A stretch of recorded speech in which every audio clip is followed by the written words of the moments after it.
World of sports, eh? Oh, he's copped a head right to the nuts. Tedesco's butt crack. Ahoy! He's nearly taken security's head off. I have no idea what the wasted world of sports is.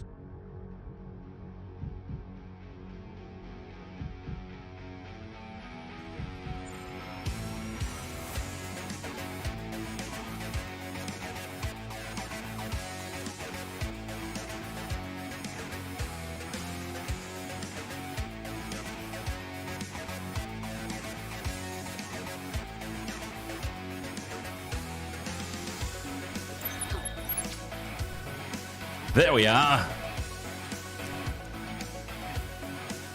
Wasted World of Sports, ahoy. UFC, how are you, mate?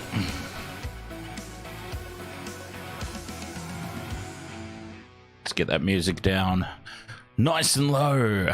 How's everybody doing? Happy Sunday. Leanne, UFC, DJ Shaq, a few of the early birds. Welcome along. Thanks for joining us here for the pre-game today, the Generations Vodcast. Couple of big games coming up. Well, one big game coming up. Nichols, ahoy there, mate. One big game coming up. Can you guess which one it is? It's not the Cowboys versus the Titans. Gamer boy, ahoy there. A bit tired, says UFC.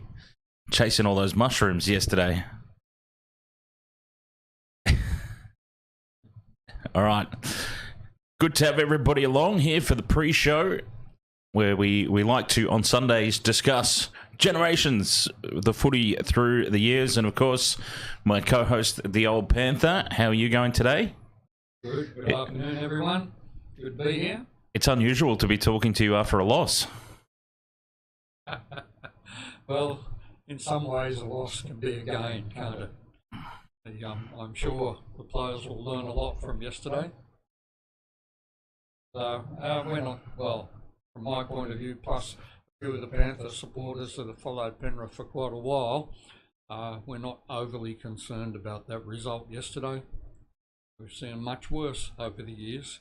Yeah, I wouldn't be concerned about it either. It actually leads in nicely to... I said I wasn't going to do this, but I'm going to do it. Actually, I should wait till James is here. If James decides to swing by for that one, yeah, I'll keep hold of it because he needs to hear it. How has it been, Wasted Sports, for me? What's that today? A bit of a slow start today. I got up early and did WrestleMania. Well, when I say I did WrestleMania, I had it on. Wasn't all that thrilled about it, but it is what it is. So we're going to talk today a little bit about rule changes over the years because it's been a rather hot topic of conversation that it pops up every now and then in the chat rooms. We discuss things like the goal line dropouts. That's a new rule that's been implemented this season. And not a fan of it myself, but there's some other things that we're going to cover off as well here on Generations. Now, it just wouldn't be right if I went to all that trouble of creating the intro and not using it. So, let's make sure that it's not as loud as it was last time. I have to apologize for everybody's bloody eardrums after that last one. So, Dan and the Old Panther, Generations Podcast. Let's do it.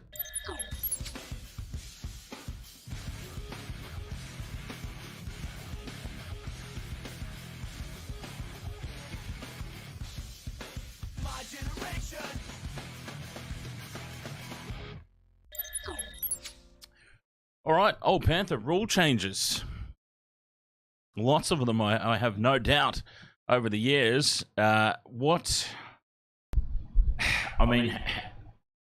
we want to focus on any particular one? I mean, I suppose, even though this is not in order in terms of the timeline, the most obvious one has been the goal line dropout because it's the most recent one.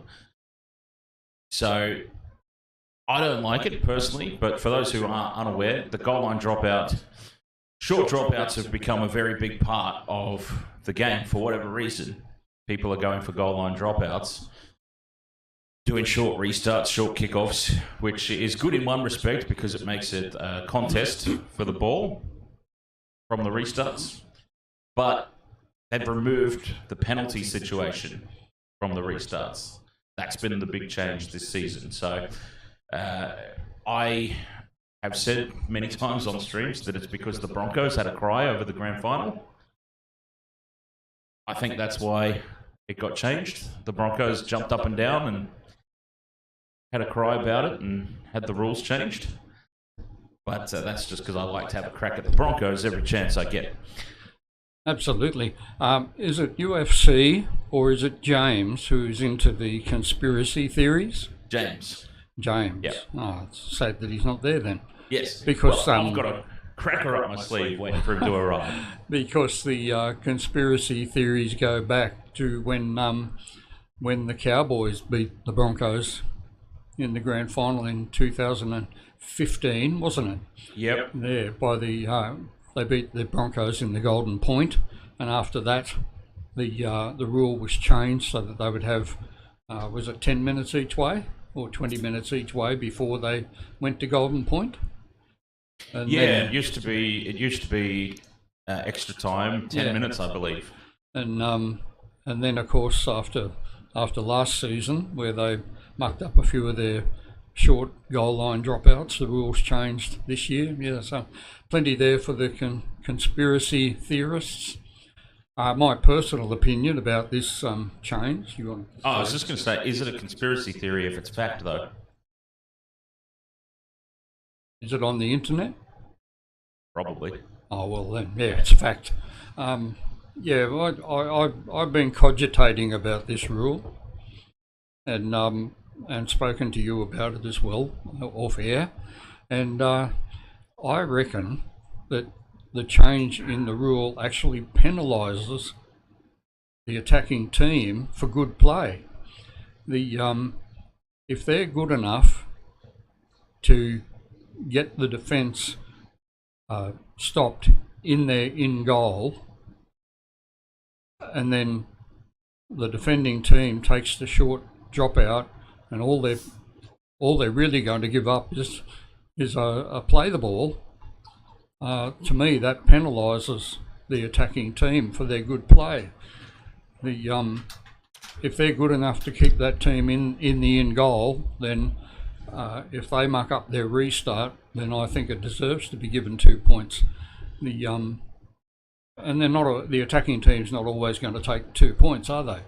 Sometimes they're that far ahead. They will if they listen to me. Take the 2, yeah. But anyway, if it's a close game or they're behind, if they're behind by a fair way, they probably won't take the 2 anyway. But so that anyway, I think it penalises the attacking team for good play. I agree in a roundabout way. It's not necessary. For me, I get to the same conclusion, just in a slightly different way. Ahoy there, Justo, the orchestrator. Welcome along, mate. Because it's glass half full, glass half empty type of scenario, I suppose, because I just describe it from the angle of it doesn't penalise the team who takes the short restart and fails. So it's the exact same conclusion, just looking at it from a slightly different angle. I'm not concerned about the attacking team putting it into the in goal and getting the restart at that point. We go to a goal line dropout. We're all fine up until that point. But if you make the decision to go short and you can't pull it off, why should you not be penalised for it? So, yeah, we're at the same place, just in a slightly different way. Yep. Yeah. How are you going there, Justo? Now, actually, can I ask a question? Because, once again, Mr. Bloody Loudmouth here, I can't help but notice that I'm spiking the audio on both microphones. So, here's a question for the chat room. Talking right now, is it all good, or is it better if because I'm so loud and I'm coming through both microphones anyway, is it actually better if I put this one down and actually talk over in that direction, go through that one? and see how the sound compares between the two of us. Yeah, so with my microphone on, and I'm coming through both microphones anyway, or with my microphone off and just coming through that one. I always find it funny because I'm over here speaking into this microphone, but that's the only microphone active right now. And I can't help but notice that even with Michelle, I'm always louder than the actual person sitting in front of that microphone. Okay, so I'm being told to leave mine on. It's no issue. Sweet, thank you. I was just curious. I couldn't help but notice that, yeah, I'm whenever I speak, my voice is through both microphones, so I just thought I'd ask. How are you? Anyways, Rod, how are you going after the Manly Panthers game? Penrith Rod from the Philippines. Another Panthers fan. He reckons Penrith is Hungover. Rob. So, Rod, we're talking about rule changes over the years. So, I'm not sure if you've been here for a pre-game on a Sunday before, Rod, or not, but just for the benefit of everyone who hasn't been here, on Sundays, do a pre-game with my dad here, the old Panther, and we talk about the footy over the years, or, I mean, sports in general, but specifically rugby league over the years. And today's topic of conversation is rule changes, because it's been raised again. Speaking of restarts, probably the main topic of conversation we'll get into is a discussion around removing the kickoff from the game altogether. So yeah, we've come to the same conclusion on the short restarts and how it's a load of crap that it's not a penalty, and we blame the Broncos for it. So that's where we're up to for everybody who's just joined us. Vincent Spears, the hometown music. Ahoy there, mate. So we didn't do it in chronological order, but we got there. We got there in the end. So before we get into the kickoff stuff, we've got some interesting rule changes over the years. So we'll see if anything sparks from some of these. And I had a quick glance over them before. And the very first one there, the earliest one, now that has to do with the offside line, does it? That one. We're talking about 1951, way before my time. 1951. Oh, the 5-yard ruck rule. Before your time too, wasn't it? A little bit, yeah, just a little bit.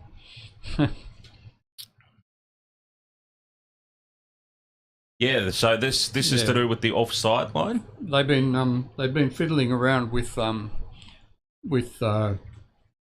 defence lines and attack lines for quite a while, actually.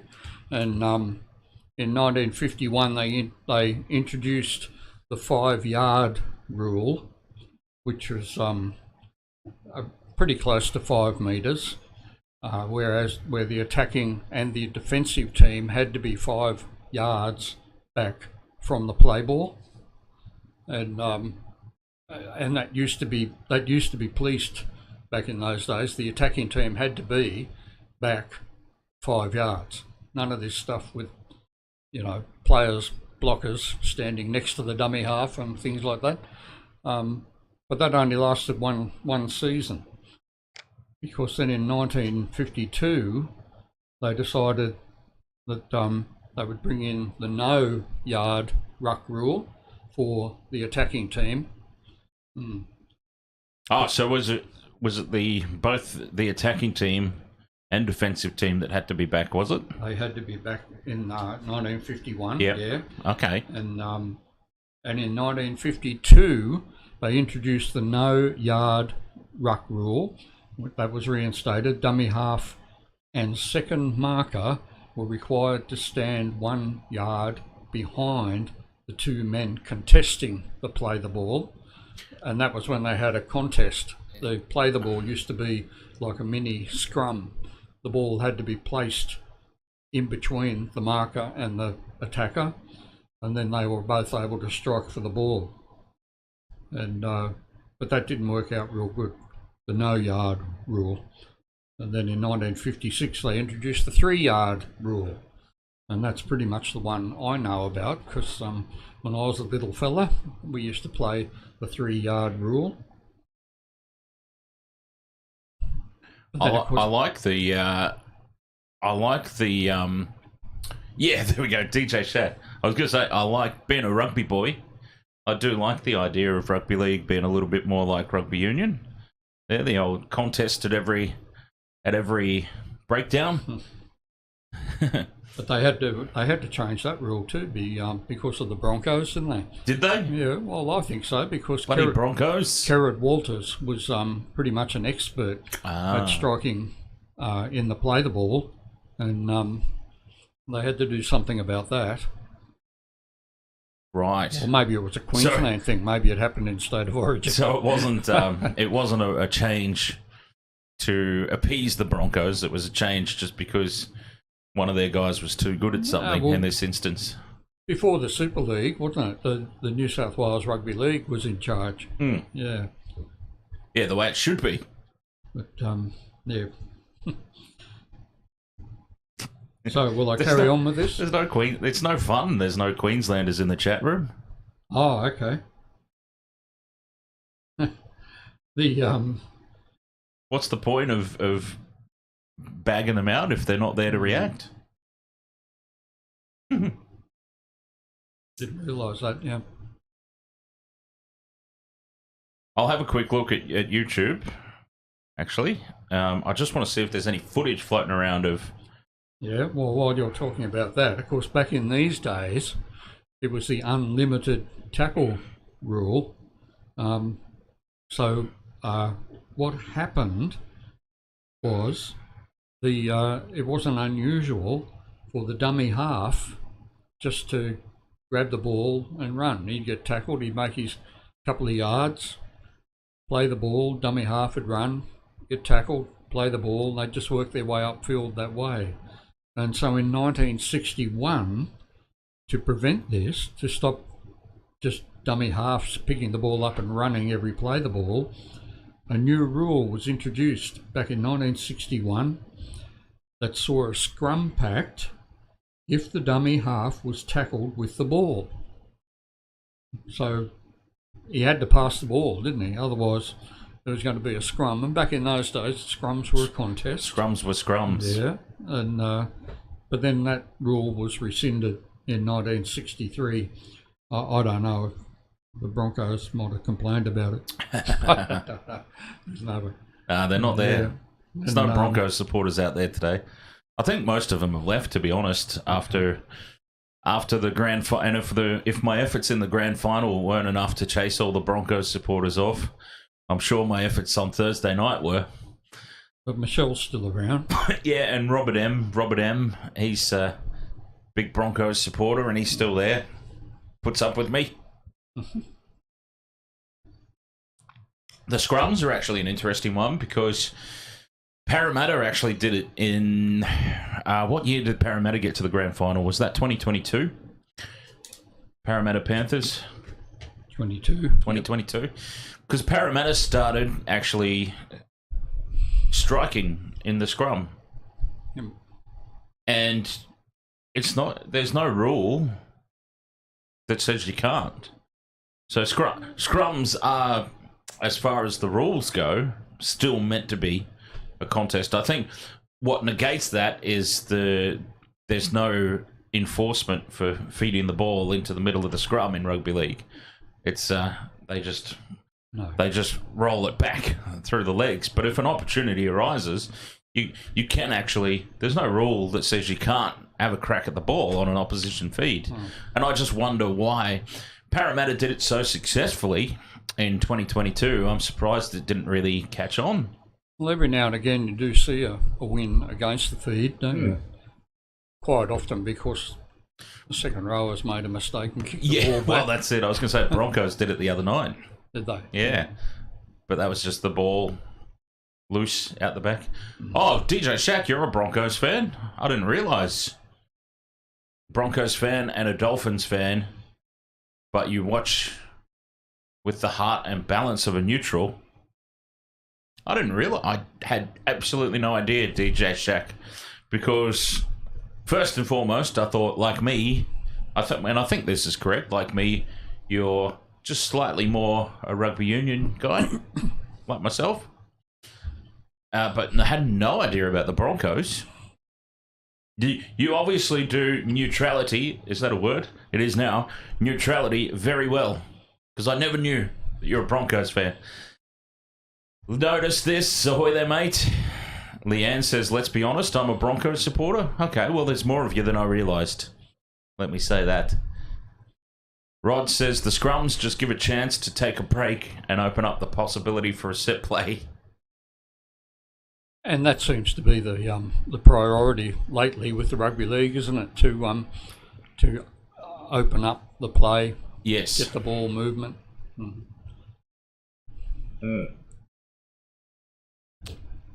Yeah, that's it. All about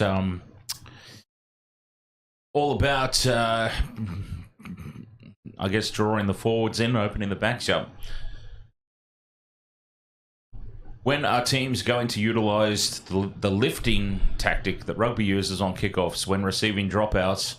You know what? That's a fair question. Notice this, and it is something that I've considered as well. I should imagine that it would get outlawed pretty quickly if it isn't already. Do you, Old Panther, do you know anything regarding... Oh, excuse me. Well, I was watching That was embarrassing. some of the Penrith training, and they don't actually do the lifting, but they did have players practicing jumping up like on another player's back, right. and using another player as a ladder, I guess. There we go. But you don't see it happen much in the game, do you? It's all different when you've got to make that quick decision. Yeah, well, that's it. Applying it in a game scenario. So yeah, Rod has said apparently teams have been training to do the lifting, according to Gus. And yeah, it's a very valid question, I think, and it is something that I've considered of all because I always talk about. Look, I'm not a fan tactically of the short restart. I understand, I suppose, not just the fact that you're giving yourself a chance to get the ball back, but I've come to realise and understand that from a player's perspective and a coach's perspective, which didn't make a whole lot of sense to me at the time until it was explained properly, and I've heard enough interviews now that defending on your goal line is actually the easiest place to defend. I would have thought that it's a situation you never want to be in. Kick the bugger as far downfield as you possibly can, every chance you get, and back your defence. But you just hear it more and more that teams are comfortable now defending their own goal line, and especially since, speaking of new rules, you don't have to be behind the line anymore. Remember, back in the day, you actually had to be behind the goal line. That was your defensive offside line when you were defending your own goal line. Now it's only 1 foot behind the line. So you can actually get a jump on the attack. So it becomes a preferential place to defend because you can actually have 1 foot behind the goal line. If they're close enough, you can actually be further along than play the ball. Yep. With 1 foot behind the line. It's all you need. Corey Oates would have that advantage. Big, tall bloke. Oh, there's bigger than it. Have you seen some of the players these days? There's bigger than Corey Oates. I wanted to talk about Dominic Young at one point. Now, there's a big giraffe of a human being, if I've ever seen one. I suppose that's got to do with the rules. It's not really a rule change, but I was flabbergasted that Dominic Young got sent off. Sorry, I was reading the chat. What was that? I was flabbergasted that Dominic Young got sent off the other day in that Roosters game because here's this big 10-foot tall giraffe of a human being, and here's little Blake Taff. He could cop him high it's always going to be a high tackle. Well, was he the big bloke with the torn jersey? Yeah, I think the referee might have been a bit frightened by him. He had a pretty good body on him, didn't he? Hey? As soon as the muscular chest. Yeah. So it's always going to be difficult when you've got this 10-foot giant and here's this little 4-foot nothing Blake Tav running at you. It's But anyway, that's just my opinion. Yeah, so that was another rule change there, the offside line, and probably one that just came up naturally that we didn't think of covering, but yeah, now that it's been brought up, I think they probably should be behind the line. Notice this, ask if you can still play the ball to yourself. I think they outlawed that, didn't they? Brad Fittler was too good at that. Brad Fittler scored a try in a grand final once with that, didn't he? They used to be able to do that if there was no marker. Yeah. I'm pretty sure Brad Fittler for the Roosters scored a try in a grand final like that, if I'm not mistaken. You could be right. The tap, no marker, tapped it for himself, dived over.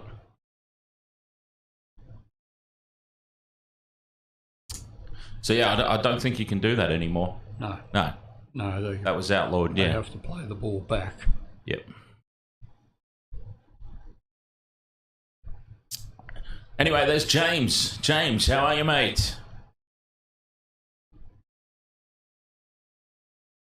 You had something for James, didn't you? Did we? I thought you said... Oh, the conspiracy theory. Oh, yeah. James loves a good conspiracy theory. And I'm saying, is it a conspiracy theory if it's fact? And if Jesse it's on the Ventura. internet, it's a fact.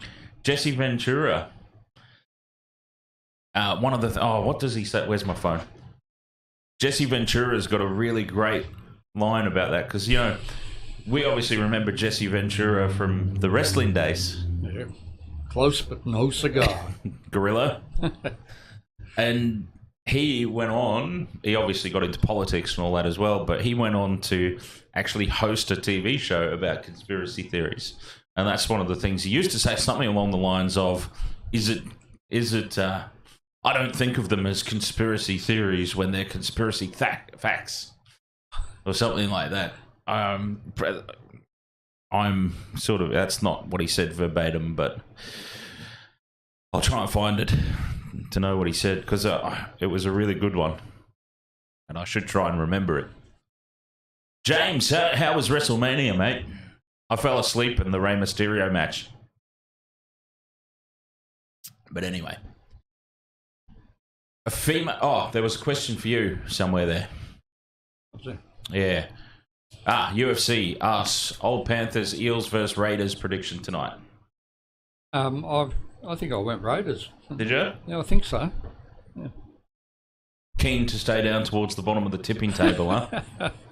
I got to make a big charge home in the latter half of the season, I think, this year. Well, that's what you did last year as well. You were first 5 or 6 rounds in. Wouldn't have been predicting that you would win the whole thing from where you were. There I was up the top. And I stayed around the top as well. I was pretty consistently up there, but I got run down. I couldn't go back to back. And I'm up there again this year. Yeah, I think the Eels win quite comfortably. Not only do the Raiders have no players... Oh, nobody... I shouldn't say that. They've got players. They've just got nobody good. And also, the way that Ricky... Did you hear Ricky come out and absolutely blast them in the press conference the other week? No, I didn't hear that. Oh, wow. Wow, I would like to think that he spoke to the team and spoke to the players individually before coming out and saying that. But he basically... It wasn't a usual coach's press conference where, we weren't quite good enough today. There's some little areas we need to fix up, and we'll go away. We'll look at that, and that's what we'll focus on in training in the upcoming week. We really need to tidy those areas up. Ricky Stewart basically just came out and said, we were shithouse. We were terrible. I mean, that was schoolboy stuff. Now, that's either going to go one of two ways. It's either going to fire the players up to respond, or, in my prediction, he's lost the locker room. Well, Phil Gould was talking about Des Hasler blasting the Titans. It's slightly different, I guess, in the dressing room compared to a media conference. But Yes, 100%. He reckons you only get that opportunity once a year to do that. Otherwise, it just doesn't work. So maybe both of them have used up their one. We'll see what happens. We will. We'll see what happens tonight. I've seen it happen in reverse in a dressing room. A particular game that I had some involvement with. The home team was in front. I think from memory, it was between 16 and 20 points at half time. And when they got to the dressing room, the coach just ripped right into them about what they weren't doing. They were in front. And then... Well, Wayne Bennett. The Dolphins won quite comfortably in the end last night. Wayne Bennett's not happy. No. Well, he's more upset about injuries, isn't he? But anyway, the upshot of it all was they lost. Yeah, right. And some people pointed to that, and no, Eugene, I wasn't. No, you were a padre for the Logan City Scorpions. The Scorpions, yeah. Padre. Didn't mean I knew what I was doing, but at least it was something. And I did a little bit of management. One season I was manager. Was that part of the job, or did they just rope you into it? That was just something. They just roped extra. you in. Yeah. Yeah. extra work for no more pay. No. Used to get a free ticket. Yeah. And I used to go for free. But I was probably free anyway, right? It was free for kids back then, yeah? Well, you were free with me anyway. Yeah. Andrew Gilmartin, ahoy there. Welcome along. Andrew Gilmartin says, go Cowboys. Well, actually, he didn't say, he just said Cowboys. Dean loves stuff, ahoy there. Leanne keeps asking why you have a green screen. Why not? It's a recording studio. Sir Matthew, ahoy there, mate. Oh, green wall, actually. Notice this says, don't mean to be rude, but who is the older guy on the right? I'm just used to seeing the biker guy on the left. That's my dad. You can't see the family resemblance? Maybe it's just that I've got a grey beard. I'm getting there. I'm on the way. Go Cowboys, number 4. PNG are with you. Who's number 4 for the Cowboys? And Dean says hello. Hi. And Leanne says hello. Hello. Hello, everyone. I'm still training some of the newbies that the word is ahoy. Do you want me to talk about Yeah, carry on. Carry on. What you were looking for? No, I'm just wondering who number 4 for the Cowboys is. It's Zach Labert. Why would PNG be with Zach Labert? There you go. Oh, he's a PNG international, really? I mean, I'm sorry, I don't mean to get myself cancelled, but he's so white. I never would have predicted. Wow, there you go. Oh, well, that's cool then. Remember, I don't know, this. I'm probably on the edge with a conversation like this one, but remember when I was little, I was always going to play for the West Indies. No, I know. Obviously, it's funny to look back on, obviously, but the West Indies cricket actually had just recently. Well, not. I mean, when I say just recently, it's been in the past sort of 4 or 5 years. But they actually had briefly a white representative in the team, an expat who's moved over and then qualified for. Yeah, I was just like, oh, so it can happen. That could have been me. It could have been. back in the day. But I'm glad I didn't because, geez, they started to suck, didn't they? But anyway. Your dad has a great beard, says Dean. There you go. Just until they trimmed it up yesterday, wasn't it? Stop swearing, James. Stop swearing. You're offending people.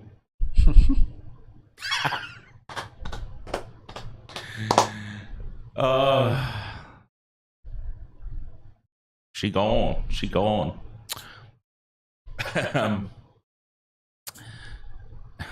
Layeth the smacketh down. All right, back on topic. Things went off the rails there briefly. What are we going to look at? What are we up to? Yeah, what are we up to? Well, we were going to look at rule changes. Yes. Because of players. And Okay. Oh, yeah. That's right. While I was looking for some information about this, Can we do a trivia for the chat room? yeah, I don't know if this is official or not, but we discussed it briefly beforehand. okay. Chat room. Here's a little trivia question for you. Have a guess without looking it up, because you're just cheating yourself if you look it up. And I don't know if the answer officially exists anywhere anyway. Who do you think, chat room, a player who has been the cause of the most rule changes in the history of rugby league? Which player has been the cause or the reason for the most rule changes in rugby league? There you go. Wow. Dolphins says, go the Cowboys. I wasn't expecting to see that. Queenslanders supporting Queenslanders, I suppose.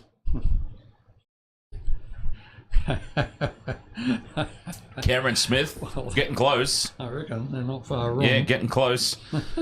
Richie McCaw says, notice this. Rugby League, notice this. Rugby League only. Not Rugby Union. Rugby League only. We're getting closer, Cameron Smith.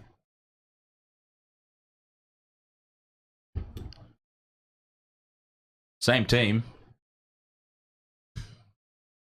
We're carrying on? Yeah, sorry. Yeah, sorry, I didn't want to interrupt you. There we go. DJ Shaq nailed it. While I was doing some research, I came across an interesting rule that was changed in 1922.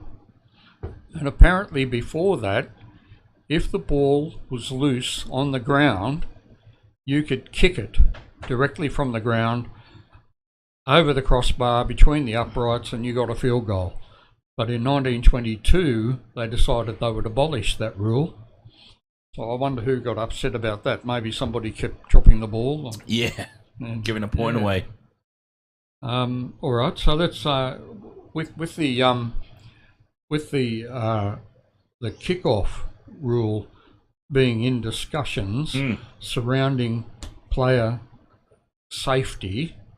There's been some recent rule changes, at least one of which is to do with player safety, and that's in the attacking team going to score a try, going in to attempt to score a try, the defending team or the defending fullback, whoever's back there and the in goal, most of the time it's the fullback, are not allowed to lead with the feet in an attempt to dislodge the ball. That got changed recently. Because of who? Well, Billy Slater was pretty good at that, wasn't he? DJ Shaq got the trivia answer too, by the way. He did? Yep. Well done. Billy Slater.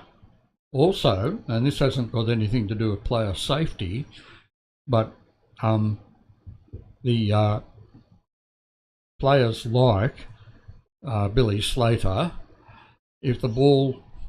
Oh, sorry. No. You keep pointing. Yeah. It was just a mental note to myself to remember those chats. Oh. Sorry. Billy Slater at fullback, many times teams would just kick the ball dead and give up the 20 metres because they didn't want Billy Slater getting the ball in an open field. And so in order to try to get around that, that's when the Rugby League brought in 2014, the 7-tackle restart.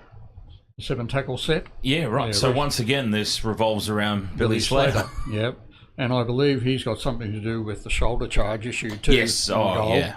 Yeah. Yeah, and no surprise, by the way, that Billy Slater came out on his podcast and defended that Reece Walsh shoulder charge before Reece Walsh got busted up. Now, I'm not sure of the stats now, but back in 1967, they went from the unlimited tackle rule and they went to the 4-tackle rule, as we discussed recently. But what they found was, because the 4-tackle rule, you could hardly get a play set up. And back in those days, South Sydney had a fellow by the name of Eric Sims who could pretty much kick a field goal from anywhere. And so if they didn't get anywhere with their attack, they'd pass the ball back to Eric Sims.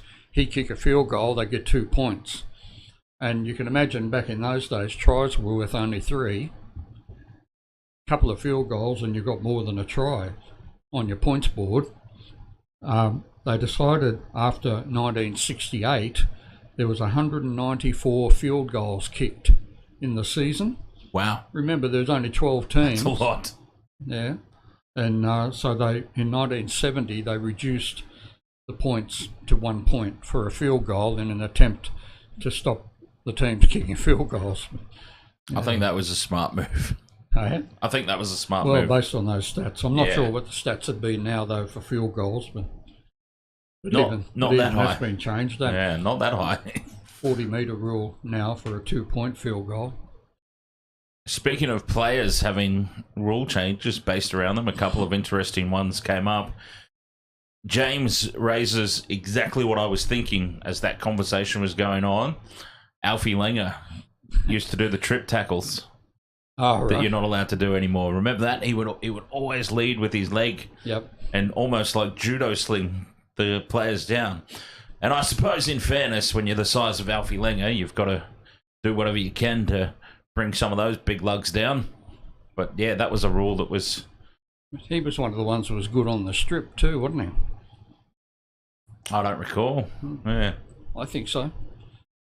But that was different back in those days Yeah. too, because you could have 2 big forwards holding onto a bloke while somebody else grabbed the ball. Yeah, that's it. And the other one that came up. Oh, it's gone now. I need to scroll back up because this is something that we were. DJ Shaka said Latrell Mitchell has been banned for 3 games for striking Sean Johnson with the elbow. I heard different. Yeah. Yep. Yeah, I saw it. It must be true. It's on the internet. Yeah. What actually happened was Sean Johnson got cited and suspended for running into Latrell Mitchell's elbow. He headbutted it. Yeah. Yeah. Yeah, you can't have that. No. Notice this says, reminds me of Jeremy Smith's judo-style tackle. There's a name I haven't heard in a very long time. Wow, yeah. Jeremy Smith's. What's going on with Leanne? Oh, they'll sort that out themselves. She's in a timeout. They'll take care of it. Natural selection will... It'll look after itself. Jeremy Smith's. Yeah, Rugby League.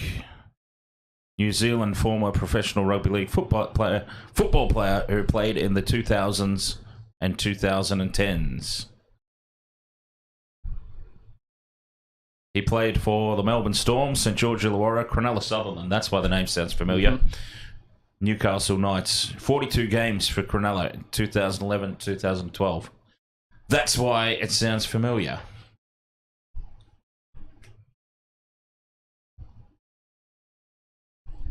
Latrell's lucky it's only 3 weeks. When I first saw it, I remember calling it when it first happened. I said he gave him a big don't argue there, just shoved him off. But then they showed the replay, and I'm like, Okay. Yeah, that wasn't a don't argue. That was a clear raised elbow to the face. I can't believe he's not getting done for this. And then common sense prevailed. I think the TMO interjected and said, yeah, we need to have a look at this. He got put on report and was actually penalised. I couldn't believe it because they don't normally penalise Latrell for stuff. But that was pretty blatant. And then he had another brain explosion later on where he just picked up and dumped. Can't remember who it was. Tohu Harris, it might have been. But arm between the legs, lifted. Yeah, a couple of real brain fades there from Latrell. They're a team that I really thought that they were going to win this weekend, Souths. I tipped Souths because I thought my reasoning was their season is on the line. Even though it's still early days, it was crucial for them to start winning. And I just think if they can't get themselves up for this game, we know what the Warriors are like away from home. They can be very flaky themselves. If they can't get up for this game, put a line through them, they're done. So I thought for sure they were going to get up for this game. They didn't. Oh boy, they didn't. They just look like a team that are not enjoying their footy at the moment, not enjoying each other's company, distracted with external factors or what, I don't know. But there is something seriously wrong with South Sydney at the moment. Seriously wrong. And it makes you wonder how long Demetrio is going to last now. Yeah, he's got to be in the firing line now, you would think. And dropping Lockie Ilias to reserve grade for this to Hawkins, which apparently they've said was always the plan. That was always the plan. Dean Hawkins was originally meant to start the season, but he was injured or something. So they've dropped Ilias to reserve grade, put Hawkins in. Hawkins has an absolute shocker. Ilias breaks his leg. Yep. Did you see that? Yeah. Footage? Ilias breaks his leg, so now they can't bring him back. They've got to stick with Hawkins, who, no offence to the kid, but he absolutely stunk the joint out. Where do they turn now? One of my ideas is put Latrell into the centres, because I completely understand that Latrell probably wants fullback money. Everybody wants fullback money, except for Zach Lomax, apparently. Zach Lomax actually wants to play in the centres. I can understand why Latrell wants fullback money, but he has to come to the acceptance, and the coach has to come to the acceptance. The guy's not a fullback. Simple as that. His best position was centre. He gets picked as centre in State of Origin for a reason, because he's bloody good there. Just this big hulking body in the centres to run over dudes, get the arms free, pop an offload. He's great there. He's a premiership winner in the centres, isn't he? At the Roosters. Can't remember. What position did he play when South won? 2014, wasn't it? They won? He wouldn't have been there yet, would he? Oh, He was playing for the later, Roosters. I thought he was there. Oh, I'm not sure. Well, you might be right. I know he won premierships with the Roosters. Yep.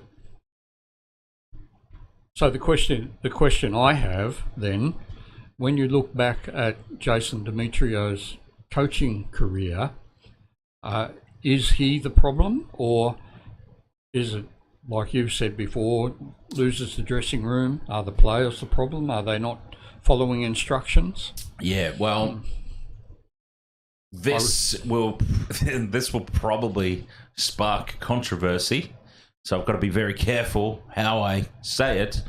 But I've had this feeling for quite a few years. Let's face it, Cody Walker and Latrell Mitchell come across as a bit of a problem behind the scenes to me. I got to tiptoe around Yeah. that a Well, little bit, but they come across as way too influential. Well, isn't that exactly what Burgess said when he left? Like, this place is messed up. Too much player power. Very specifically, certain players. I mean, a coach has to have the courage. We can all see it. There was agreement in the chat room that Latrell's not a fullback. Yep. We can all see it. Surely Jason Demetriou sees it, or somebody on that coaching staff sees it. It can't just be us on our couches at home who see it. So, why is nobody doing something about it? Fear. Latrell is bigger than the game at the moment because everybody's scared. And this is why, whether you like or hate Paul Kent, he is the only journalist out there, the only panelist, the only expert out there on broadcast television that has actually had the courage to come out and say Latrell's a problem. And I have the utmost respect for Kenty for doing that. He's the only one who'll come out and say it. The league is afraid of him. He's come out outright on NRL 360 and said it. The NRL are afraid to do anything about him. The coach is afraid to say anything to him because of what happens if you do. And we won't go into what happens if you do. This is going to sound a bit off topic, but it's not. Who's the Manly coach? Seabold. That's right. Yeah. Seabold. Just going back to Eugene's comments, South's troubles started when Wayne Bennett left. When Wayne Bennett left the Broncos the last time, he wanted Jason Demetriou in as head coach, and apparently put forward his name for the Broncos, and but they signed up Seabold, and I think he lasted 5 minutes, didn't he? Yeah, a cup of coffee. Yeah. So it sort of gives me the impression that there's not too much wrong with Jason Demetriou, and it could be a culture problem, couldn't it? Yeah, well, as we were saying, and notice this is said as well, Sam Burgess tried to address it, and he got the rocket. Eugene is James, by the way. Just so you're aware. Right. Yep. I was looking for his name before. And, yeah. Okay. Is that depends who's after him for money, or? Yeah, well, I made a joke of it the other night. I said he must be in witness protection because he's got a new name practically every stream. So we just mucked it up for him. Oh, he can just change it again. He can just change it again. He was Mr. Peabody last time. Okay. Yeah, Mr. Peabody. So he's actually got a time machine. One of my favourite ones that he had was Wilma Titsgrove. Wilma Titsgrove. Okay.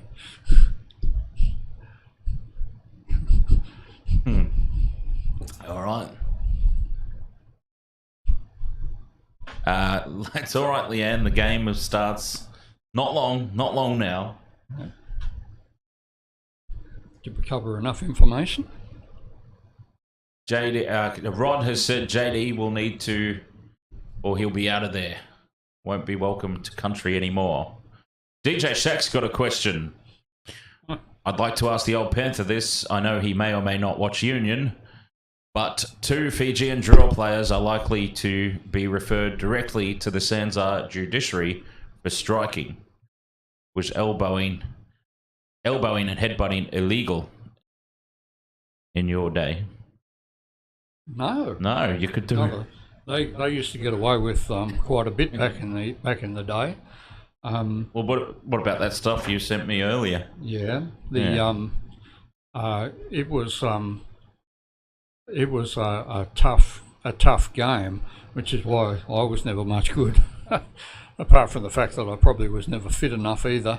But there was a fellow played for Cronulla in the 70s when Cronulla made the grand finals. His name was Cliff Watson, and he represented Great Britain. He was a big forward, and he was an expert at what they called the Liverpool kiss, where and there's even a story on the floating around about a game against Australia where one of the Australian players headbutted Cliff Watson, and he got the player and basically said, "This is how you do it," and he wrecked the bloke. Yeah, just they were in a tackle, even if they had the ball, they would grab hold of the other player and then just whack the forehead into him. And, yeah, and they were tough blokes. That I think it was 76. You can correct me later, or somebody in the chat room might. But Cronulla played Manly, and they reckon that was the toughest grand final ever. Just so much blood spilt because of just how rough the game was, you know. Yep. And they started to look at the elbows. I remember a couple of players that did get pulled up for leading with the forearm and the elbow in attack, and then of course the tackles, they used to do those spear tackles quite a lot, pick a bloke up and just jam him into the ground head first. Yep. And there's quite a few stories that get shared around about Tommy Raudonikis. Yeah, Johnny Gibbs was talking about it on the ABC one day when he made his debut for Manly at Lidcombe Oval. Used to be Western Suburbs home ground, and he reckoned the walls in the dressing rooms were paper thin, and he could hear. Johnny Gibbs was one of these young blokes with long blonde hair, and he reckoned he could hear Tommy Raudonikis revving up the West Magpies next door, talking about this blonde surfy, and he got him. I think he got him early on. And Tommy Raudonikis actually bit his nose and drew blood, so he had to get taped up. Yeah, they were wild old days.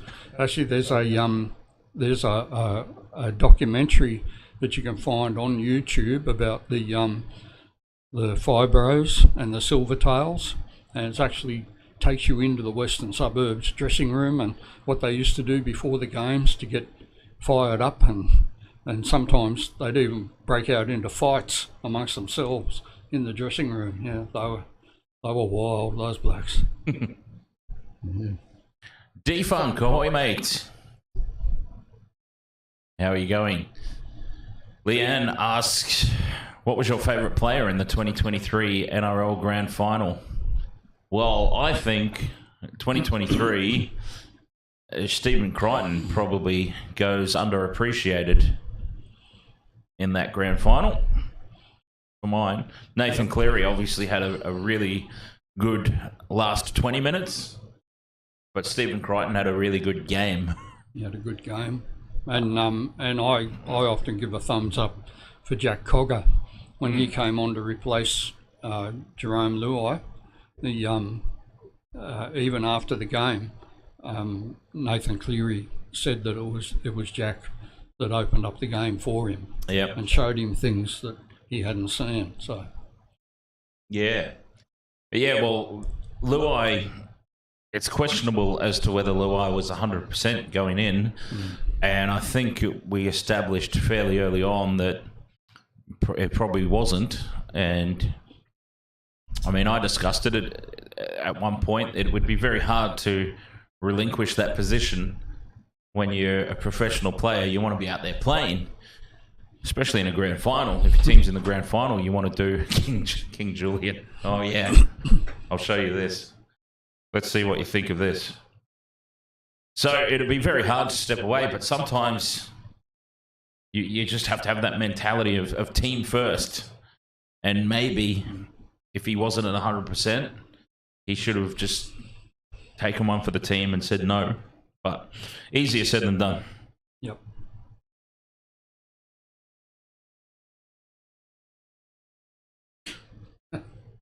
Yeah, I was just showing him the Discord, James. You're not allowed to do that. Oh, is that in public, is it? Yeah. You're allowed to do that.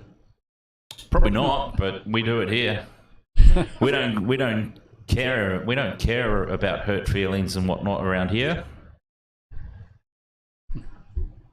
Oh, geez, I nearly had a. I'll leave it to one's imagination to know the match and who I might have been talking about, but I didn't even give it a thought. Like, I joke around behind the scenes so much about things, and sometimes it almost filters through to the stream without me even thinking about it. But does everyone remember the TV show Monkey Magic? It was an actual TV show when I was little. Well, geez, it might have even started before my time. But yeah, the Monkey Magic TV show. Let's just say that nearly got an accidental reference the other night.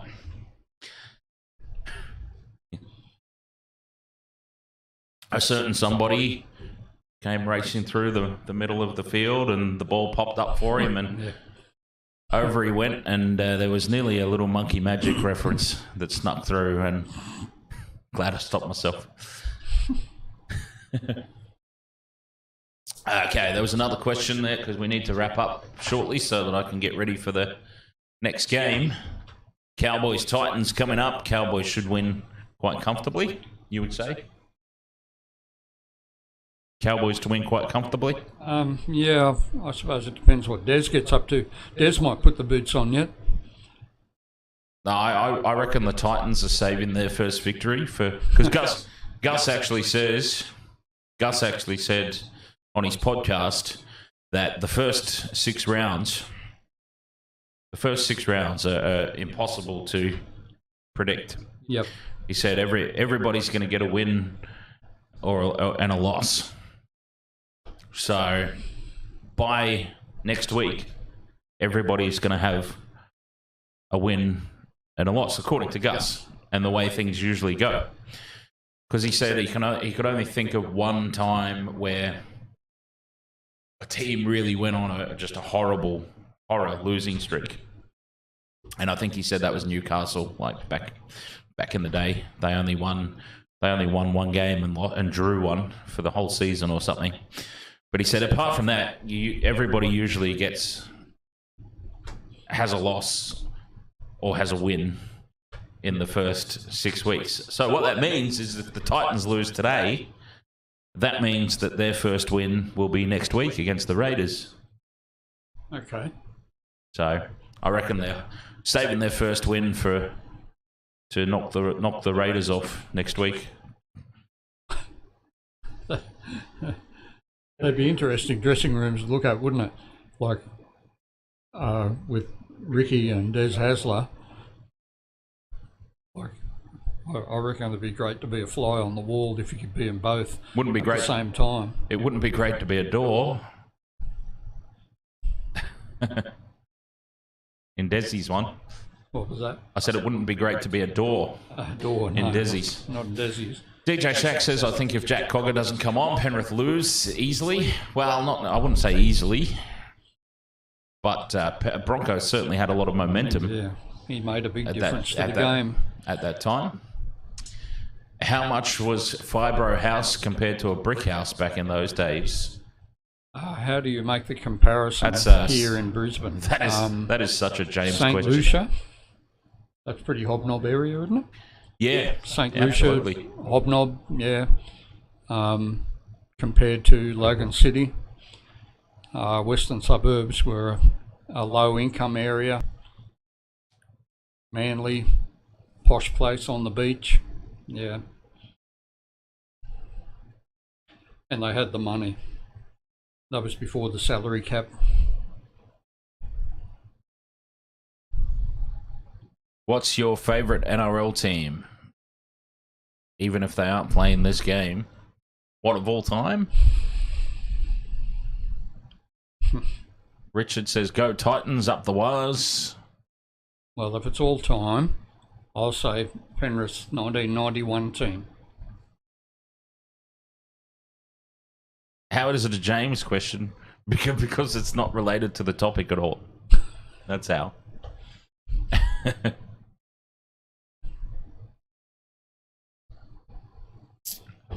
Herbie hurt his elbow big time, didn't he? Big time. That looked nasty.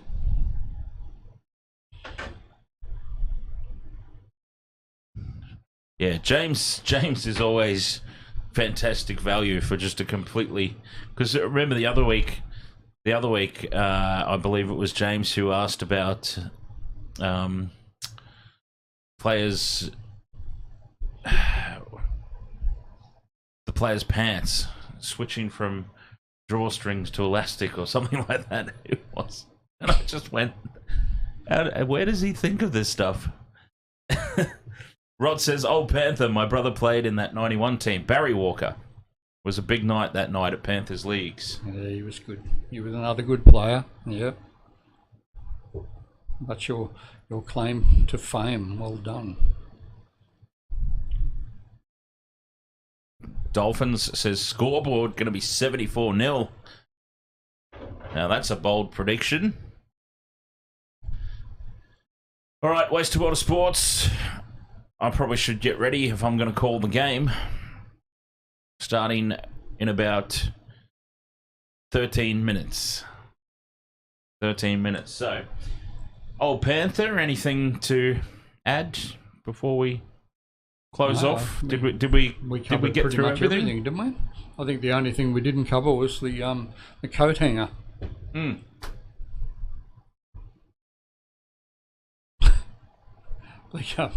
Back in the day, it wasn't unusual to see a stiff arm tackle that used to earn a penalty, and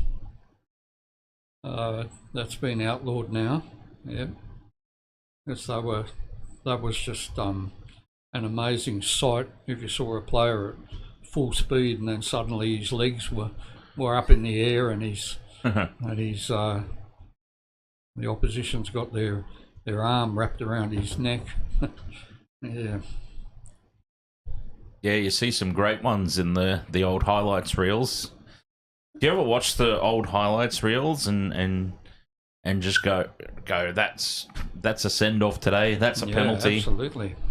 That one's getting called back. Mark Geyer watched some of his games with his son Maverick Geyer, and Mav couldn't believe some of the things that happened in the game. And yeah, it's changed over the last 20 years. That's for sure. Some of the things his dad did and got away with. Yeah.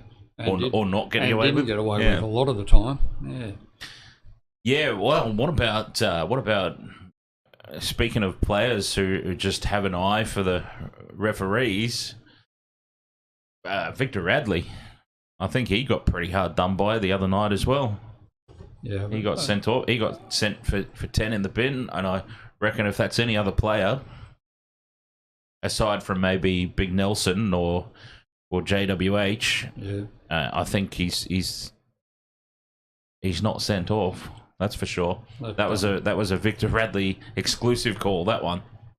JWH, he's only got to look at the referee the wrong way, hasn't he? Yep, pretty much. And poor Victor. All right. Any more questions in the chat room before we close this one off and I get ready for the game? Cowboys Titans. Not the most exciting game. It's hard. I've got to admit, it's hard to get up. Hard to get up for this one. But then, what used to happen previous Waste of World of Sports seasons is I would look at a game and I'd go, "Oh, this is going to be a bludger of a game. This one." So I would skip it. See, I've made an effort in 2024 to actually cover every single game. It's a real purpose, dedicated effort to cover all the games. But last season and the one before that, when we were just sort of not testing the waters, but we were just starting, basically. We were still growing. And I would look at a game like this and I would say, no, I'm not doing it. Cowboys Titans, this is going to be a stinker. So I would skip the game and then it would go to Golden Point or something. That was really exciting. I should have streamed it. So is that something for the chat room one day? What's that? Well, I have always felt that in terms of player talent and their abilities, there's not a lot between any of these teams in terms of player talent and ability, and it's whether or not that team can play as a team, and the coaching and just the general culture that all goes into it. Is that fair? Any points about that? For the most part, I think, for the most part. Anybody can beat anybody on a given day most times, I think. Yeah. Yeah, I think so. Leanne's got a question. Not the Raiders, but I think so for the most part. Oh, okay. Leanne's got a question. Yeah? See my question. Oh. Yes, I can see it. Thank you. Where is it? Cowboys have way more talent than the Titans, especially with all the Titans' injuries. Tino was a big out for them. Big out. I went for the Raiders, I think, today. And I won't change. I was gonna pick Canterbury the other night. Decided to leave it. Yeah. And I was going to change the Tigers and go Dolphins, and I decided to leave it. Oh, you went for the Tigers. Yeah. No, I felt the Dolphins at home. That was my only reasoning. I've got the Raiders with 9.5 start. Who does? Me. You? Oh. So we'll see.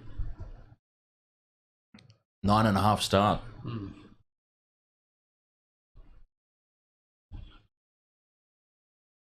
Notice this, says Kieran Foran is dusted. He should play 9.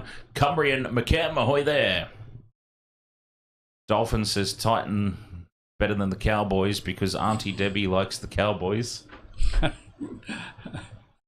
Well, that's a big plus. Yeah. Yeah, absolutely.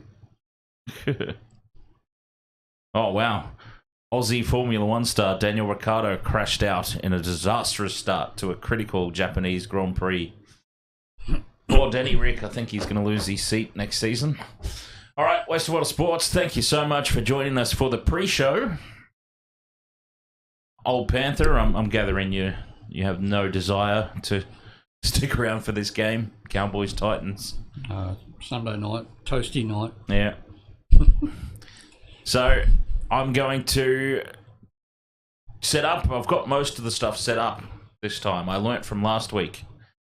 So I'll be back. Old Panther's heading off. Yep. The stream will stay active. I'll change the screens and I'll be back to call the game. Cowboys Titans are coming up right after this. Good afternoon, everyone.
All right, I made it just in the nick of time. Wasted Water Sports. Let's do this. Cowboys Titans underway. I'll make sure this is up and running on the Discord as well. Yes, indeed. We only just made it. Thanks for sticking around. Hamish McKenzie, ahoy. They added a couch to Ark that isn't a skin. Fantastic. Have you been stealing people's eggs again? Just out of curiosity. Sportsvault AU, ahoy mate. As the Titans, can they bounce back here, the Titans? I think they're saving it up for next week, personally. That is my bold prediction. They've let it bounce, the Cowboys, and it falls for the Titans. Remember how they goofed it up last time. Fifth and last of the Cowboys, hold on. Beware the bouncing footy. How many times do we have to say it? Beware that bouncing footy. Why so many teams let it bounce, I do not know.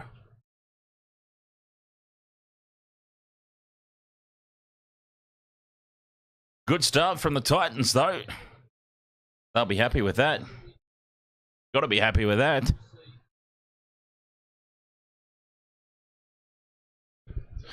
Cowboys off the hook. All right, there we go. I'm all sorted. Everything's all good to go. We say it so many times, James, it should be a shirt. Should be on a t-shirt, I reckon. Fifth and last, Cowboys, and it's spilled to the back. 6 more tackles. Here come the Cowboys, and Val Holmes drops it. Do we play advantage and come back for the first knock on? This is a scrappy old start to the match. Crazy frantic. Mel, ahoy there. And, oh, by the way, Rod, cheers, mate. Rod with another 500 Filipino peso. Very much appreciated, kind sir. Cheers. Mel says, hiya, Dan. Be good for the Titans to get a win. It's all right. The Titans are going to get their first win next week against the Raiders. Cowboys will be too good in this one, for sure. Scrum down, 20 metres out. Dearden holds the pass up. They're almost through. Quentin Paul, ahoy there, mate. Full set of 6 here for the Cowboys. Nice and early. 10 metres out from the Titans line.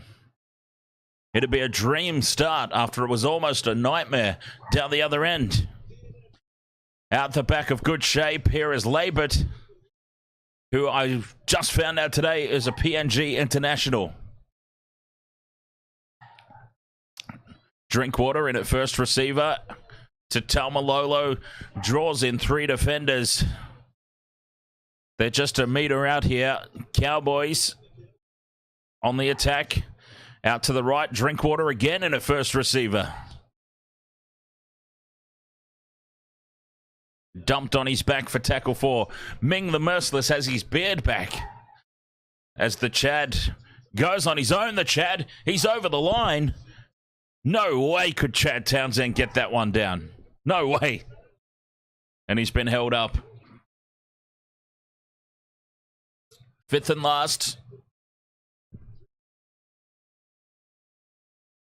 Dearden on the left holds the pass up nicely for that guy whose name I can't say. Finifuaki.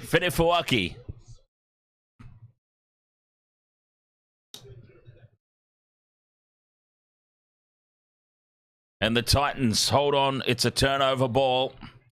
0-0. This one remains for now. Let's get a shot up at the coach's box of Ming the Merciless as stepping through and making a break was Brian Kelly. Looks for the offload, but it's spilt. The Titans, they lose it on halfway. Kieran Foran not able to hold on. What was the name again? Finifuaki. That's what I'm going to go with. Finifuaki. Dearden down the short side. Nowhere to go.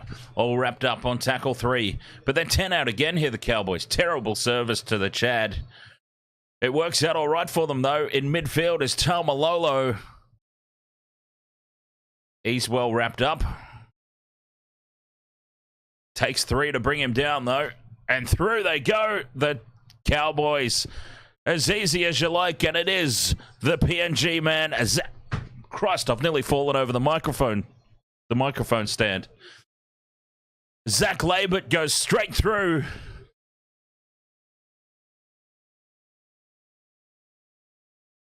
And the Cowboys have scored first.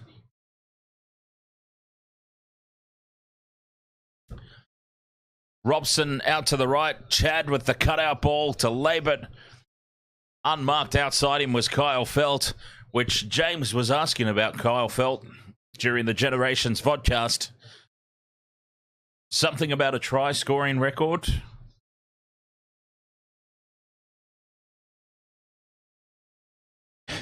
And it'll be interesting to see now how the Titans respond, if the Titans respond, how the Titans respond.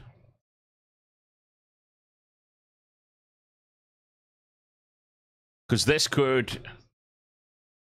this is either going to put the Cowboys into a false sense of security. We've seen that happen before. Teams race out to an early lead and then drop off.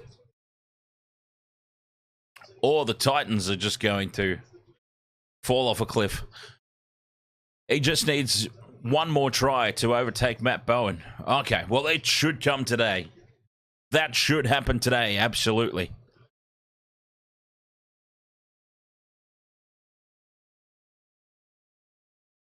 I would say that's a pretty good likelihood of happening. As Val Holmes from right beside the post pushes it over. And it's 6 points to 0. Cowboys, 7 minutes gone. What a start for them. The home side.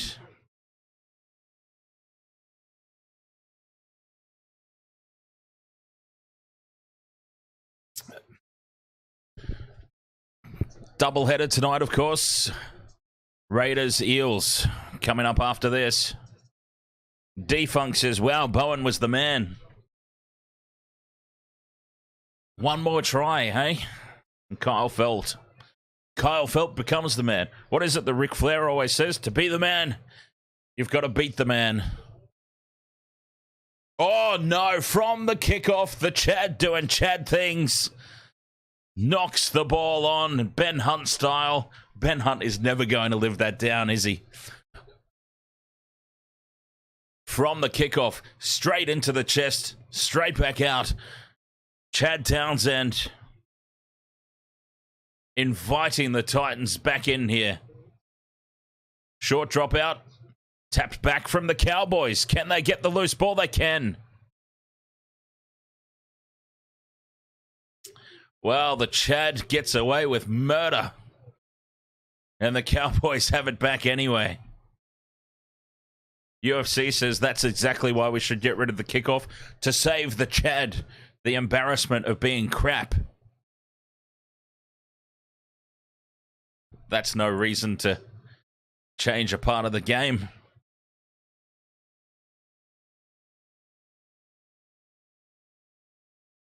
They get away with it, the Cowboys. Short goal line dropout, tapped back.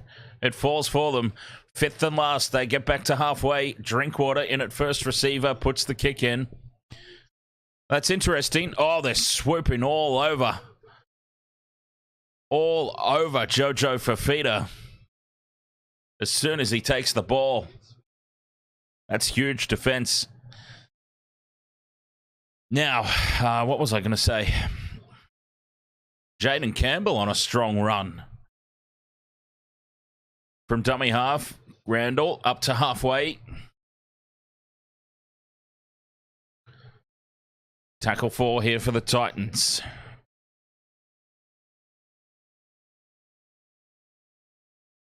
Fifth and last now.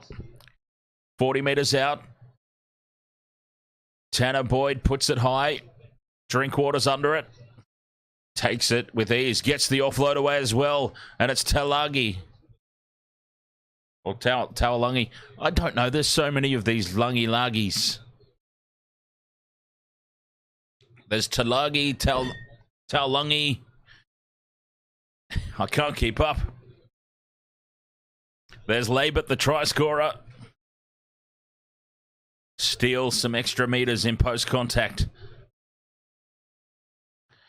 Val Holmes backs into the defense. He was literally running backwards there, Val. Up over halfway with ease go the Cowboys.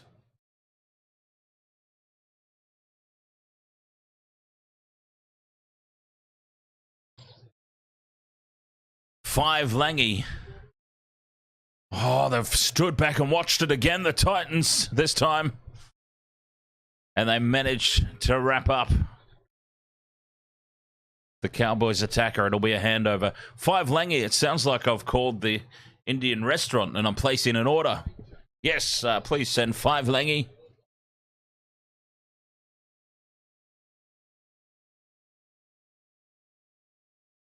David Fafita's on. Well, I think he was on from the start. But he's wearing the 15. The number 15 jersey today. David Fafita. Now, is anything interesting happening in the Formula One? That's what I was curious about. Or has Max Verstappen just driven off into the sunset again?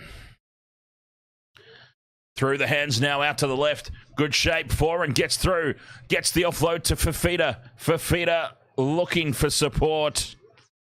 Okay, yeah, Max Verstappen and the Red Bulls have just driven off into the sunset. So nothing to see there. Val Holmes under the high ball, bobbles it backwards. He's in goal. Gets the offload to Drinkwater. Drinkwater's back into the field of play. And then crushed in the tackle by Brian Kelly. Folded him in half.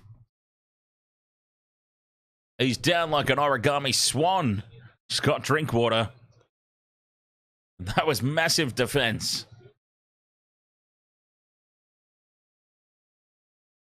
Well taken by Val Holmes. Risky offload. As Robson goes straight up the middle. Desperation tackle to bring him down.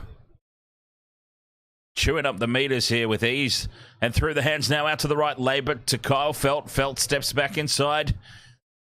Oh, he's hurt himself. Oh no, Felt's broken. Kyle Felt won't be breaking the record today. He's done. All right, he's back up on his feet. He can't put pressure on his ankle at the moment. Oh, he's twisted it awkwardly in the tackle. Let's keep an eye on Kyle Felt. There might be no record for him today. He may have to come off the field.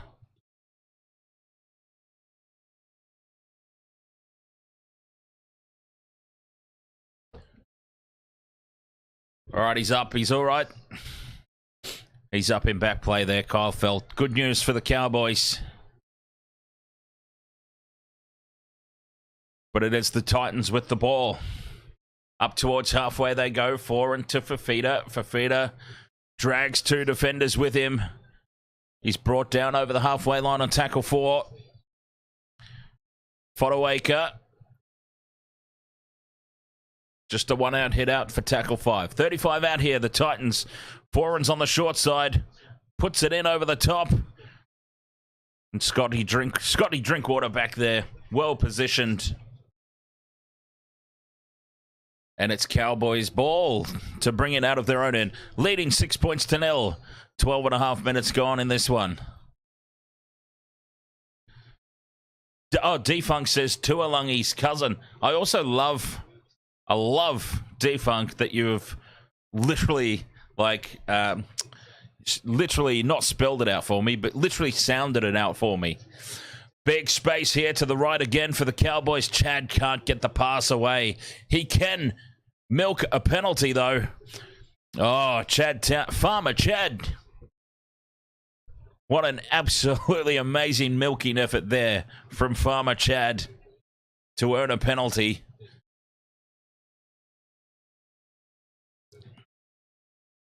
Oh, that is some epic milk there from Chad Townsend. Oh, that's hilarious.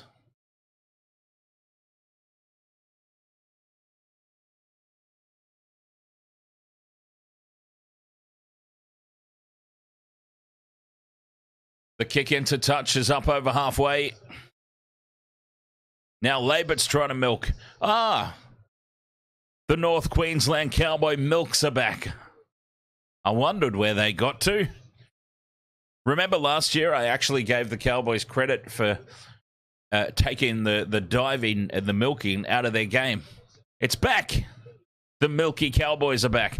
Here goes Dearden out to the left to Holmes. The pass out to Taulagi. Cuts back infield. Doesn't want to risk the sideline at all. Tackle 4. 20 metres out on the attack again, the Cowboys. Taumalolo. It almost opens up for him in midfield. 5th and last. 10 out from the line. Dearden's on the left. There's Drinkwater out the back to Holmes. Fires the pass out to Taulagi. Was it forward? It's not called forward. The try is going to stand.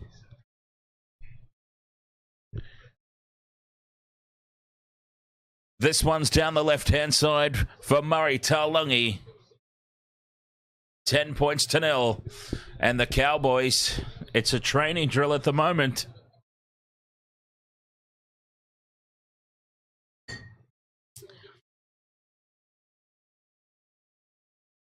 Try confirmed by the bunker.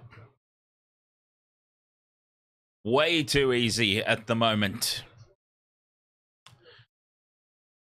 Yeah, so did you catch WrestleMania, James? Just out of curiosity. I didn't get into it too much before because we were doing the Generations thing, but yeah, I literally fell asleep in the Rey Mysterio match.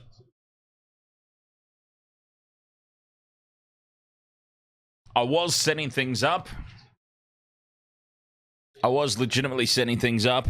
I was going to be late, but I was setting things up. And then I got caught up watching the Rhea Ripley match. And then it was the Rey Mysterio match. And I was just gone. And then I woke up again for the main event.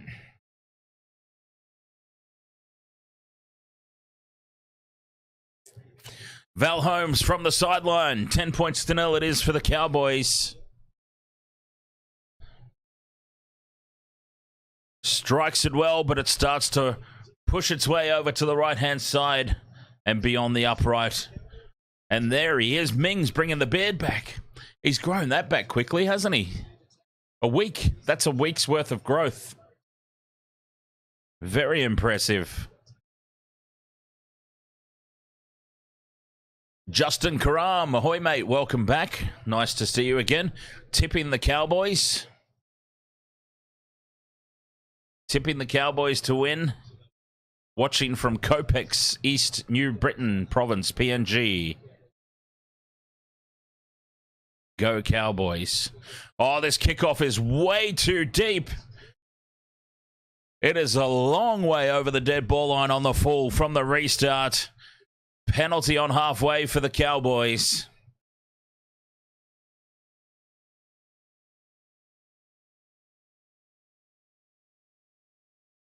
Is Des Hasler going to see the year out?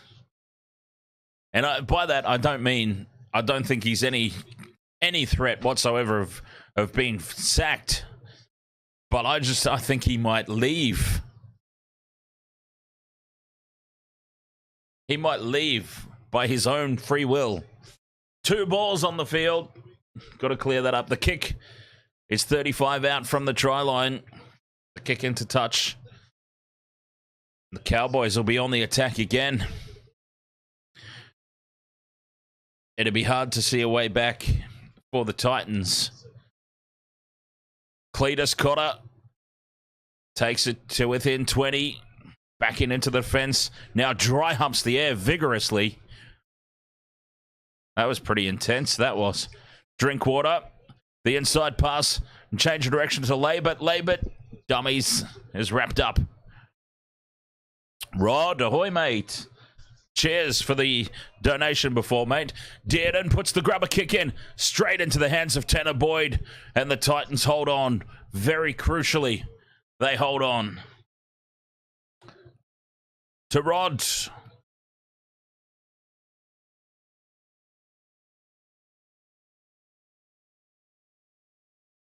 Terrible kick there from Dearden. He'd want his time over again. And the Titans just clinging on here. 33% possession. They need some ball, the Titans, and some quality ball at that.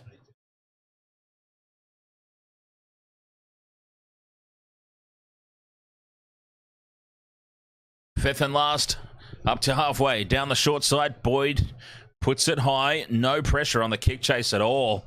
Drinkwater takes it easily. Passes it over to Felt. Very flat-footed there. Kyle Felt had nowhere to go. Big defense here from the Titans. Rocking the Cowboys backwards.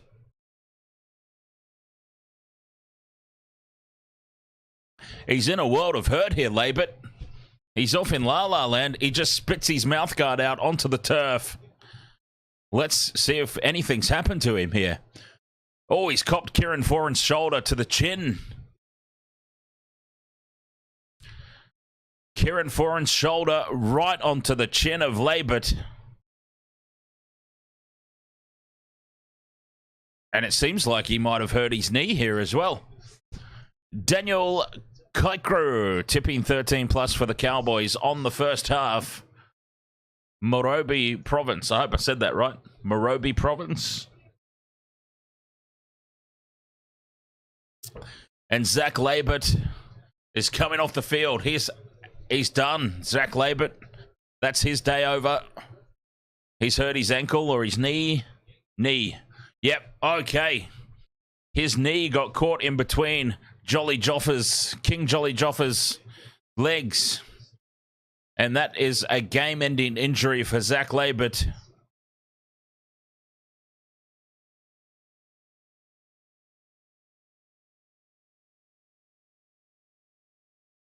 Who comes on for the Cowboys? I can tell you who comes on. Sam McIntyre.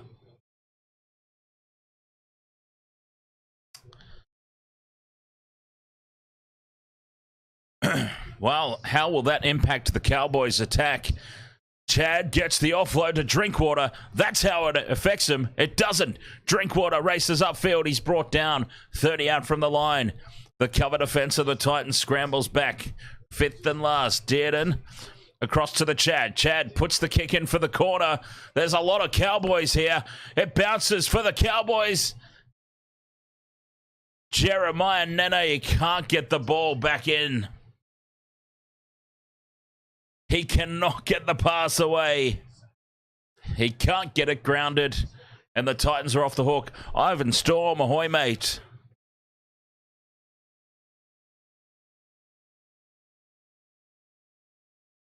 How you doing today, mate? Robert M, ahoy. The first try was Zach Labert. The second try was Murray Taulungi. And now Zach Labert is off with a game-ending injury.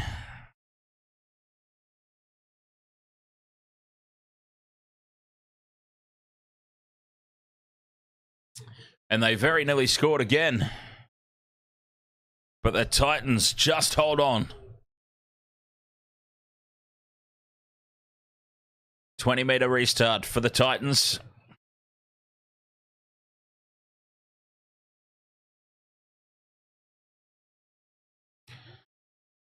Yeah, day 2 of WrestleMania should absolutely be better.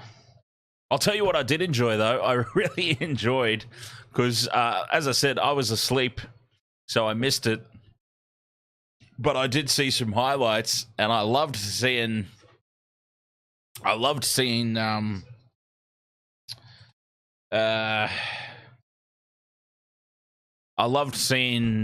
bloody R-Truth in the tag match, waiting for a tag.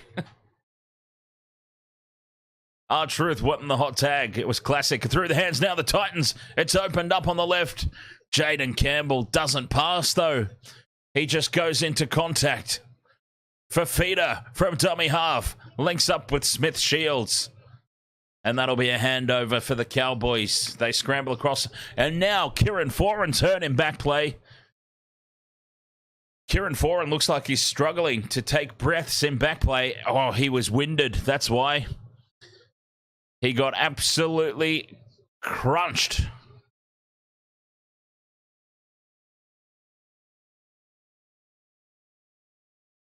Yeah, he's winded. At least, Kieran Foran. He got absolutely folded in that tackle. Oh, yes, yeah, count it. He pinfall counted. That was hilarious as well. R-Truth is great value.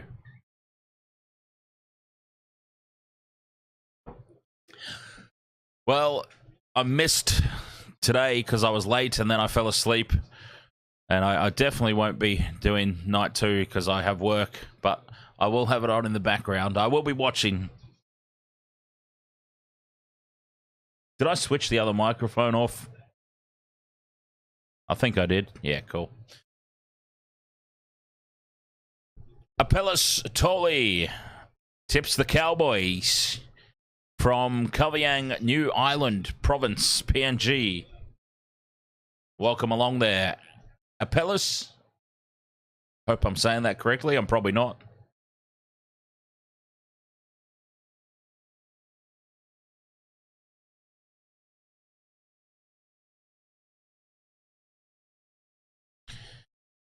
Through the hands early. Go the Cowboys. It's well read by the Titans defense, though. AJ Brimson. G. Ahoy there. Welcome back.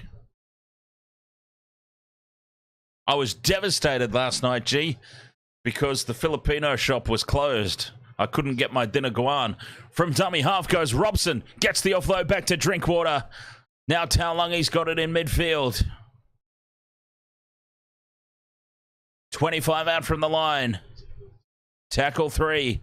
Cowboys on the attack again.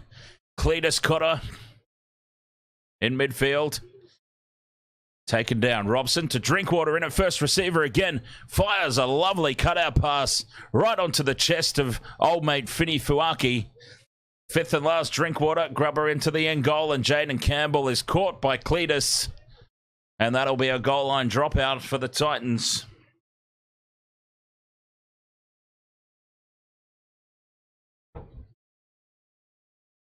Relentless pressure here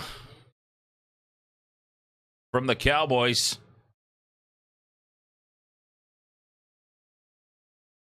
In this all Queensland contest. Short restart. Tapped back from the Cowboys, and Robson almost steps his way through. Dearden's got it now in midfield. Dummies inside, runs on his own. 10 metres out from the line. Cowboys, relentless pressure here. Peter Griffin-Neeme's on. And he's lost the ball. Oh, Peter Griffin-Neeme, he's only just come onto the field.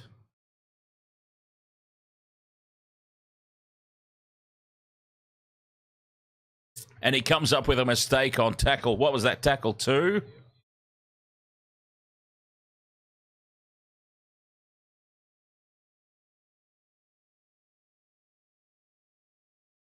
I'm standing by my bold preseason prediction. The Raiders will be in that fight for the spoon as well. Trust me.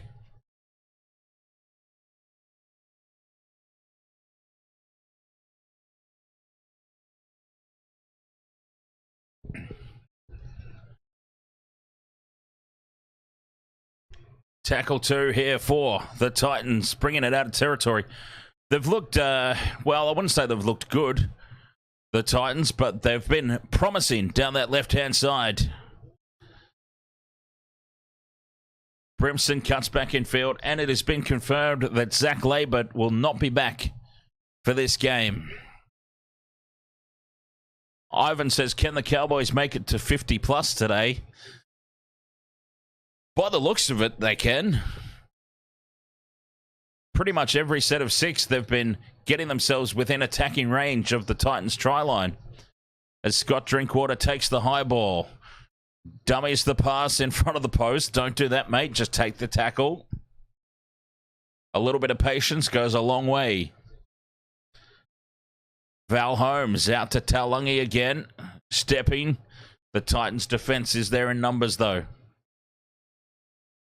They've just got to be a little bit careful here, the Cowboys. A couple of tries have come quite easily for them now. They don't want to become impatient and just think it's all going to happen for them. You still have to do the hard yards, right? Cletus out the back to Chad. Chad holds the pass up and almost going through is Peter Griffin-Neame. Just got ankle tapped on the way through.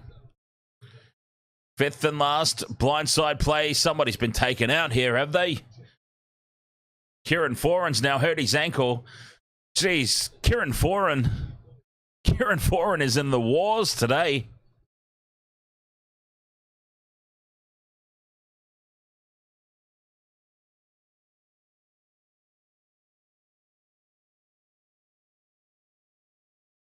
Kieran Foran is now hobbling around in back play.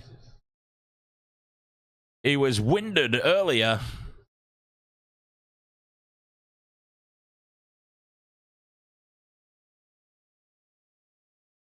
And now he's down. He's down again. Jeez. We're having a look here. Captain's challenge from the Cowboys.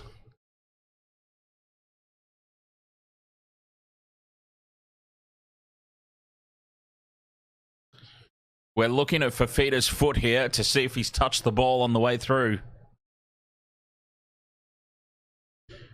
It might be hard to find something conclusive.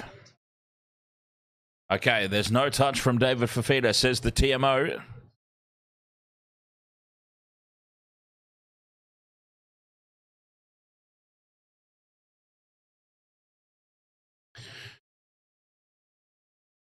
But it's Kieran Foran who's down in back play still.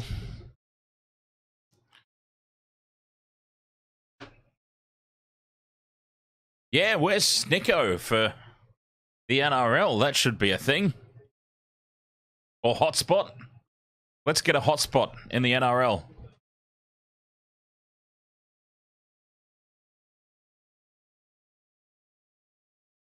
Anyway, the Titans get that call. But once again, look at where they're starting this set. 20 out from their own line. That's a good run, though, from Fermor. They need more of that. And Foran has left the field, by the way. Kieran Foran has left the field.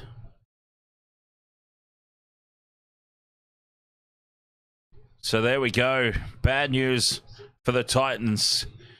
Kieran Foran is off. Fifth and last, Boyd puts it high. Moving forward and taking it. Murray Taulungi, great take up in the air. Yep, Ivan, Titans are pretty much dead set certainties for the spoon this year.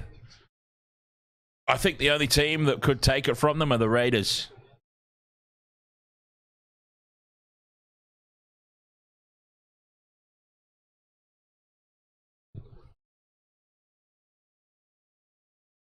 Peter Griffin on the charge, holds onto the ball this time. Sarcastic round of applause for him. From inside the 40 on tackle 4. Great purchase, great angle on it. And Jaden Campbell collects it half a metre inside the sideline. The 40-20 was well and truly on there. And it's a good kick return from Jaden Campbell in the end. Almost a 40-20. I mean, that would just cap it off, really, wouldn't it? It would sum it all up for the Titans. And now they get a very relieving penalty. A leg pull. They can finally get themselves down the other end, the Titans. Shante, ahoy there.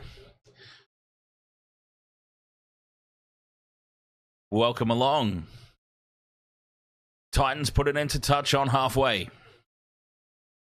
Kieran Foran's gone. That puts a lot of pressure on Tanner Boyd. And I wonder who slots into that playmaker role now. Do they bring Jaden Campbell up? Is that a possibility? We'll keep an eye on that. Down the left-hand side they go. This is where they've looked most likely. Fafita with the pop pass, but it's gone a mile forward. Shante, I don't have anything on this game. I didn't have a chance. I can tell you who I probably would have had, though. I probably would have loaded up on the Cowboys' backline. So I dare say, and it's all just pure speculation, but I dare say I probably would have had Kyle Felt, Val Holmes, and Scott Drinkwater. None of them have scored a try yet, so I've got to be honest about who I would have picked. I didn't get a chance to get one on, though, today for this game. Maybe for the next game. Coming up after this, of course, Canberra Raiders, Parramatta Eels. I'll try and get a multi on for that one, just for a laugh. But I dare say I probably would have gone Drinkwater, Felt, and Holmes. None of them have scored yet. But the Cowboys are looking very, very likely to run away with this one. So my theoretical bet might still get up over halfway again. The Cowboys, Sevo for a double. Yeah, that's probably not a bad call. Dearden, dummies, goes on his own. He's caught high. Manages to stand in the contact. Now he's brought to ground. Fifth and last, Cowboys. 30 out from the line. Drinkwater on the short side. Nice kick, perfectly placed. Tap back from the Cowboys into the chest of Holmes. It's lost at the back by the Titans, but knocked on first by the Cowboys. They hold on once again. The Titans, they're just hanging in there. This game is really threatening to open up and just become a blowout for the Cowboys. But the Titans, they're just holding on. Cowboys' mistakes, keeping them in it. Kathleen, ahoy there. Go, go, Cowboys. Let's get this game moving. Listening from Port Moresby City. The ball spills out and Kyle Felt's got it. Breaks away from the first tackle, Felt. And he's brought down now. Zero tackle. 25 meters out on the zero tackle, and that was Fafita, I think, spilling the ball. If he's not passing it forward, he's spilling it. Holmes with the inside ball to Taulungi, and Taulungi goes close. They're a meter out here. Cowboys. Drinkwater holds the pass up for Cletus. Cletus fights his way to the line. He's driven backwards. Tackle 2, a meter out. Cowboys looking likely. Drinkwater in at first. Receiver puts the step on, puts the fend on, and Scott Drinkwater scores. And there is a tick on my theoretical multi that I was just talking about. The Cowboys are in again. Way too easy. 14-0 kick to come. It's right beside the post. So it's about to be 16-0. And the Titans, they are in for another thumping today, the Titans. Boy, it must suck to be a Titans supporter.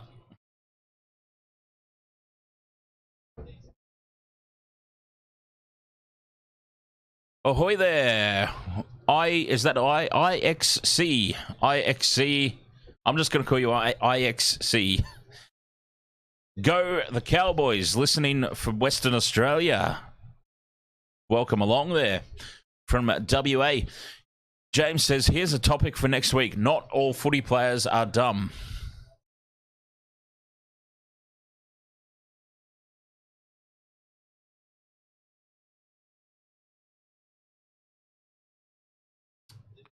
Probably not. I'm trying to think of some.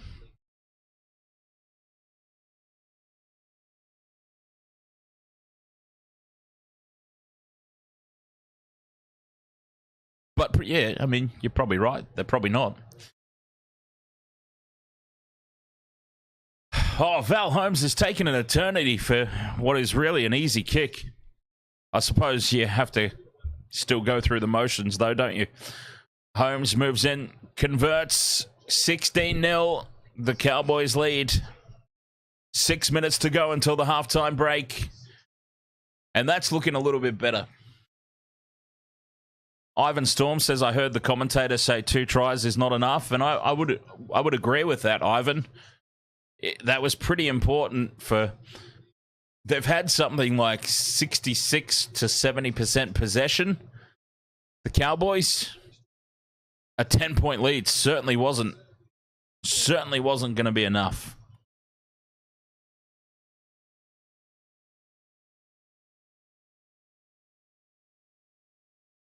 Mind you, the Titans have just offered absolutely nothing in attack, though. So, 10 points probably was enough for the whole game. Unless there's a little bit of luck, it is honestly really hard to see where points are going to come from here for the Titans. Quite honestly. Oh, a perfectly held up pass to Cletus and nearly bursting through. They've got the momentum in spades here at the moment. The Cowboys did, and offloads back to Drinkwater on halfway. Peter Griffin up over the 40-metre line. Robson to the Chad. Inside ball. Drinkwater again. So heavily involved. Scott Drinkwater. 5th and last. The Chad 20 out from the line. They're going to run it here, the Cowboys. Dearden to Holmes. Holmes gets the ball away to Talong. It's tapped down by the Titans.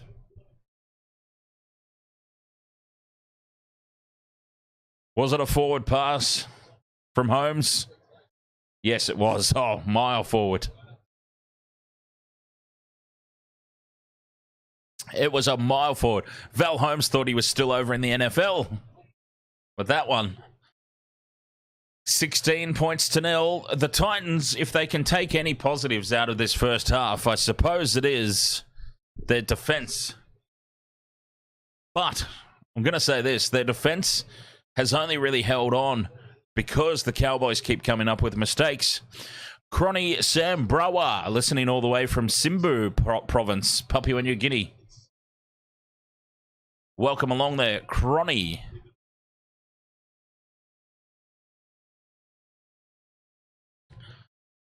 Four minutes to go till the halftime break. 16 points to 0. The Cowboys doing a job on the Titans at the moment. Boyd down the right-hand side, links up with Randall. Nowhere to go. Well read by the Cowboys defense. 5th and last on halfway. Boyd puts it high. No pressure on the kick chase. Robert M says, what will Des be thinking? Des will be thinking, what in Christ's name have I got myself into? I would dare say that's what Des is thinking. Remember earlier in the stream when I fell over the microphone stand? I actually think I've broken it.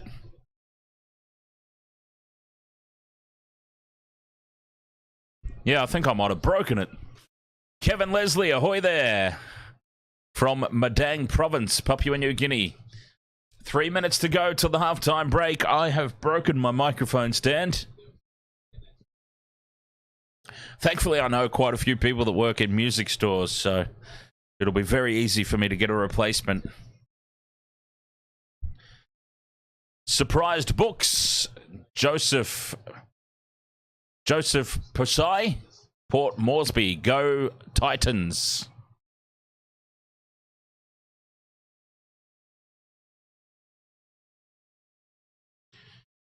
Scrum down on halfway. Titans ball. Jaden Campbell puts the step on, tries to accelerate through half a gap. He's well wrapped up. Dearden and Finafuaki. Finafuaki? I don't know. 30 metres out from the line. Oh, flat past there to King Jolly Joffa. 20 out from the line here on tackle 3. God, this is getting awkward. All right, I'm going to have to go Freddie Mercury style. I'm going to have to hold the microphone up with the broken microphone stand. Boyd puts the grubber kick in. It's going to go way too deep. And that's just a waste of a play. Penalty to the Titans, though. I guess he knew that was incoming. He knew that they had advantage, perhaps, and that's why he put that kick in, because it really was an atrocious kick. Do they take the 2 here, the Titans? A minute and a half to go. Take the 2. Get some points on the board. Take something positive into the halftime break. Some good news for the Titans. Kieran Foran is up running on the sideline. Big defense. Big defense on their own goal line here. The Cowboys. Yeah, Kieran Foran's up running about.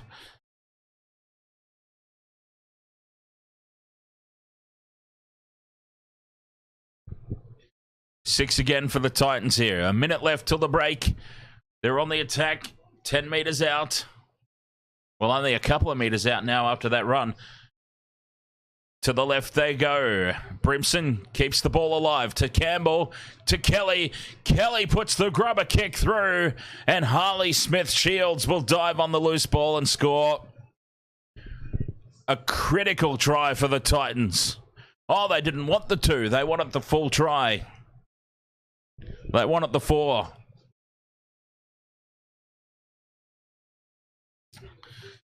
$16 points to 4, and that was important. Words cannot describe just how critical that try is. The Titans are going to go into the halftime break feeling like they're still in this. And I mean, they are as far as the scoreboard goes.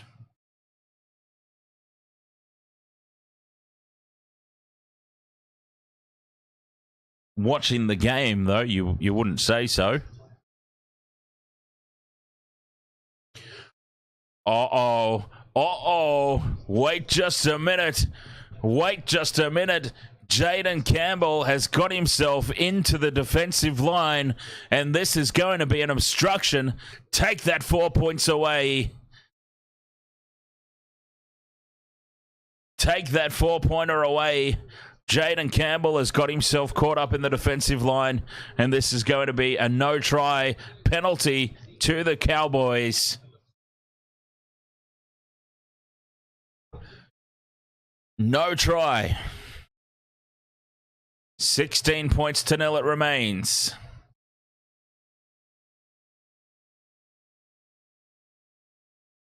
James asks if Dearden reminds me of Munster in his younger years.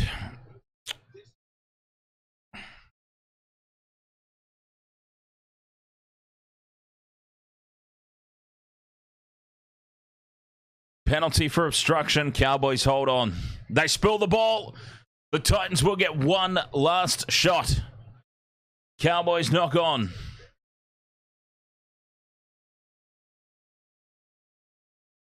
They race to get this scrum down. Yes, he does, James. Yes, he does. I mean, are you talking about... Oh, you're not talking about appearance. Well, I've just Googled young Cameron Munster, which is probably going to put me on some sort of weird list with the government. And I'm thinking looks-wise as well. And they've gone for a chip and chase, except that nobody was chasing.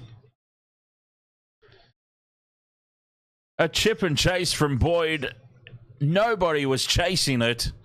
And the Cowboys diffused that easily.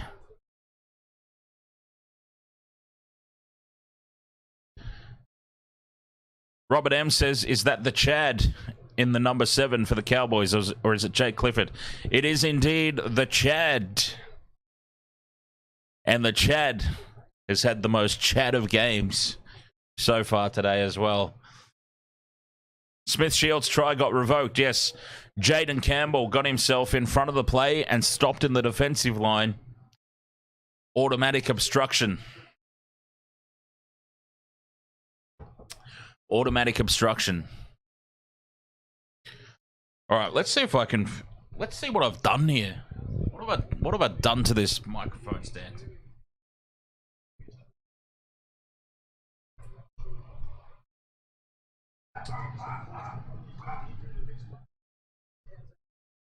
Maybe that's a little bit better. Okay, there we go. Maybe I didn't break it. Oh, well, that's cool. Yeah, okay, I didn't break it. It's just when I tripped over it before, it's knocked it down. On one of the legs got knocked down. I just needed to shift it back up. There we go. Oh, that's cool. So there you go. I didn't break it. All right, Wasted Water Sports, halftime here. 16 points to 0. Cowboys in the lead.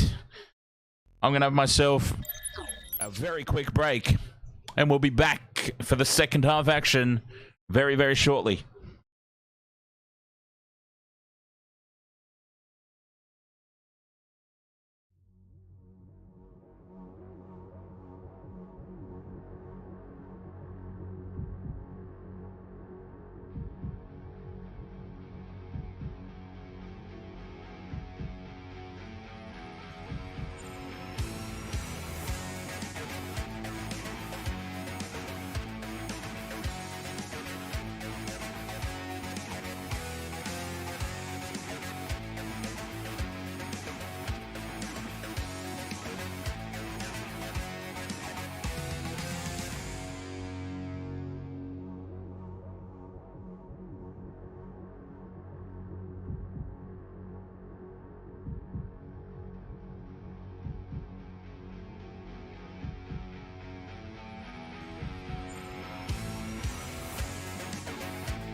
Forgot to turn the microphone on again. Halftime here. Wasted Water Sports, 16 points to 0. Cowboys. Cowboys doing the job at the moment on the Titans. Titans almost had themselves a try.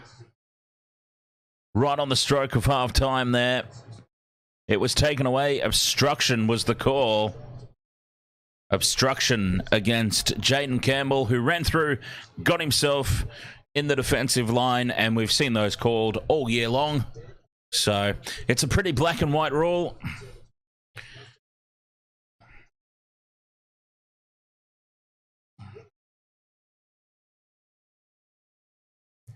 It is what it is. Oh, James. Okay, here we go. Same game multis for the next one. Savage, Sevo 2+, and Parramatta 13+. I like it. I like it. Let's see. What can I put on? Good opportunity to do it too. Actually, before we jump into that though, very special shout out to the Wasted Water Sports All-Stars. I don't think James is the top super chatter anymore, but Rod's already a member, VIP. So we're keeping James on there. Justo the Orchestrator, the Knee Crumbler, Sports Vault, AU, Rod, Richard J, Dustin Fisher, Who's Your Caddy, J Joe, Casper Guri, Gamer Mel, Mr. Ed's Dead, Robert M, Vobsy, Kelly, DJ Shack, and D Funk. It's pretty hard to keep up with. It'd be pretty hard to keep up with. No, look, Rod's already on there with the... Oh! I was going to put you up on the goalpost. I forgot.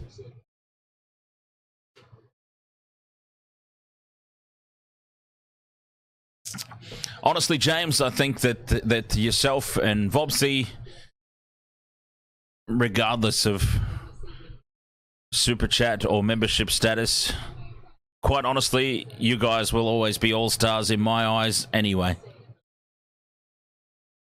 I think you both deserve your place. I mean, pretty much two of our first subscribers, really. Two of the first that I remember anyway. I mean, you guys were very, very early days. If not the very first stream. I feel like Vobsy might have actually... You guys might have been on the very first stream. If I'm not mistaken. Very, very early days anyway. Sports Folder said a big fat skip for the next game. It's such a hard one to predict. The prices are all horrid.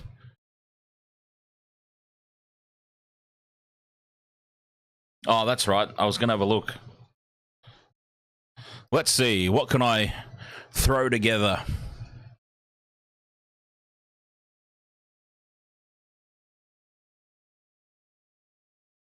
Raiders, Eels.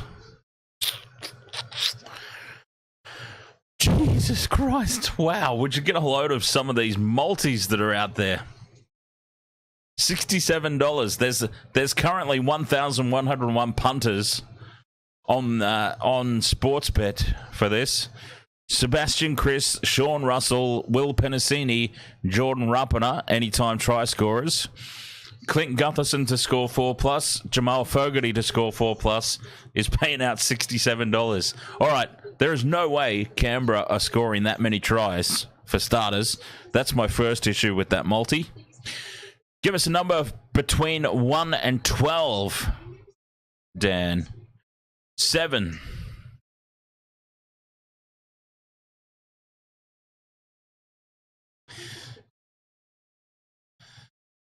I can't see where Canberra's tries are coming from against the Parramatta defence.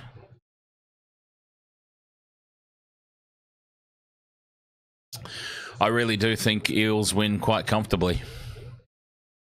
I know the Raiders are favourites to win. I think because it's just a reaction, I think, to the Raiders, not the Raiders, to the Eels losing last week and Mitch Moses still being out.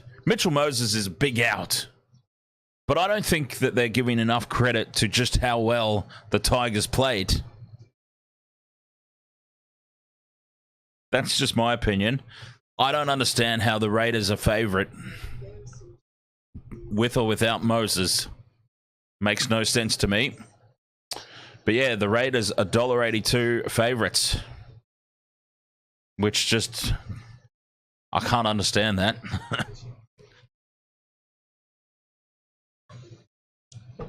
Even with the absence of Mitchell Moses. I don't understand that at all.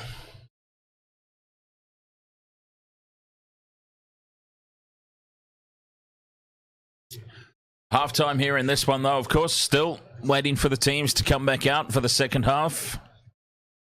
16 points to 0. The Cowboys with the lead.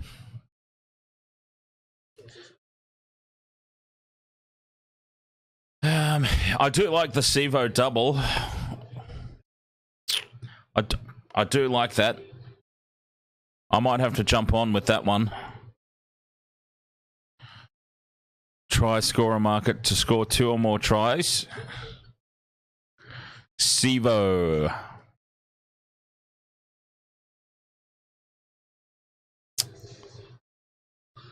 $4.50. I do like that one. Anytime try. Let's see. Who else is there for Parramatta? Gutho. Penasini. Dylan Brown. Maybe Dylan Brown. Dylan Brown could be in for a big game. Jermaine Hopgood. What about Pluto? Let's put Pluto in. He's not really a try scorer, is he? Regan Toodads, perhaps?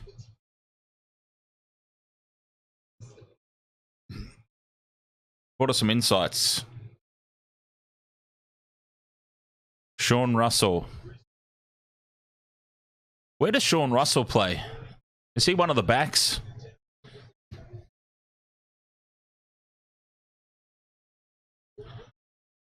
Okay, yeah, let's go Eels with the line. Sean Russell.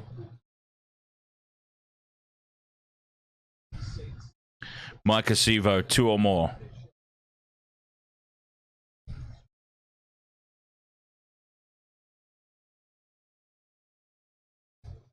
Yeah, bugger it. Bugger it. Let's do that. It's all just a bit of fun anyway. Right. Gamble responsibly and all that. Let's go with that. Here come the teams for the second half. Let's get ready. 16 points to 0. The home side.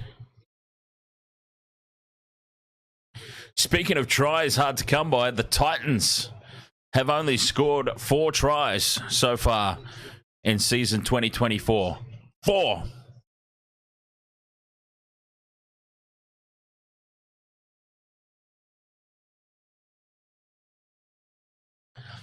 They've had a bye already, haven't they, the Titans? So that's basically what, 1 a game. They're averaging 1 try a game at the moment. Here come the Cowboys. Well on top at the moment. The Titans thought they had answered one back right on the stroke of halftime, but it was pulled back for an obstruction penalty.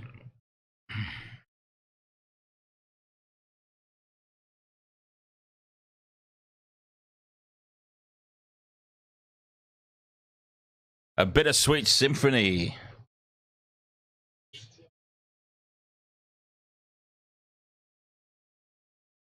There's Labert. Quentin Paul, you've bet on the Titans to score 3.5 points.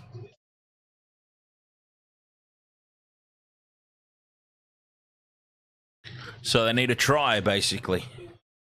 Second half underway. Cowboys with it. And look at that. Charging from the back fence is Peter Griffin-Neame.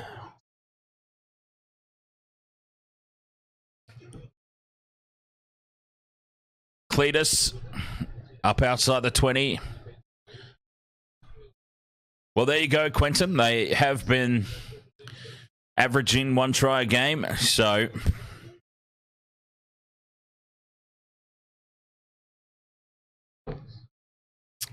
they're a chance. Tackle 4 here for the Cowboys. Just shy of the halfway line. Robson to Cletus. Cletus out the back to the Chad. Chad dummies. Steps back in field. He's wrapped up. 5th and last. Robson goes to Drinkwater. Drinkwater puts it high. Taken on the full at the back by Jaden Campbell. And he's wrapped up and driven backwards.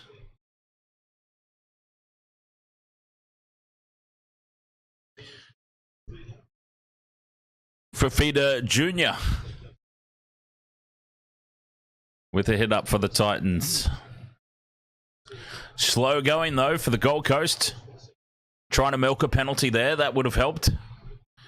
The referee was wise to it, though. Wise to those shenanigans. Farrells from dummy half. That's a good run. 5th and last. They're up over halfway. Solid set in the end there for the Titans. Now they need a good kick. Boyd puts it high. Not a lot of distance on it, but it's a high looping kick. Well taken, running backwards. Taulungi. Cowboys have it back. Scampering out of dummy half. Drinkwater. Quentin Paul, I didn't know who to pick for any time try scorer. Didn't have faith in the Cowboys as Val Holmes almost breaks through.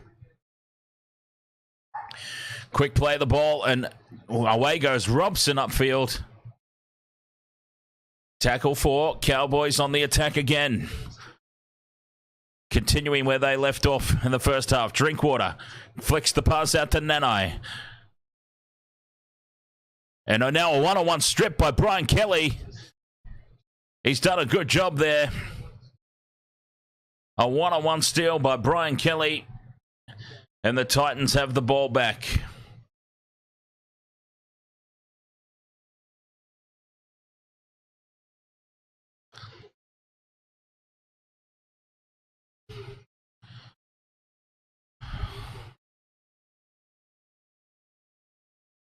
Got to have faith in the Cows.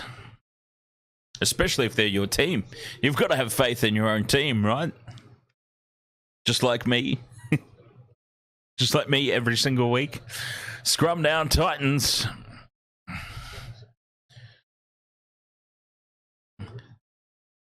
They nullified the Cowboys there before they could get anything going.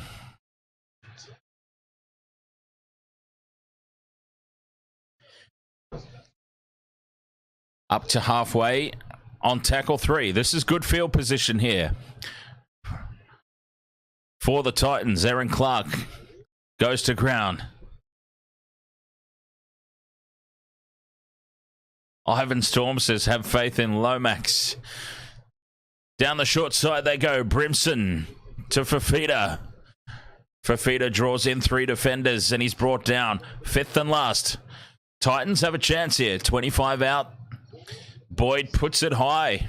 How's the kick chase? Moving forward. What a take from Scott Drinkwater. Leaping through the air. Racing forward. That's an extremely good catch.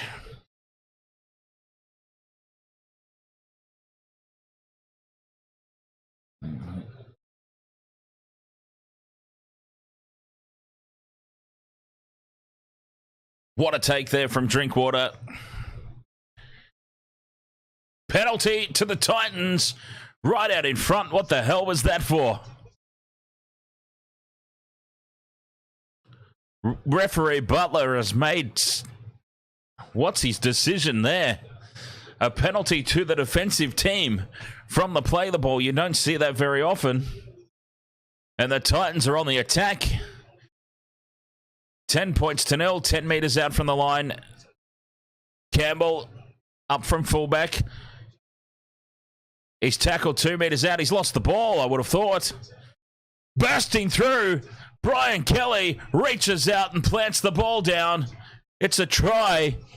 The penalty is still confusing to me. I still don't understand why it was a play the ball penalty against the attacking team But this has set the Titans up for a try. And Brian Kelly still had a lot of work to do.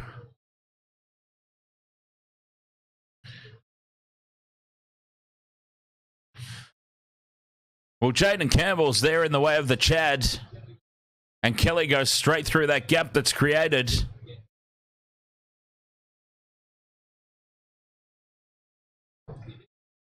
Can you be called for obstruction when you're the one who played the ball? Surely not. That would be obstruction rule gone mental. Try confirmed.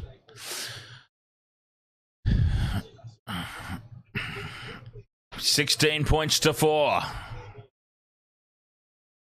It would be obstruction rule gone absolutely haywire if that was called back. Chad did his best to... Oh, Seb Watson says dissent against Kyle Felt. Well, there you go. I wonder what Kyle Felt said.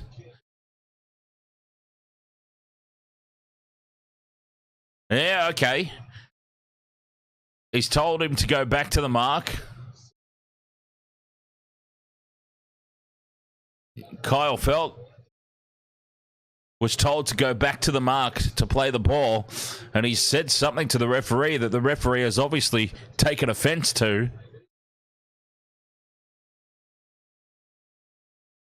That'll be a talking point. Tanner Boyd hooks the conversion to the left, and it remains 16-4.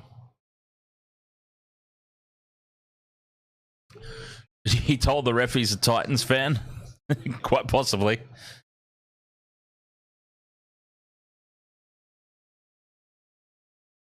Anyway, that brings the Titans back into it, and there's your try. Who was that? Quentin Paul. There's your try, mate. Defunk says, I think he said, up the wahs.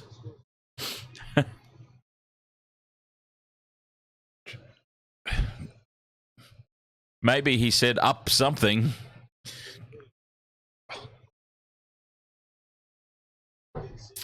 Anyway, Titans back in the game. 16-4. That just keeps it interesting. Keeps them around. Solar eclipse on Monday in North America. Lots of clouds in Texas. Tackle 3 here for the Titans, making some good meters now. It's amazing what a try can do, isn't it? Really. Just to spark a team into gear. Oh, that's a huge hit in midfield.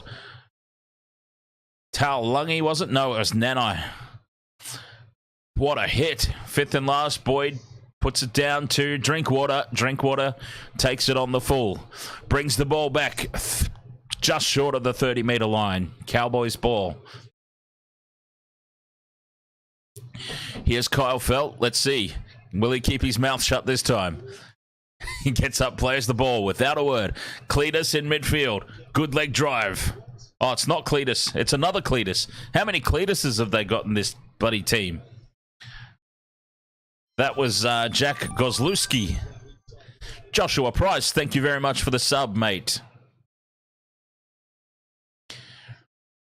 The Chad to Nanai. Nanai steps back in field. 25 out here on tackle 5. Still the Cowboys making way too many easy meters in their set. Chad with the crossfield kick. Val Holmes gets up and competes, knocks the ball on. He won the jump to the ball, Val, but he couldn't hold on. Titans have it. They're holding on here, the Titans. The longer this game goes on with the score, Cowboys bobbling the ball there is Smith Shields, I think it was. Very nearly dropped it. The longer this game goes on, with the scores remaining close, the Titans would have to fancy themselves as Peter Griffin-Neame's down. Peter Griffin-Neame is down. The referee's blown time off. What's happened to him here? Oh, Fodawaker has fallen on his knee. Wow, that's an awkward twist. Oh, I think he's done. Griffin Neame could be done here.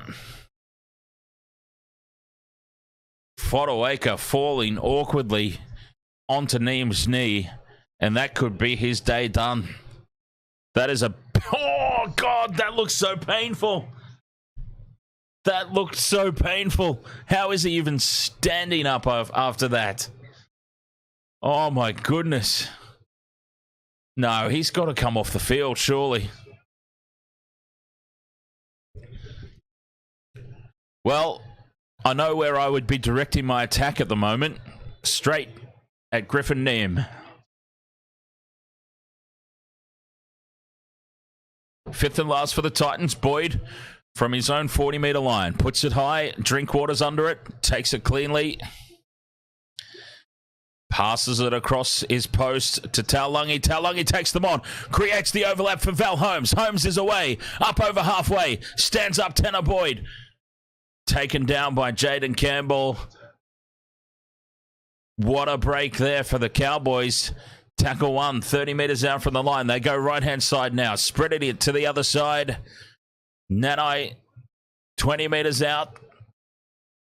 Here come the Cowboys. Great counter-attack. Townsend, there is Peter Griffin Neame. Almost drops it, but he's taken 10 metres out. Big chance here for the Cowboys. The Chad holds the pass up for Drinkwater. Drinkwater goes straight through a huge hole. That was way too easy. I think there might be obstruction here. It's gone up as a try. No, that's a defensive decision from Tanner Boyd. I think Tanner Boyd's made a defensive decision here. And that's created a huge gap outside him. And Drinkwater says, thank you very much. I'll have my second try of the day. And the Cowboys lead 20 points to 4. I expect this one to be given. The Chad holds the pass up perfectly for Drinkwater. Purely a defensive read from Tanner Boyd. The try is confirmed. Drinkwater gets a double. Justin Karam says Cowboys will still win the game. Watching from Copex, East New Britain Province, PNG. And the Cowboys have extended their lead here, 20 points to 4. Kick to come from right beside the posts.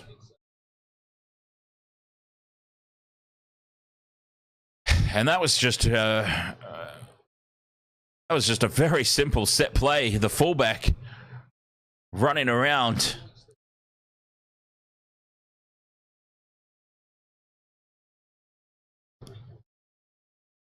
Way too easy. Get the ball to Kyle Felt.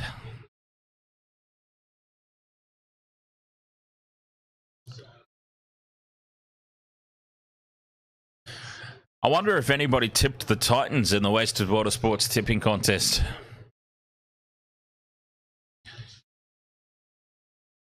Holmes, about 10 in from touch. Good purchase on it. Over it goes.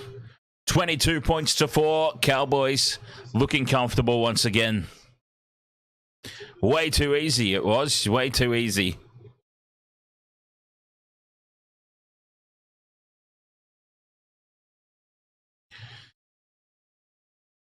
Cowboys create some more distance between them and the Titans.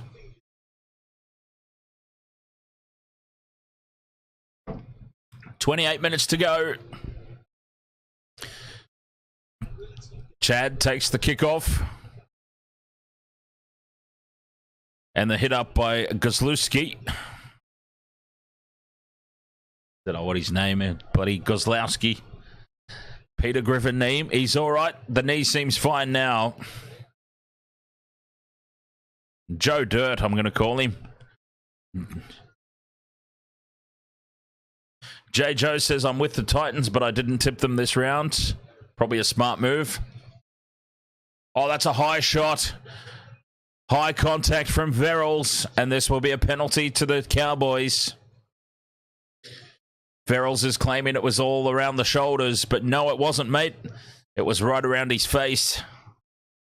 And that's a pretty clear-cut penalty, that one. The kick into touch takes the Cowboys 40 metres out from the line. On the attack again. Val Holmes with the tap. Here's Dearden to Griffin Neame in midfield.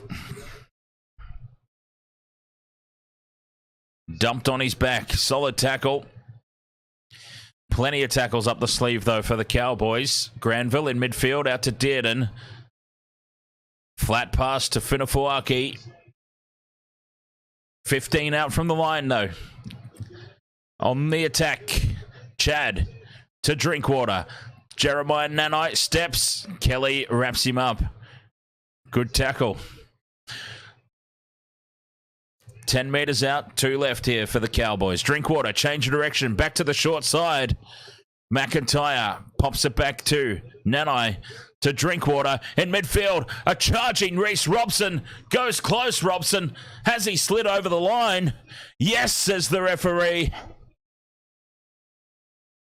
Talk about too easy. Little Reece Robson. He got those legs pumping, and they pumped all the way to the try line. 26-4, kick to come. Game of Mel, ahoy. How are you doing?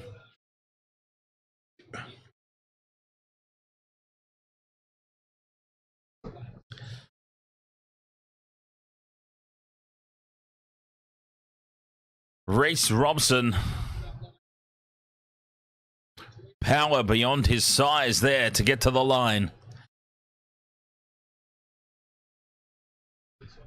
50 incoming.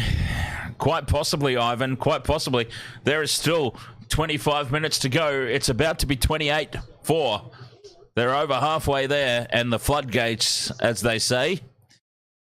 And as James has just said, the floodgates could well and truly open now.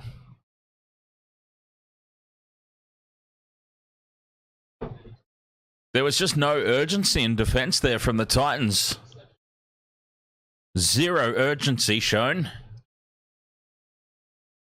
There were a couple of Cowboys that could have scored that. The support players were running through. Where was the defence? Holy hell. Val Holmes hasn't even taken the conversion attempt yet. He's still lining it up. Come on, mate. You could flick that one over. And flick it over he does. 24 and a half minutes to go. 28 points to 4. The Cowboys looking very, very comfy now. Doing very well, thank you, Gamer Mel.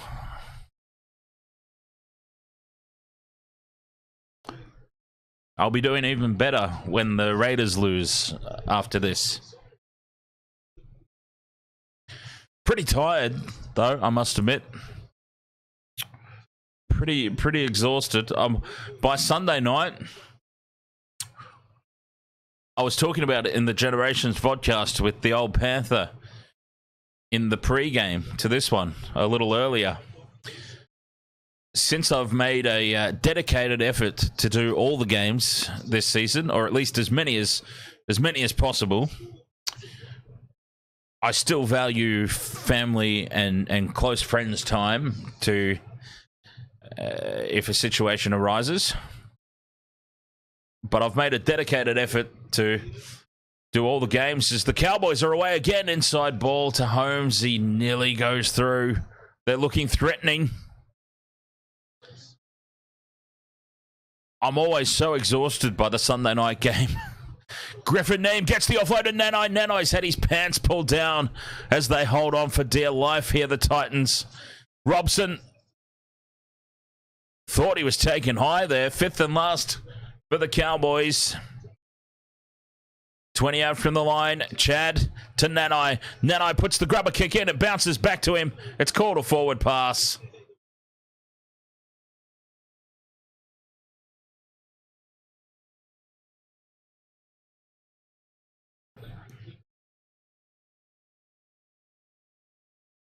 Aaron James, ahoy there, from Goroka, Papua New Guinea, with the Cowboys. Madeline Suzette, ahoy. You need the Raiders to win. No, we don't want the Raiders to win, ever.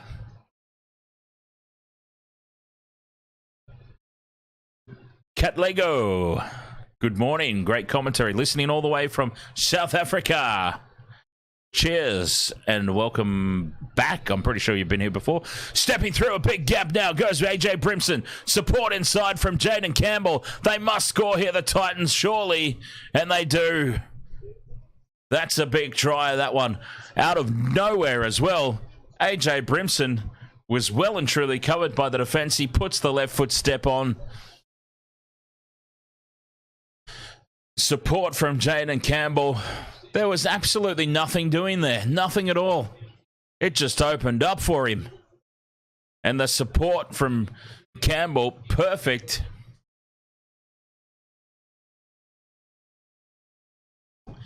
$28 kicks to come from right beside the posts. That was out of nowhere, really, for the Titans, it must be said. There wasn't really anything happening there.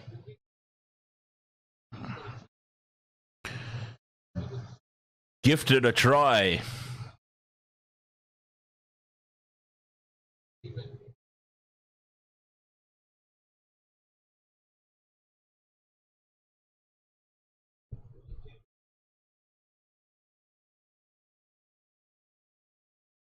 Conversion from Tanner Boyd successful. And it is 28-8.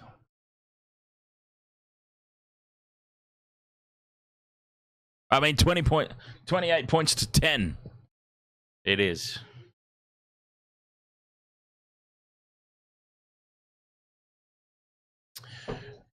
Yoak Guren, Ari from Lay, PNG. Go Cowboys.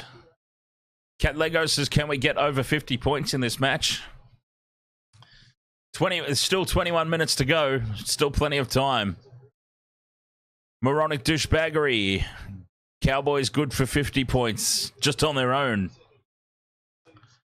Quite possibly. What a huge attempted tackle there. He's come off second best, Sam McIntyre.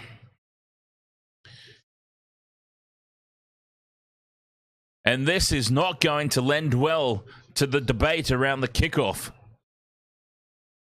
Because this is the sort of stuff they're trying to get out of the game. That's why the discussion is even taking place. Fodawaker. Oh, wow. Sam McIntyre.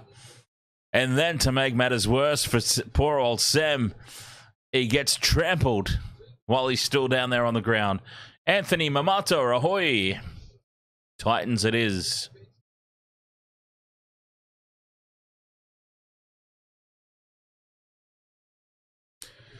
$28 points to 10, 21 minutes to go. Sam McIntyre, I believe, will be called off for a HIA by the independent doctor. Oh, he got rocked backwards in that. And that's why, that exact thing that just happened is why there's even a talking point around removing the kickoff from the game. Fodawaker's off for a HIA, and there is McIntyre as well. Both off for a HIA.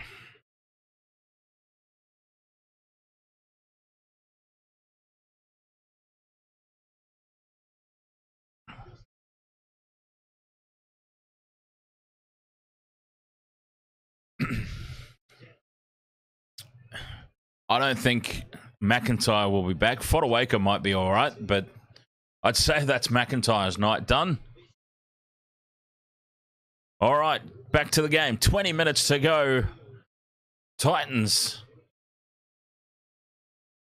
Kelly's looked good. Probably the... Oh, just as I say that, he spills it out the back. The Titans recover it, though. On tackle 4.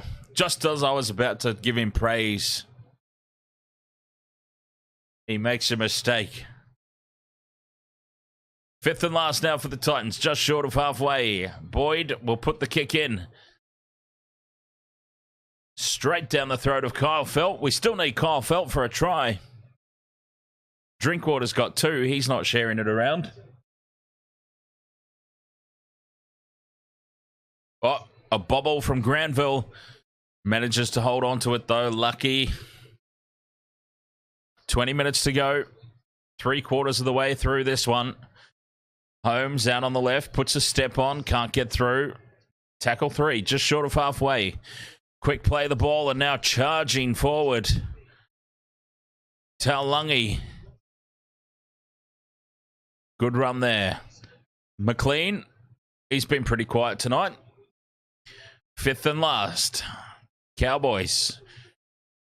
20 metres out from the Titans line. Chad out the back to Drinkwater. They're going to run it here. Drinkwater to Nanai. Nanai loses it. And it's swooped on by Jaden Campbell. He picks it up, shrugs away from one. Chad comes back at him. Oh, and that's a horrible looking tackle there from the Chad. Accidental, but that looked bad. Hip drop. Chad's in trouble here.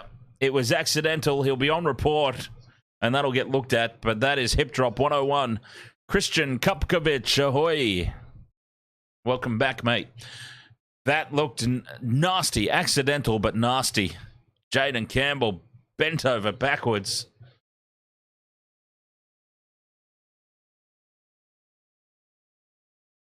Hip drop 101 right there, Chad. In slow motion, it looks a lot worse, as they often do. I called it accidental at the time. The slow motion makes it look very much on purpose.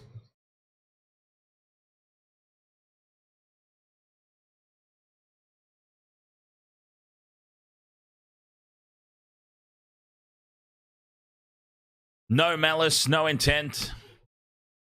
It's on report, and I think that's probably fair. Oh, he's gone for 10, has he? Chad's gone for 10. He's on report, and he's gone for 10 minutes to the bin. The Chad for a hip drop.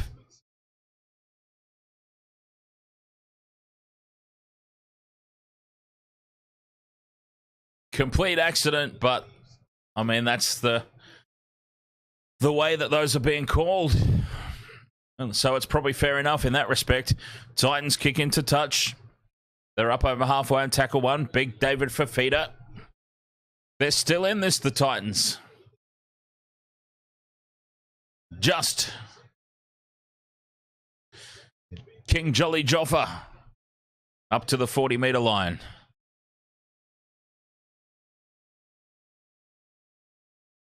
Haas.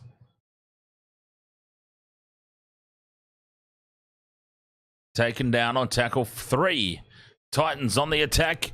Brimson to Fafita. Passes it out to Smith Shields. Steps back in field. 4th here for the Titans. 10 metres out from the line. Down the left-hand side they go. Terrible grubber kick. It's going to sit up for them, though. Smith Shields. It's dived on by the Cowboys, but lost forward somewhere in there, surely. Yes, says the referee. Titans are going to stay on the attack here.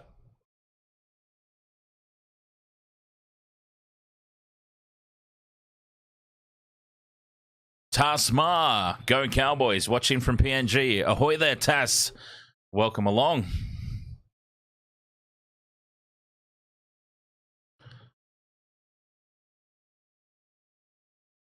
A 10-metre scrum down in midfield here for the Titans. A try here would make it extremely interesting. The Chad is in the sin bin still for the next 7 or so minutes. Jaden Campbell receives the ball from the scrum win. They're a metre out now, Titans. 17 minutes to go in the game. A 6 again. And on the crash ball is Cleese Haas. As easy as you like, they've rolled right through the middle. 28 points to 14. The kick to come from right beside the post.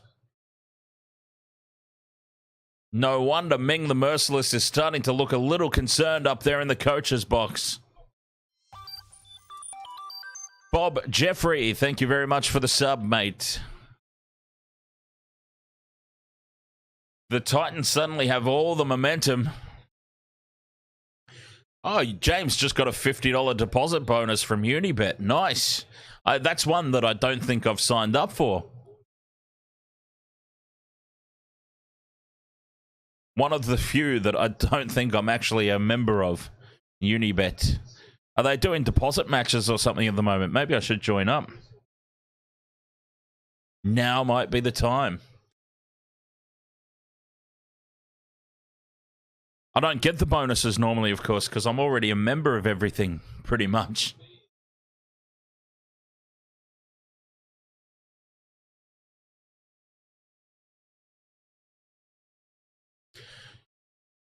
Try confirmed.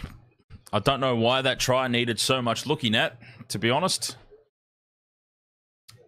From right beside the post, Tanner Boyd to make this a 2 converted try game. 28 points to 16. It's game on here. 16 minutes to go. Chad still in the sin bin. Titans with the momentum.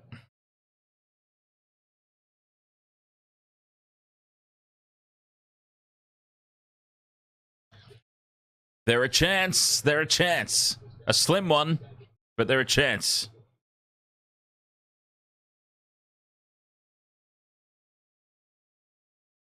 If you go into the live chat of the betting agency, all you have to do is write, "Can I get a loyalty bonus bet, please?" Yeah, does that work? Might have to try that.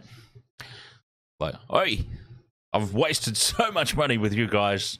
Give me a little something, please. Maybe not word it like that. Titans have it from the kickoff.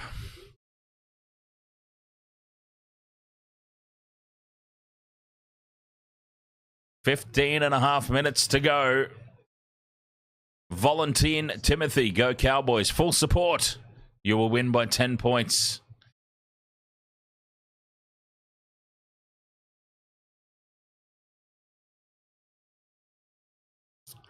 The Titans, down the right-hand side they go, and they go straight through. Here goes Jojo Fafita, stepping back in field. Support from Fermor, and they're in again. The Titans, 28 points to 20, the kick to come. 15 minutes to go. Is the comeback on? By God, it is.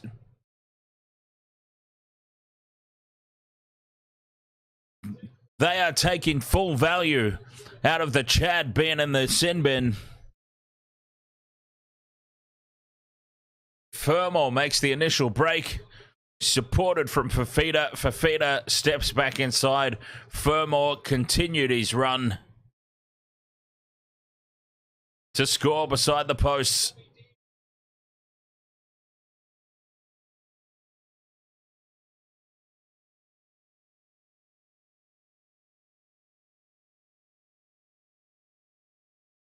Wow. It's right beside the post. We're about to be a converted try the difference with 14 minutes to go. Chad is still in the sin bin. What's Chad got left? Another 5 minutes, maybe?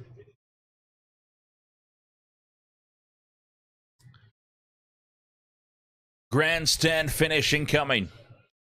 Boyd with the conversion, 28-22. The Titans have found a way back.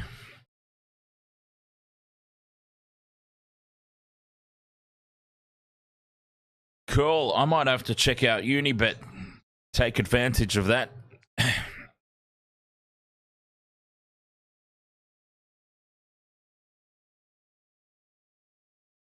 Ming looking very concerned up in the coach's box.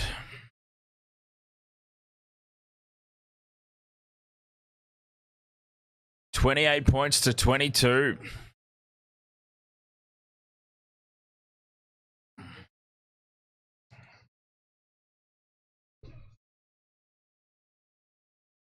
King Jolly Joffa with the hit up off the restart.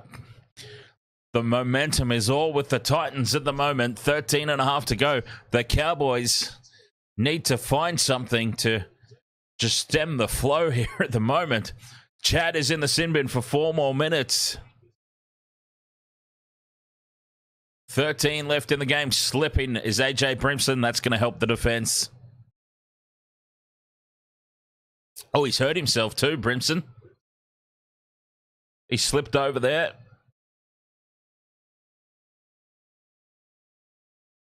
Fifth and last, Boyd on halfway, puts it high. Taulagi takes it under no pressure at the back. A wall of Titans defence to greet him, though. Yes, someone opened the wrong side of the floodgates. They pressed the wrong button.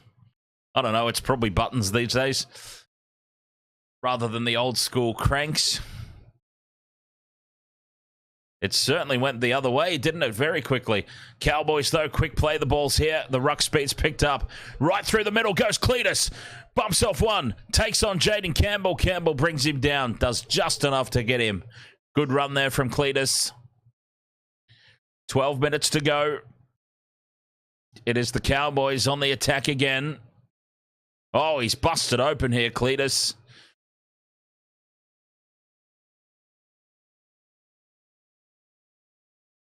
Running a perfect line. He's had his face scratched. That's what's happened. He's had his face scratched accidentally. Oh, and then a head clash, was it? Oh, he's in the wars there, Cletus.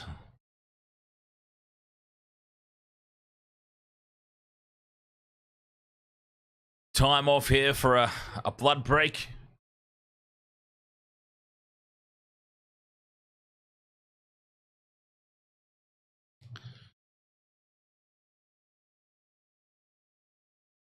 As Cletus gets patched up, I'll have a quick break while this is going on. I'll be right back.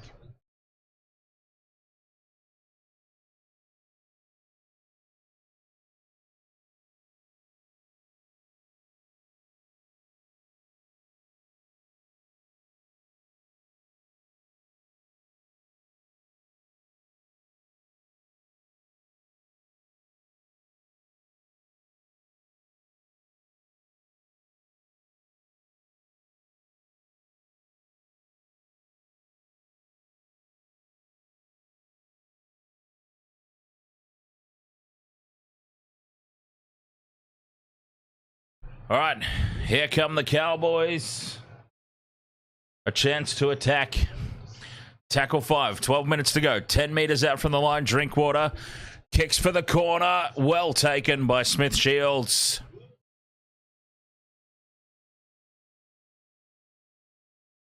Seven tackles set here for the Titans. 2.5 minutes left for the Chad. 6-point ball game.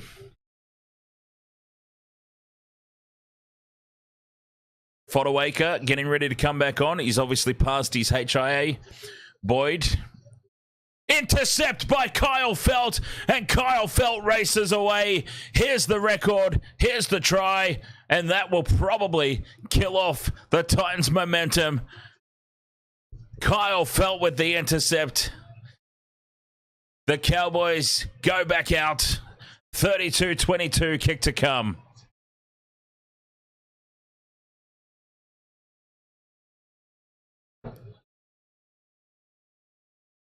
Kyle Felt reads it like a book, plucks it out of the air, races through to score.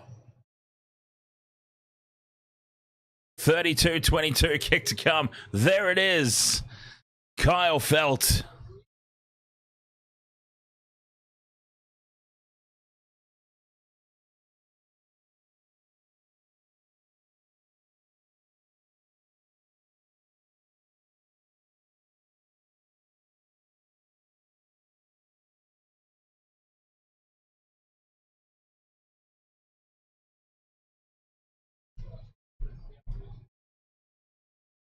That should be the game, says Rod. I agree.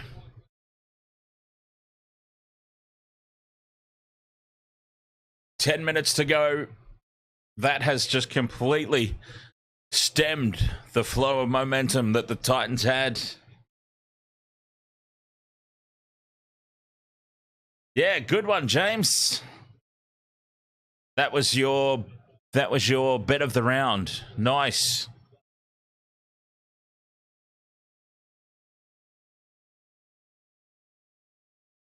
Taulagi has not scored. No. What's it been? It's been Drinkwater 2, Robson 1, Kyle Felt now.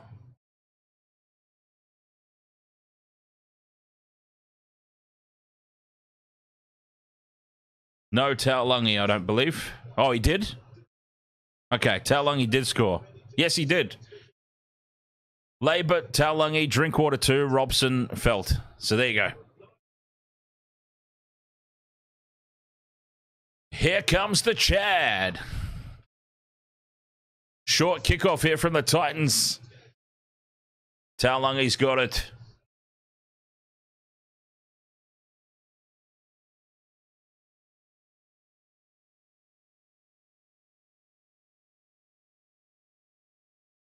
Nine and a half minutes to go.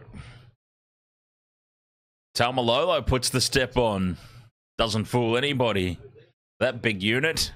Robson to McLean. McLean backs into the defense. Looks to offload. Can't. Robson dummies and goes straight through a big hole. Taken down and stripped the ball out there. Jaden Campbell does well. Jaden Campbell. Amazing effort. The Titans now a couple of meters out from their own try line. Jaden Campbell, a miracle tackle there.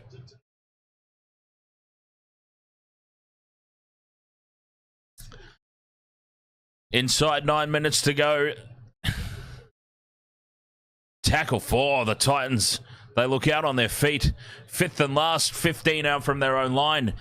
The Cowboys have just lifted to a pace the Titans can't go with here. Boyd gets the kick away from 15 out. It's taken on the full, and back over halfway comes Valentine Holmes. He's wrangled down, but they're inside Titans territory. Amazing field position. 8 minutes to go. They could well and truly put this game to bed, if they haven't done so already.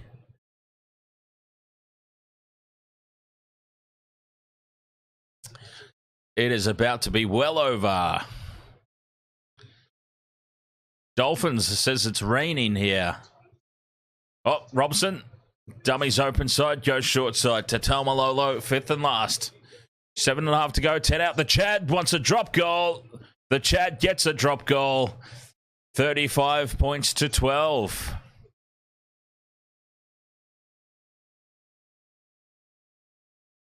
Why not, I suppose? I think they were honestly already comfortable with the 12. Why not make it 13, though? Maybe there needs to be a new t-shirt. Take the one.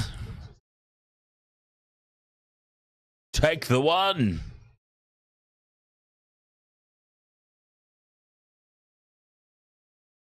And the Cowboys doing it quite comfortably now.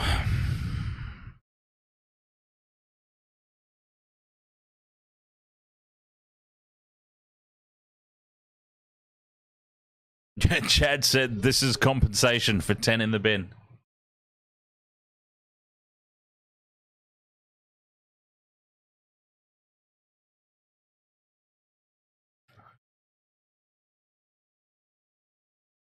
Cowboys are looking really good, but there's so much more room to improve, which is scary, says James.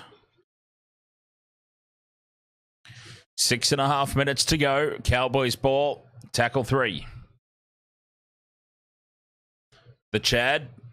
Inside ball to Taumalolo. Taumalolo's putting some big numbers up today. The Cowboys' next 5 games. Eels and Sharks. Panthers. Our teams back to back to back. James. Eels. Sharks. Panthers. Townsend puts it high. Oh, an early tackle there. Jeremiah Nanai just gets it a little bit wrong. And it's a penalty to the Titans.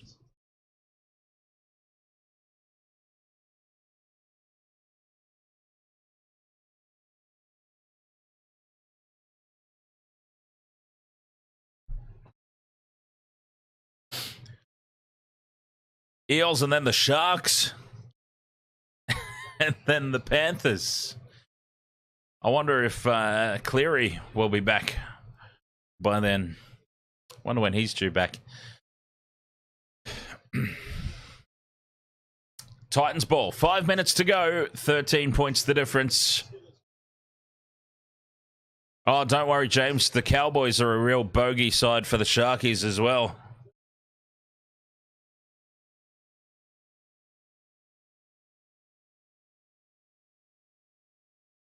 Fafita takes it to inside 30.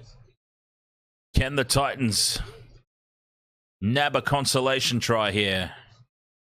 Jaden Campbell up in the line. Out the back it goes to Fermor. Fermor has had a strong game. Bumps off one. Gets the arms free. And a try incoming here for Fafita. No. Tackled a metre short. Jojo Fafita. Fifth and last for the Titans. Boyd, 10 out from the line. Crossfield kick. It's well placed. It falls backwards, but it falls for the Cowboys. Kyle Felt is there. Fermor's had an absolute cracker of a game. Very solid effort in a losing team.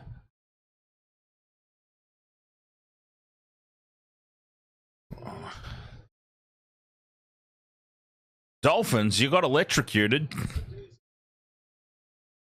Well, I'm impressed. I'm impressed by your effort to get electrocuted and still be on the YouTube chat room. I mean, that's mighty impressive. Taupo, ahoy there. And the willow tree. Dearden, numbers to the left here, Holmes.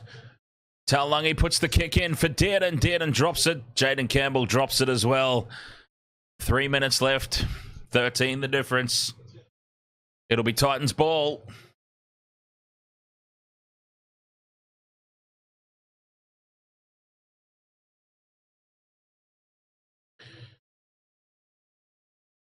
Don't forget, coming up after this, Raiders versus Eels.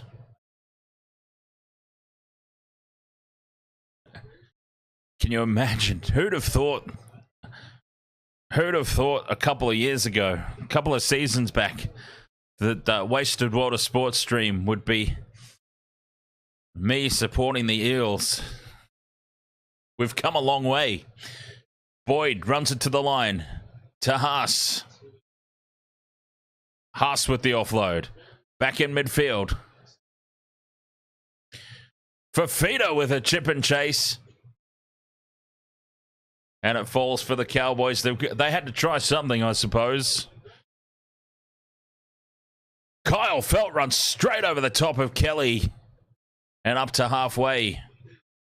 Go the Cowboys. Chad holds the pass up for Dearden. To Holmes. Holmes with the most forward pass ever.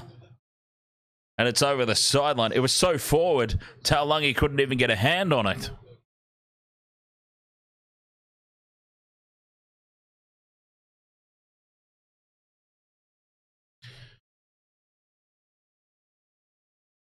Willow said hello.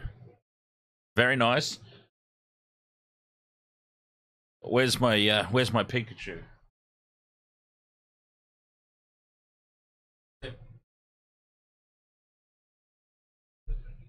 There we go. I've got my big Pikachu here. A minute and a half to go.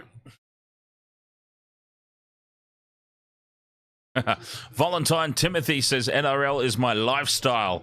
I cannot miss a single game. As Jaden Campbell almost goes through.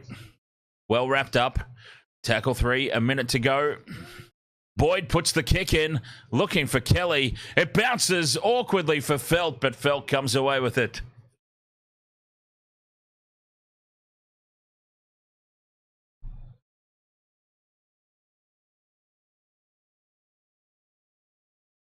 "46 seconds to go.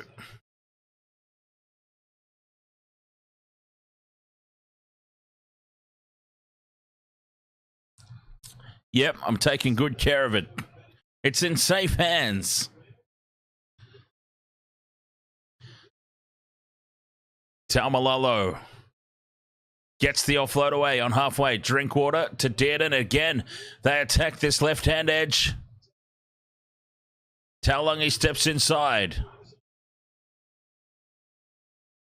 that left-hand edge, they're looking good down there. Holmes on tackle 5, bobbles the ball. They're going to have a run here. Holmes kicks into the corner. And that will be full time.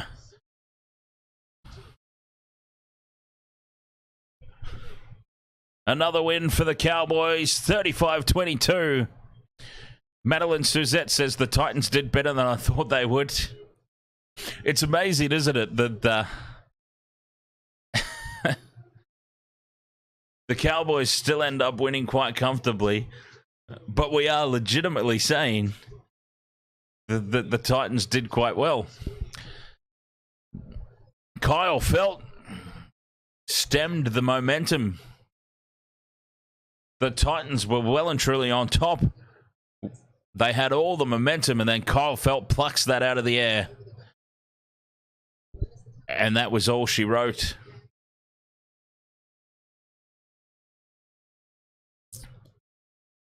$35 points to 22.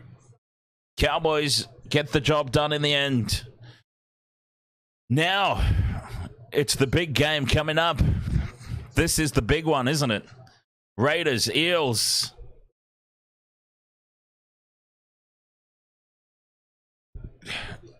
James, I will never forgive the Eels if they lose this one. They will never be forgiven. If they drop, honestly, if they drop this one, I will hate them again, officially.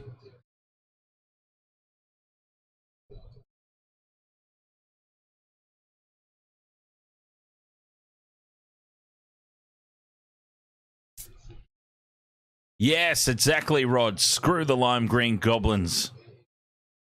Bollocks to them.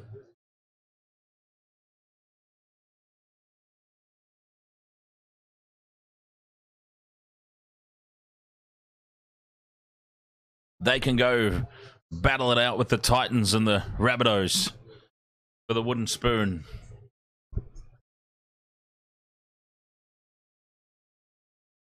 Another Ricky rant post-game would be hilarious. Oh, they're always good value. That's one thing I will say about Ricky's Green Goblins. Whenever they lose, it's always good for a rant. And speak of the devil, there he is. The man himself, Ricky Stewart, having a chat to Nico Pajarillo, whoever that is.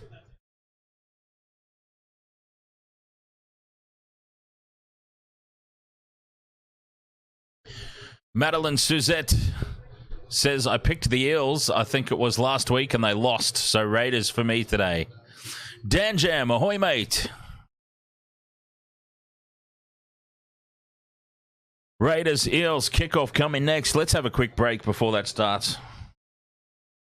That sounds good to me. Hang on, when does it start?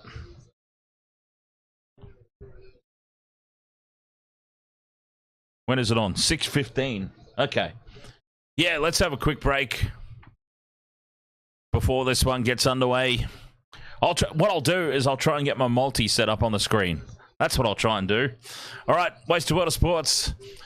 Cowboys get the job done here against the Titans. I'm going to have a quick break and set up for this next game.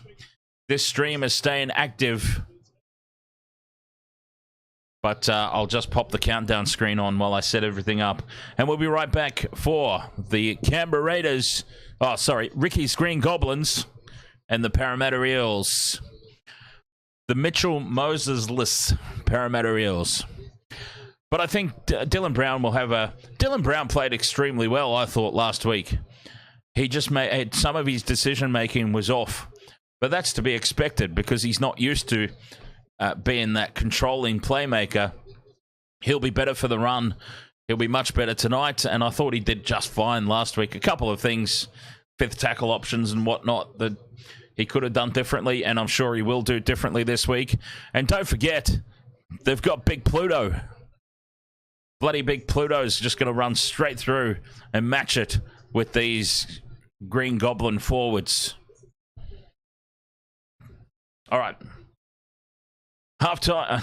God, it's not half-time here. It's half-time in the stream, I suppose. One more game to come. Raiders, Eels coming up after this.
of sports, eh?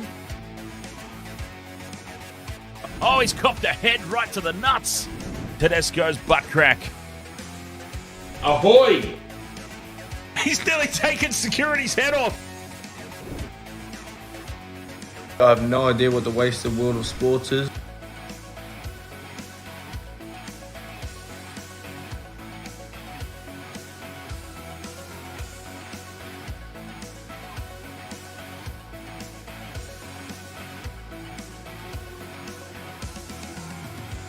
All right, cool. Microphone is still on.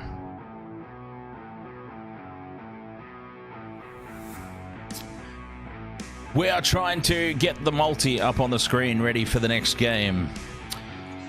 Actually, probably should put the scoreboard up for the next game as well, right? But this is it. This is the one we've been waiting for. Pretty much every Raiders game. Every single Raiders game this season is going to be very interesting. Because just to bring everybody up to speed... Just to bring everybody up to speed on the backstory, I did the preseason bold predictions video where I had the Raiders battling it out for the wooden spoon. Select people told me I was absolutely mad, despite the fact the bookmakers had them battling for the wooden spoon as well. So myself and the bookmakers completely batshit crazy. So we've got a friendly little bet going on. Where will the Raiders finish closer, to the 8 or to the spoon? Shots are on the line, so it's important stuff, people. Important things. All right, what am I doing here? Scoreboard, first and foremost. We need to change the scoreboard over. Yes, so for that reason, every Raiders game this season is going to be extremely interesting. There's a lot on the line.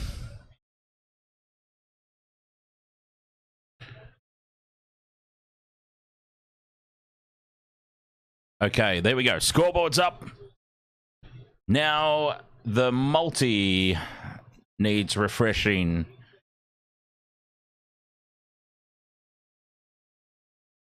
We'll get that one.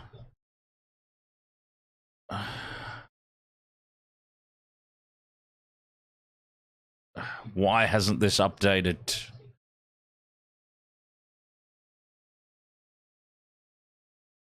Infuriating, infuriating.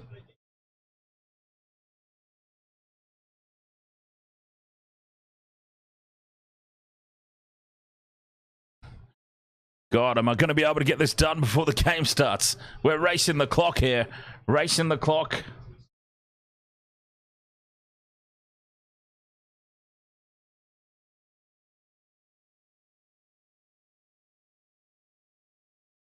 God, did I leave that one in there?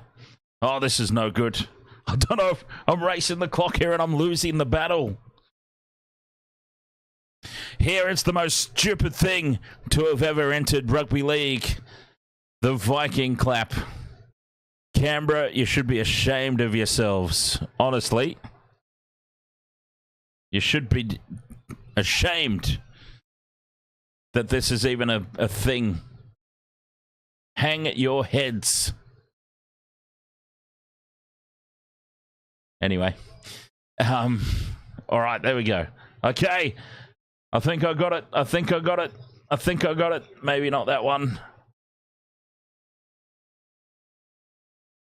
There we go. We got there. All right. Sorry, I was a bit distracted. Trying to get this all set up because we want to have the multi on the screen for this next game. We are going to get straight into it, though. Wasted World of Sports, the second game is ready to get underway here. Canberra Raiders, Parramatta Eels. Let's go. Oh, I need the multis on the screen as well. Let's not forget that. Sevo, 2+ tries. I'm jumping on that one.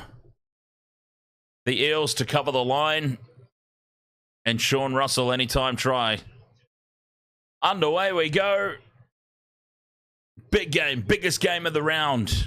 For all the reasons mentioned.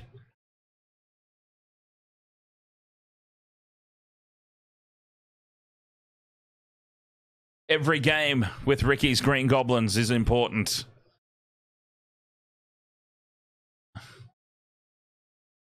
It's beyond the Wasted Water Sports tipping comp even. It's personal.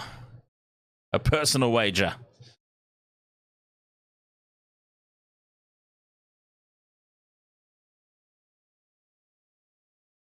It is Parramatta with first use of it. Looking for a better performance this week. The kick from inside the 40. They get through their first set. Oh, bobbled at the back from the Raiders. Savage manages to hold on, though.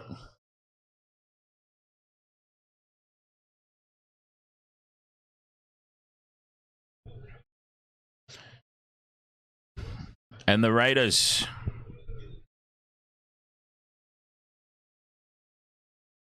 God, why is that scoreboard not updating? I really do love my setup, but geez, it's prone to some issues.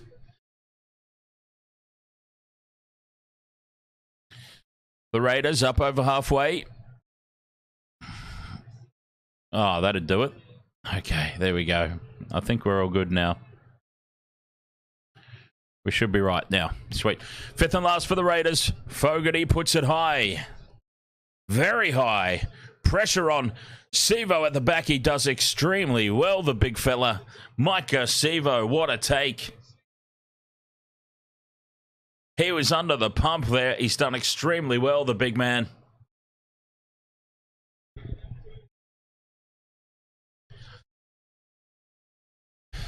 Big run there from Regan. Campbell-Gillard. To the left-hand side they go. That was an amazingly high kick. Gerard Susu, ahoy. Now the Eels get the kick down. Rapana takes it, looks up, runs back crossfield. Puts a big don't argue on the defence. But he's wrapped up 10 metres out from his own line, just looking to bring it back infield. And he's hurt, Rapana. He's copped a cork or something back there. He's down, Rapana. Keep an eye on that. That'll be a big out for the Raiders. And he is well down in back play. Jordan Rapana. Keep an eye on that. Getting his knees stretched out. Tarpany. Tackle 5, Raiders. They've gone absolutely nowhere. Kick from inside the 40 by Fogarty. God damn it, look at the height on that one. Gutherson takes it on the full. But what a kick from Fogarty. He's got a boot on him. Rapana's up. Oh, he can't put weight on that knee. Rapana could be done here. That will be huge for the Raiders to lose Jordan Rapana inside the first 5 minutes.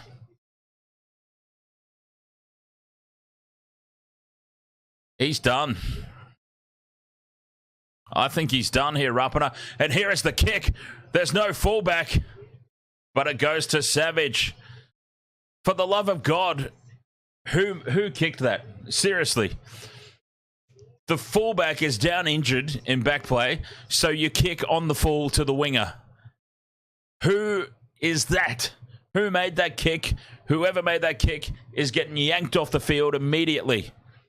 The fullback is down injured with the trainer. So they kick straight down the throat of the winger. That makes no sense.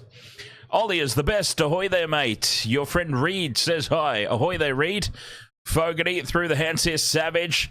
Space out here for the Raiders. Forward pass is called, is it? Forward pass is called. What a goof, yeah. Honestly, the fullback is down injured with the trainer. Where's the vision? Kick it to the fullback. Put the ball straight down the middle of the field as far as you can. No, they kick it to the sideline straight down the throat of the winger. It makes no sense to me at all. I mean, that's just a common sense thing. To me, anyway. That is just a common sense play. The fullback, Rapana's done, by the way. Rapana is done. He's been carried from the field by 2 trainers. Ollie is the best. Do I watch the Super Rugby? I love rugby union. I prefer rugby. It's just that I also enjoy rugby league, and rugby league is what gets me all my numbers. So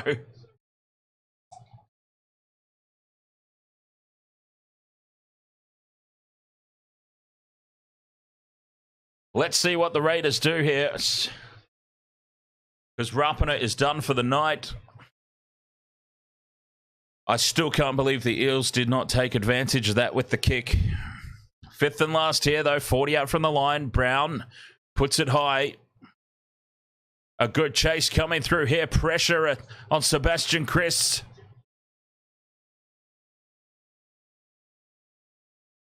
The Raiders pinned down on their own try line. That's a relieving penalty, though. The Eels up too quickly.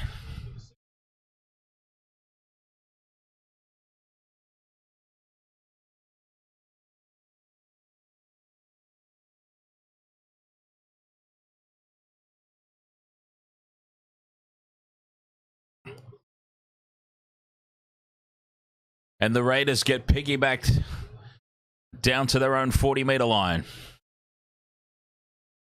But that's huge. That is Rapana gone inside the first 5 minutes.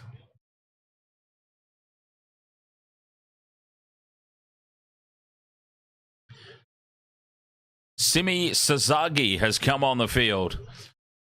Papali'i runs it up to halfway for the Raiders. Tackle 2, just short of the halfway line.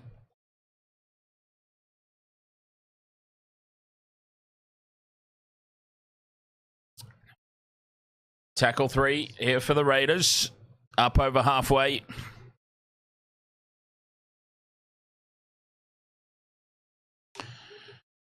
James says getting rid of the Tri-Nations was the worst thing ever. I think Argentina, even though they've gone a little bit backwards, in my opinion, at the time, they deserved their place, though. It was, I think, Sivo knocks the ball on. It'll be 6 more tackles here for the Raiders. Sivo's lost it. Raiders ball. I think Argentina, honestly, they deserved their place. I think the expansion was justified. The expansion of Super Rugby was stupid. Penalty here to the Raiders. Take the 2. Take the 2. Take the 2. Right out in front. Give 2 points if they want it here, the Raiders. Fogarty knows what's up. Points straight at the posts. And they are taking the 2 points. Yeah, long story short, so that I don't get completely sidetracked. Super Rugby expansion, ridiculous. But Tri-Nations becoming the Rugby Championship, I think, was a good move. Argentina deserved their shot.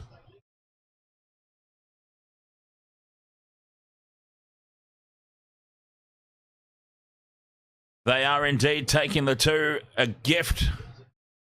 Penalty right out in front here for the Raiders.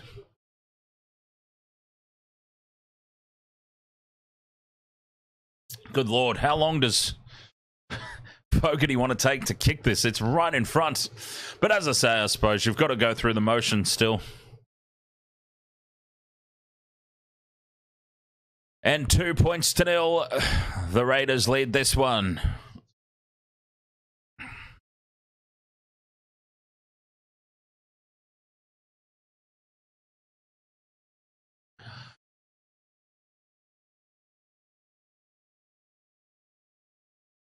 Kathleen Panao, disappointed Cowboys, looking forward for 51 plus.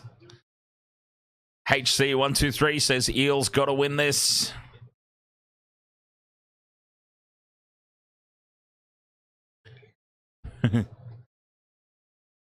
Kickoff close to the dead ball line, very close. Xavier Savage drops to his knees to take it.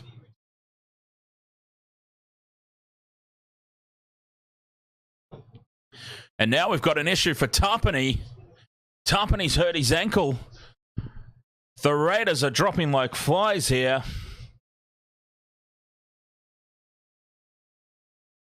Tarpany's up at least. I think he's trying to milk a hip drop here, Tarpany. He's trying to Canberra milk a hip drop penalty. Whoops. I've just accidentally turned the TV off. Uh-oh. Uh-oh. There we go. We're back. He was trying to Canberra milk a penalty. No dice, says the referee. Raiders down the left-hand side, losing the ball, regathering just before it hits the ground. Fifth and last, Fogarty on halfway, puts another monstrous kick up. Gutherson under it, takes it on the full. Simi Sazagi there does very well to recollect that ball before it hits the turf. 2 points to nil to the Green Goblins.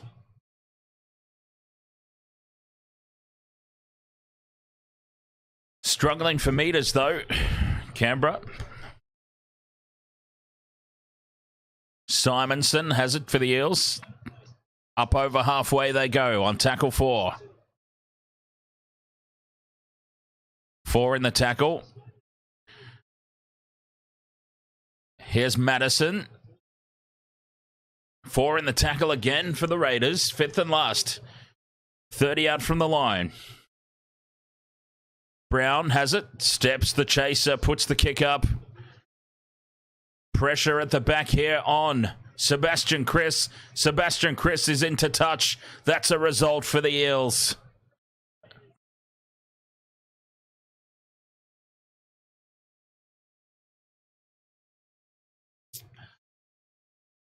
James says dislocated knee for Rapana. That's his season done. His face went onto the touchline there, Sebastian Chris.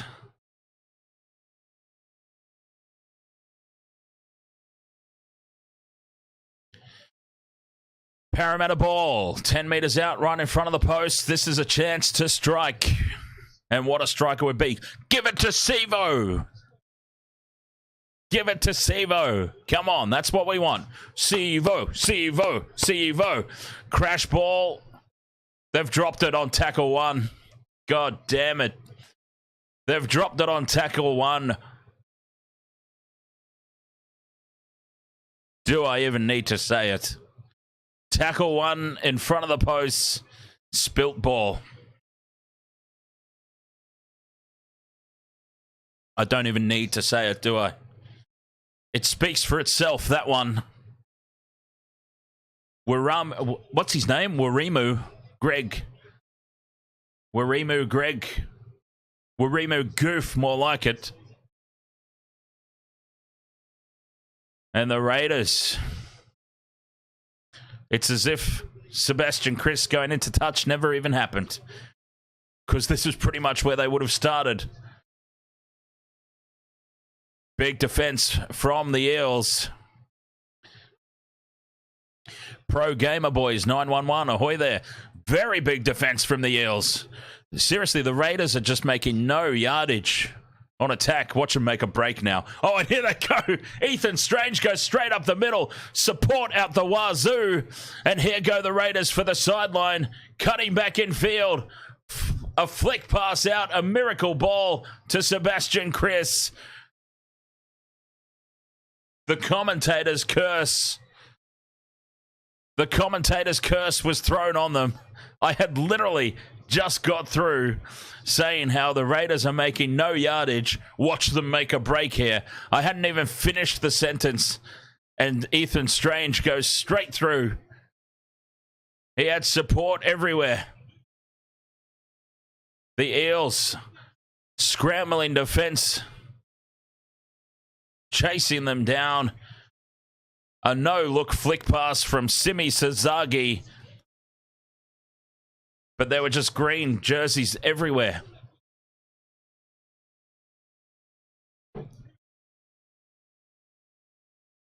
I should make a doll with all my sayings. Oh, one of those, yeah, I know the ones you're talking about. You press the button and it says something random.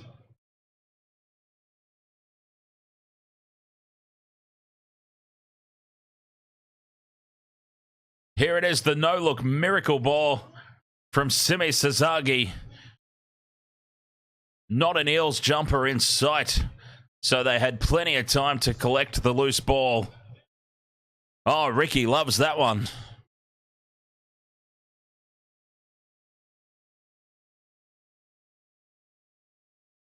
Six points to nil, conversion to come from right in front.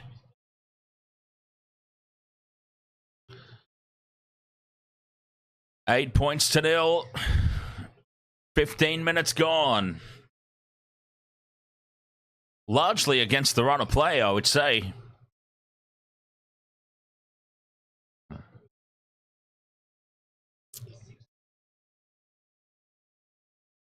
UFC, he likes to get a bit lippy, doesn't he? I still can't hear you from all the way down there at the bottom end of the table, UFC. You got to speak louder for me to hear it all the way up here at the top.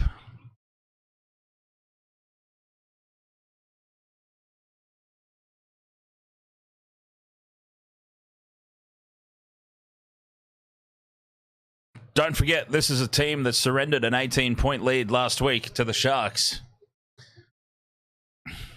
It's way too early to be getting so lippy. 24 minutes to go until halftime. That should give them a little bit of momentum as they try and Canberra milk a penalty again. Morgan Smithies.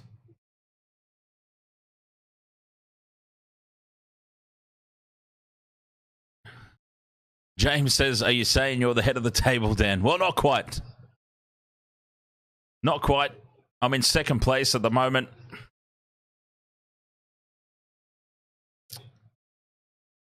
Offload. He was held, surely, but he's been allowed to offload, and Sebastian Chris takes it up over halfway on tackle 5. Fogarty. It's another monster of a kick. Pressure on Sivo here. They let it bounce. This could go absolutely anywhere. A penalty to the Eels, though.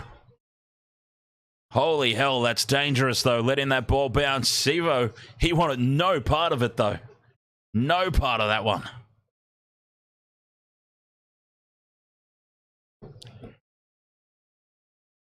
Penalty to the Eels. Yeah, and that's fair enough, too. Schiller made no attempt to actually catch the ball. He was just running distraction. And you can't do that. Not allowed to do that. And here comes Pluto. Pluto's ready to enter the fray. The Eels need to get some momentum. And who better to bring it than big bad Pluto? Good Lord, KO. Come on. You're not part of the Buffer family. Hopgood out the back to Brown. Talagi loses it. Talagi loses it. Oh. Another dropped ball on the attack from Parramatta. Unbelievable. More dropped ball in the red zone. Unforgivable, really. And now Simi Sazagi's down. Remember, Sasagi came on for Rapana. And now Sazagi's down. Actually, he's copped an accidental knee to the side of the head. Completely accidental.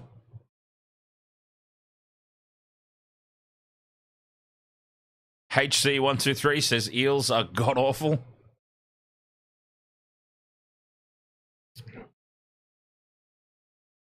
The dropped ball on the attack. It's unforgivable. All right, we've got an injury stoppage here. Injury stoppage is always a good chance for a break. Oh, he's getting up. Okay, I'm still having a break.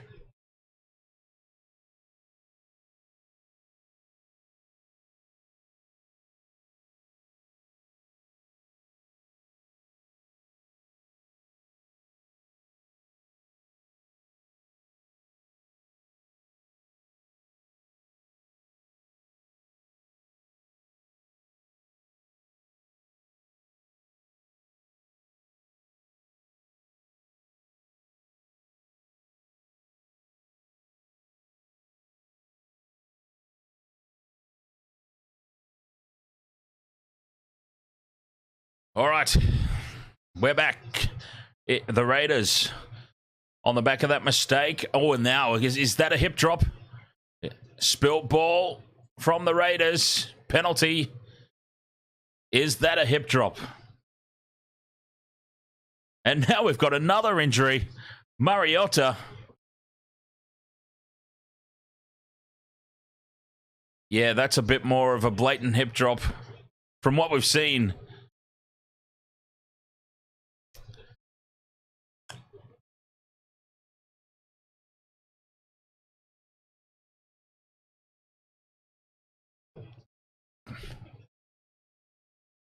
That looked nasty for Mariota. Nothing in it, no malice, I mean. No malice in it.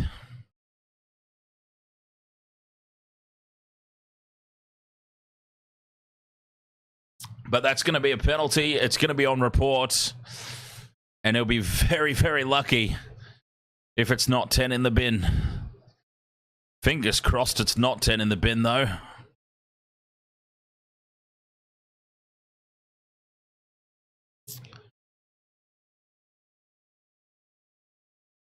Here we go. He's getting called out. Bailey Simonson. Oh, this could be massive. This could be a massive call.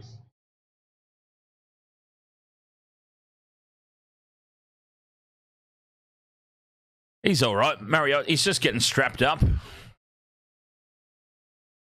He'll be fine.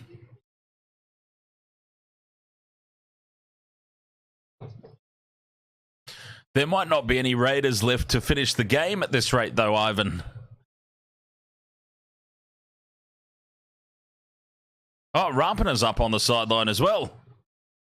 And now Mariota's got a knee strapped up. The Raiders, all the players have got their knees strapped up. I've never seen anything like it.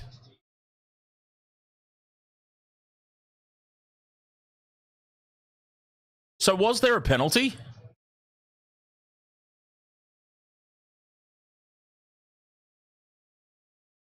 What did I miss? Oh, common sense has prevailed. Okay, it was initially a penalty for a hip drop, yeah? And it looks like that's been overturned. Common sense has prevailed.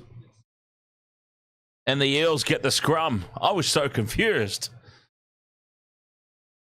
Here come the Eels again. Where's Pluto? There's Regan Campbell-Gillard 10 metres out from the line. Tackle 3. Brown over on the right. Inside ball. Hopgood. 3 to 4 Raiders defenders in the tackle again. They're a metre short here. Eels tackle 4. Looking to strike back. Brown out the back to Gutherson. Gutherson to Sevo. Sevo has to surrender. 5th and last. Do you need Sevo? Frank Kasaya, thank you very much for the sub. 5th and last. Brown with the crossfield kick. Take it in the... Oh, penalty here for the Raiders. Take it in the air. He just could not resist the urge there. Regan Two Dads. Just could not resist making contact there.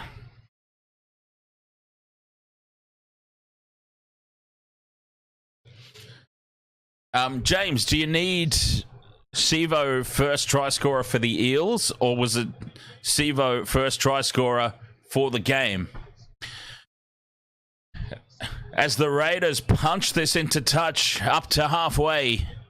A great touch finder and great field position now. And the Eels have just undone the good work again.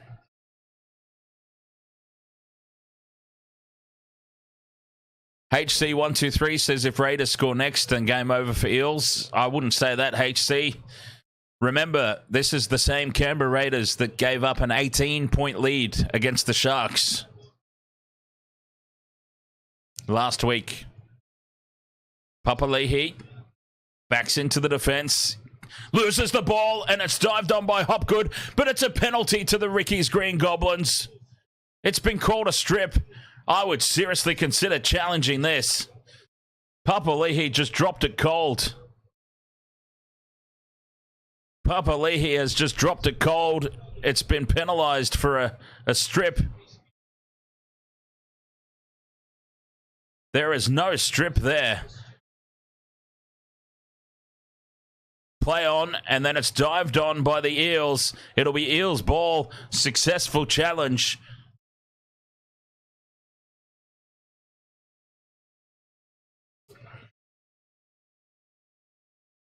Play the ball for the Eels. Once again, common sense has prevailed. And a horrible on-field decision has been overturned. Here comes Pluto. Pluto draws in 3 defenders into his orbit.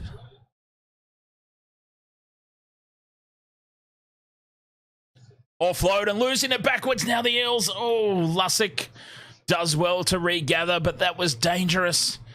Gutherson in a dummy half. Goes on a dart. They need to settle down here, the Eels. They did this the other week as well. Just playing catch-up footy when they don't need to. They're only behind by 8 for crying out loud. 6 again for a ruck infringement. Tackle 1, just over halfway. Talagi to Madison. Madison beats 1.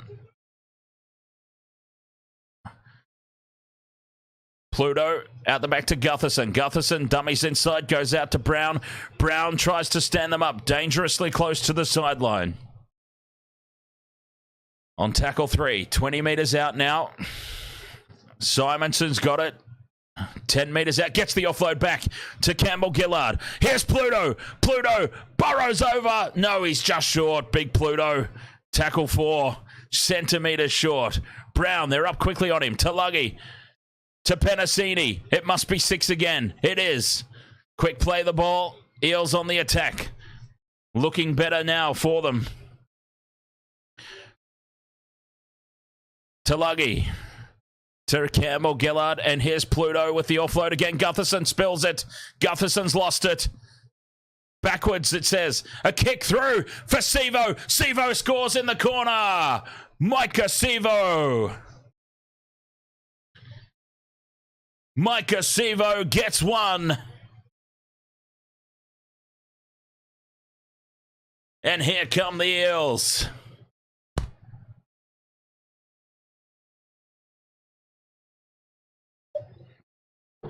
I thought for sure that was the wrong decision to put the kick through. Dylan Brown.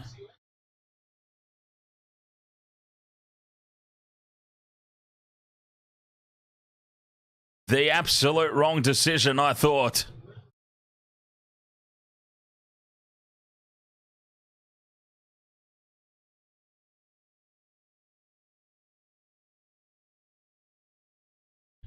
Grubber kick through. Sevo, does he ground it? Yes, he does. 8 points to 4. Kick to come. Half a tick. Half a tick for the multi.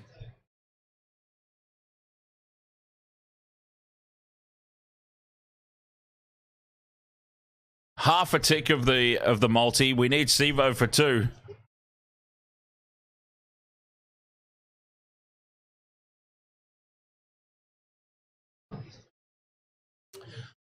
Oh, time off.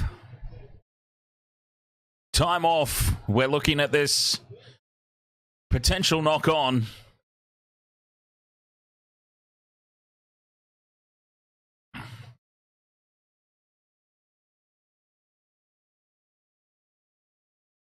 Oh, that's crazy. That is craziness.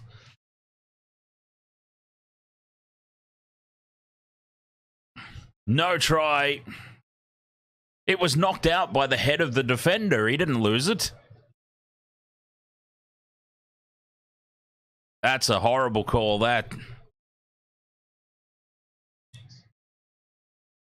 The ball was dislodged by the head of the defender.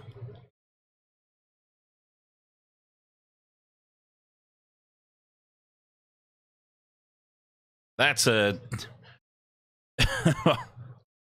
That's a worse call than that Manly one last night.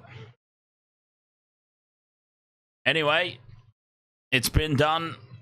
Parramatta need to make sure their heads don't drop here.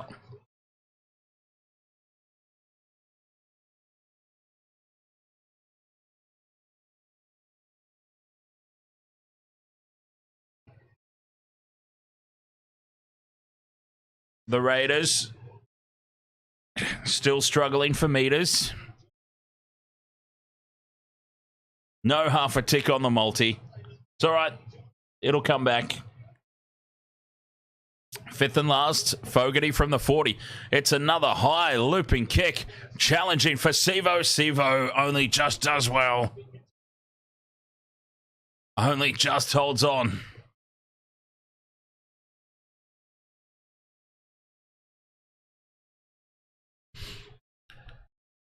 $15 minutes, 40 to go until the halftime break.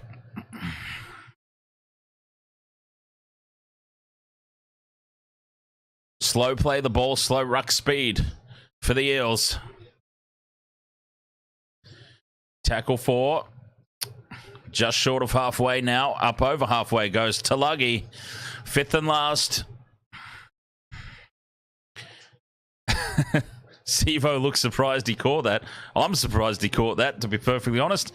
The kick down to Sebastian Chris, and Chris returns it for the Raiders. 15 out from their own line here. Leading 8 points to 0. Savage, dummies, runs on his own.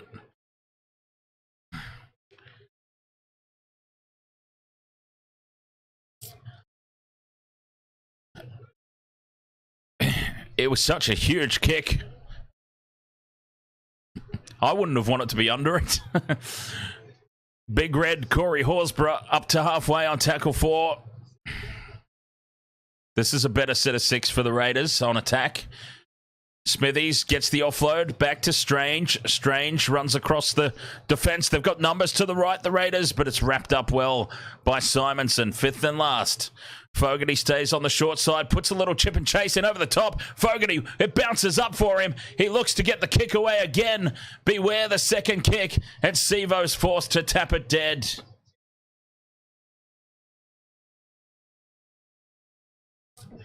Jamal Fogarty, more arse than class there. A lucky bounce. And then gets the second kick away. Sivo's back to save the day.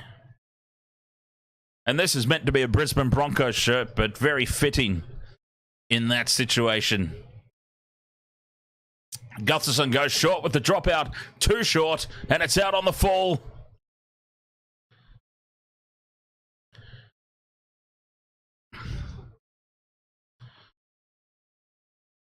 Tried the short dropout. It didn't pay off. 2770 Chelsea. Thank you very much for the sub. 13 minutes to go till the break. Raiders 10 meters out here on the attack. Pasami Solo takes tackle 2. Plenty up the sleeve here for the Raiders. Hudson Young fighting back in his way towards the line. Offside in midfield. They're the Eels. They get away with it. Smithies is taken down. Tackle 4. No, they don't get away with it. It is called. Over the line and stripped in the motion of scoring a try for Gutherson. Now has the ball dislodged. But Parramatta have it. Talungi beats 1, beats 2. And the Eels. What a big moment that is. On tackle 1, the Raiders have it stripped. Great work from Gutherson.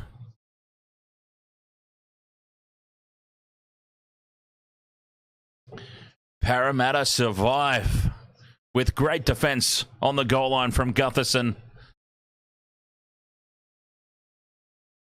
Fantastic work there.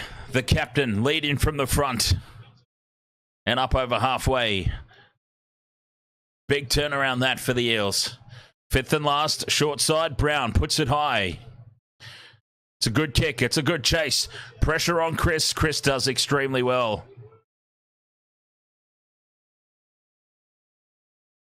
11.5 minutes to go until halftime.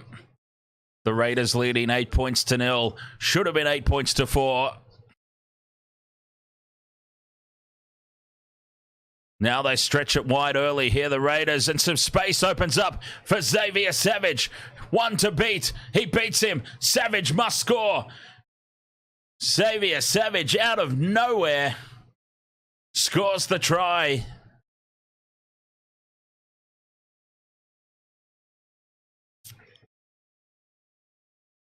Out of absolutely nowhere, Xavier Savage storms away, showing great speed.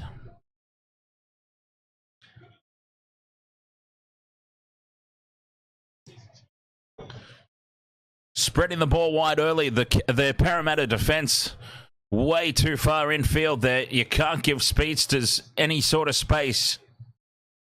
And then poor Clint Gutherson gets absolutely stood up. Scott Beardsley, ahoy! Everyone knows DC, the place to get your sports happenings. Nothing crazy about it. Why do I feel like I just did my own promo read?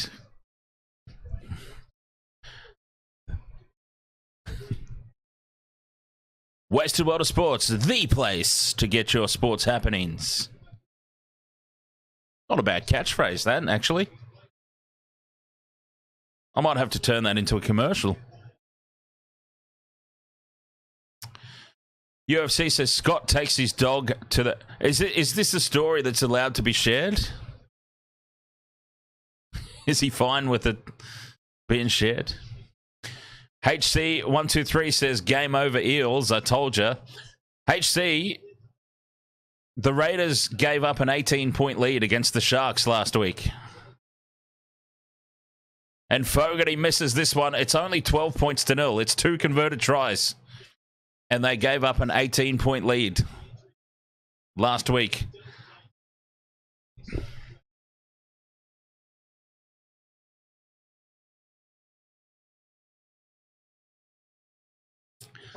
So UFC says Scott takes his dog to the pet store and it runs wild and takes a dump. You got to hate it when that happens.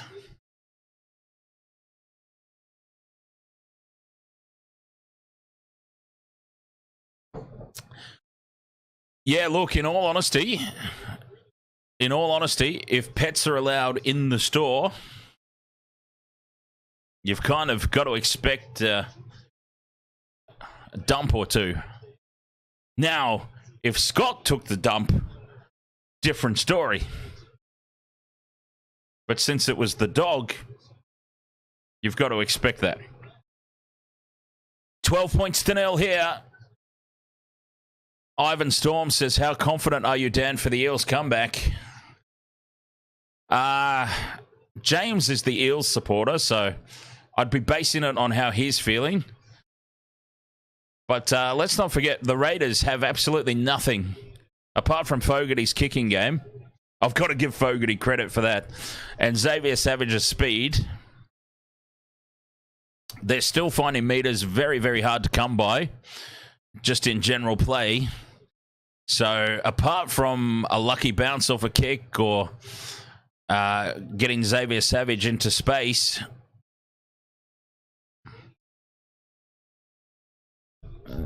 the Eels are still a chance. This is the Raiders that gave up an 18-point lead against the Sharks last week.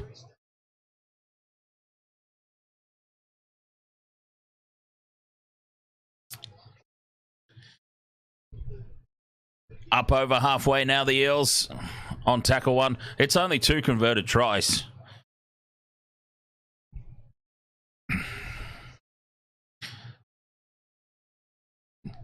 Blaze Talagi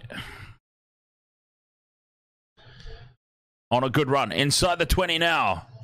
Will Penasini. They're 10 out from the line. A couple of tackles left. Oh, and that's a horrible dropped ball, that.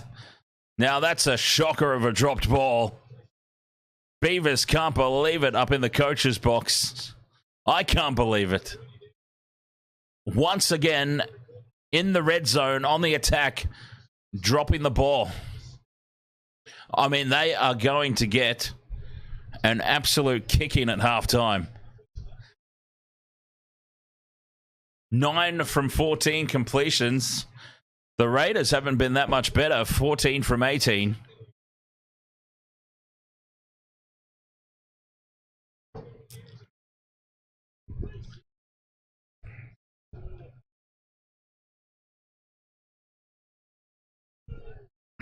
How can they come back if they're dropping this many balls? Stop dropping the ball? There's still a whole half of football to go, and there's only 12 points in it. Look what happened in the Titans game. The Titans looked dead and buried. And then they almost stole a victory.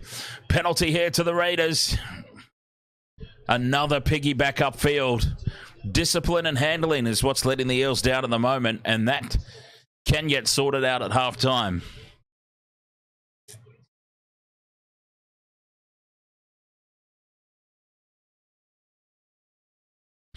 The kick to touch, up over halfway, 40 out from Parramatta's line.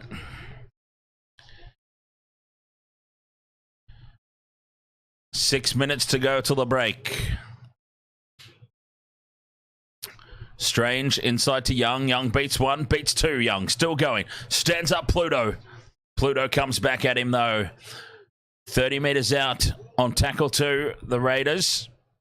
Horsburgh chews off another 10. Strange puts the kick in on tackle three, and easily getting back for it is Sean Russell. 5.5 to go. Goal line dropout incoming.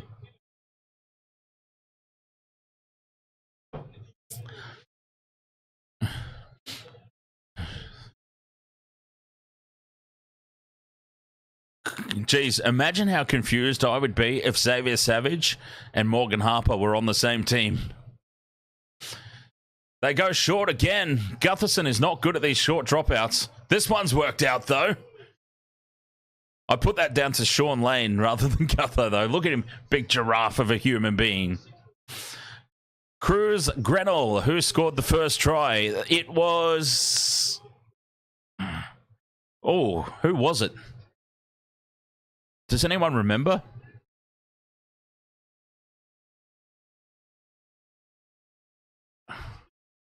Sebastian Chris. 13 minutes.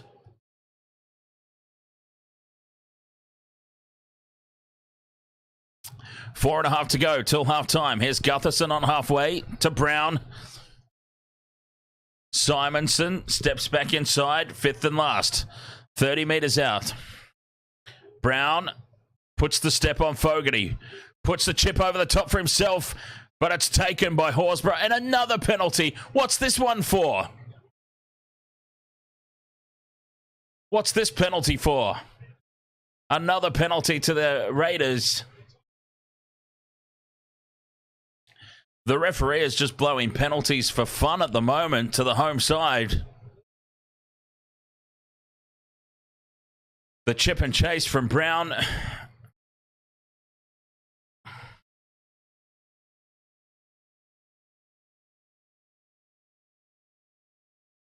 What was that penalty for?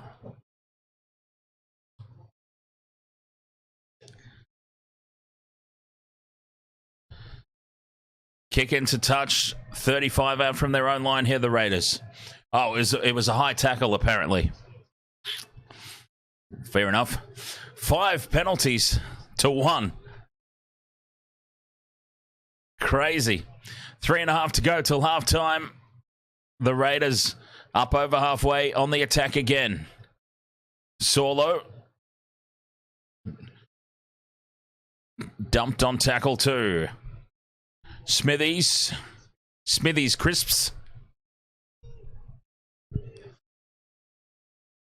On tackle 3. Fogarty puts a nice pass out to create some space down the wing for Schiller. Schiller puts the kick in field and the Eels are there. Diffuse the kick. It's going to be another goal line dropout though. And with 3 minutes left, I would boot the leather off the bugger as far downfield as they can.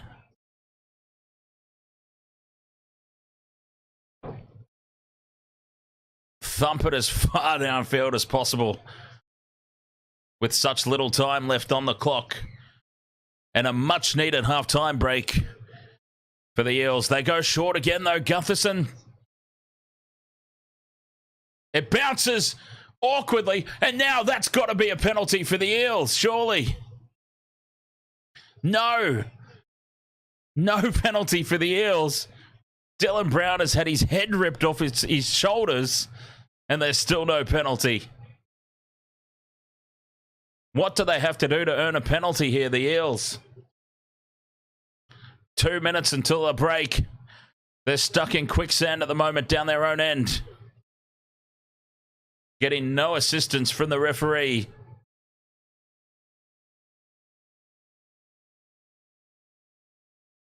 Down the short side is Sean Lane.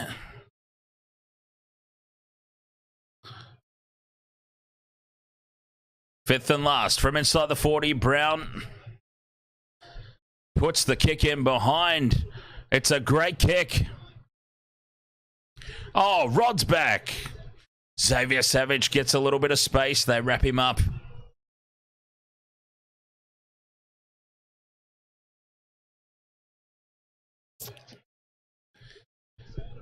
Thank you very much, Rod. Another 500 Filipino peso.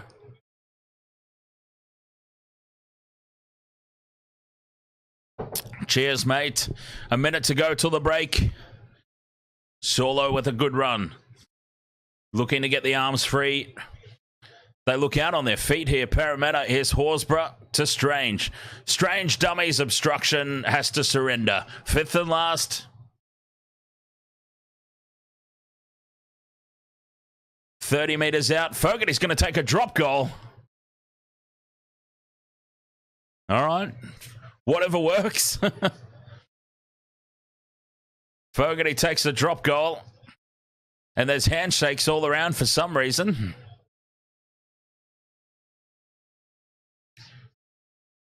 Geez, I would say 30 seconds left. That could come back to haunt the Raiders here. 13 points to nil at the break offers them nothing, really. With 30 seconds left, surely you put the ball up in the air. If the Eels come up with a mistake, they've got time for a couple of plays from the scrum. Instead, they've taken the 1 point. I mean, who knows? Maybe the 1 point will come back to be of benefit towards the back end of the game. But it seems like an odd decision for me.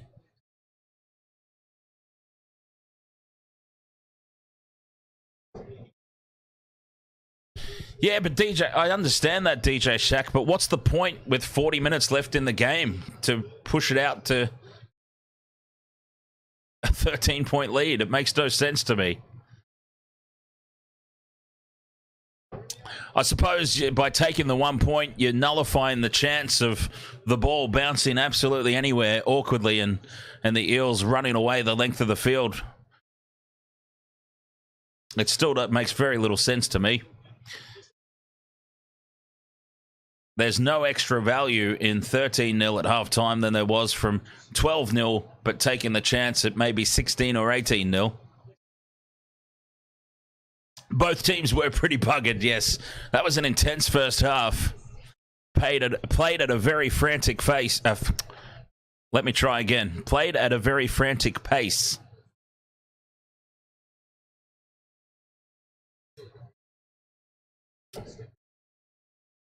Well, the Eels certainly haven't helped themselves in this first half, but what is it? 6 penalties to 1 in favour of the home side. It's pretty safe to say who's getting the rub of the green with the whistle tonight. The referee is well and truly on the side of the home team. Hang on, who's the ref? Let's see. I usually check this out before I make tips. Adam G. Okay. Adam G is usually pretty good and not influenced by the home crowds. He's made some shockers tonight, though.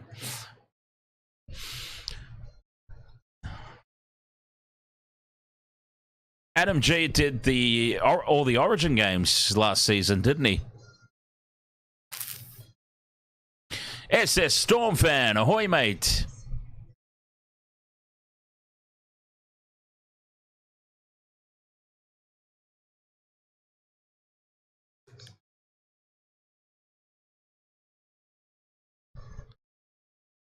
Quentin Paul says, oh, Ashley Klein did Origin last year, did he? Oh, really? Did Adam G do the grand final? Is that what I'm thinking of? Quentin Paul says next, take the 2 Raiders for 15 points. They may as well at this point. All right, Wasted Water Sports halftime here, 13 points to 0. We'll be back for the second half right after this. While I have a quick break for halftime. Eels with it all to do in the second half. But can it be done? Absolutely. This is the same Raiders that gave up an 18-point lead against the Sharks last week. It's more than plausible that they do it again here this week. Especially since they've got no good players in their team and will be finishing at the end of the year in the bottom 3. SS Stormfan says, what a game yesterday, Manly versus Penrith. It was an interesting one, wasn't it? DCE's big occasion. And a big lesson for the Panthers. A very big lesson for the Penrith Panthers. Play to the whistle. It's one of the first things that you get taught as a junior. For anyone who's played rugby or rugby union or rugby league at any level, one of the first things they tell you, even in juniors, is play to the whistle.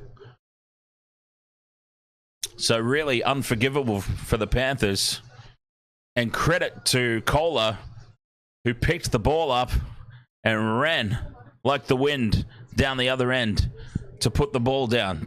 Play to the whistle. It's a very, very simple lesson to be learnt there. Anyways, halftime here, Wasted Water Sports, 13-0. The Raiders, Ricky's Green Goblins, with the rub of the green, are doing the job at home at the moment. We'll be back for the second half right after this.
Almost forgot to turn the microphone on again. Wasted Water Sports, thank you for sticking with me. 13 points to 0 here. The Raiders at home. Leading in the first half. But don't you worry, Eels fans. The Raiders were leading 18 points to 0 against the Sharks last week. And then it was one-way traffic in the second half. Gamer Boy 210, welcome back. Ahoy there. Very special shout out to the Wasted World of Sports All-Stars. James, I've still got to move you on top of the goalpost. Justo the Orchestrator, the Knee Crumbler, Sports Vault AU, Rod, Richard J, Dustin Fisher, Who's Your Caddy, J Joe, Gamer Mel, Casper Guri, Mr. Ed Z, Vobsy, Kelly, Robert M, DJ Shack, and D Funk. Thank you very much for your ongoing support there on the Wasted World of Sports All-Star Squad.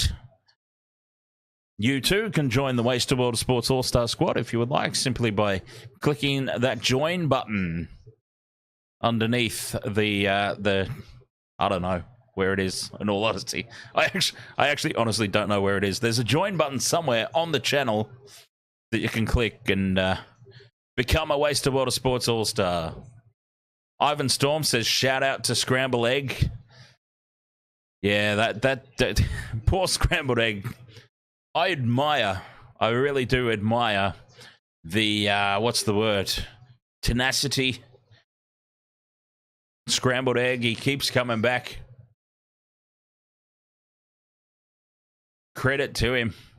I wouldn't keep coming back, in all honesty, if I was on the receiving end of those constant timeouts. Unnecessarily so, I might add, James. But still, he keeps coming back. Credit to him. Oh, Rod. Rod is back in with some more 1,250 Filipino peso. Cheers, Rod. Once more. That's a shot. I'm going to finish this drink. That's definitely worth a shot, that one.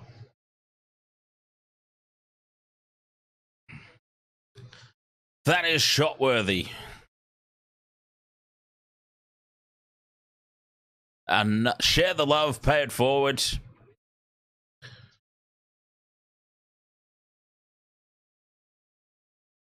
Cheers, Rod. Well, I'll have you know, Rod. I'll have you know. And this is a company, or this an organization. I shouldn't say it's a company. This is an organization that you may know, Rod, because they operate in the Philippines. So I've never mentioned it on stream before. I'm mentioning it on stream now, just because Rod has said share the love, pay it forward. So I've never mentioned it on stream before, and that's not something that, because I'm not one of those people that's like, oh, this is what I do sort of thing, and I really don't want it to come across that way, and that's why I've never really mentioned it before. But it is an organization you may be familiar with, Rod, or not, I'm not sure, but they do operate out of the Philippines. So a lot of what I receive, like, I would say 90% of it, that's just a number I'm spitballing off the top of my head.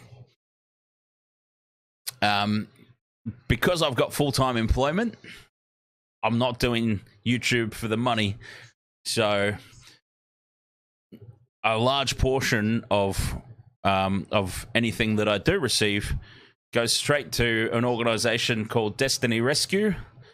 If anybody's ever heard of them, Destiny Rescue are a dedicated organization to rescuing children from sexual trafficking around the world. They operate out of the Philippines, they operate out of Africa, and a few other, Thailand, places like that. Very, very worthy cause. So cheers to that. Something I've never mentioned before because I'm not one of those people, but simply because Rod has said there, share the love, pay it forward. Rest assured, I absolutely do. Cheers to Rod for another donation. Thank you very much, sir.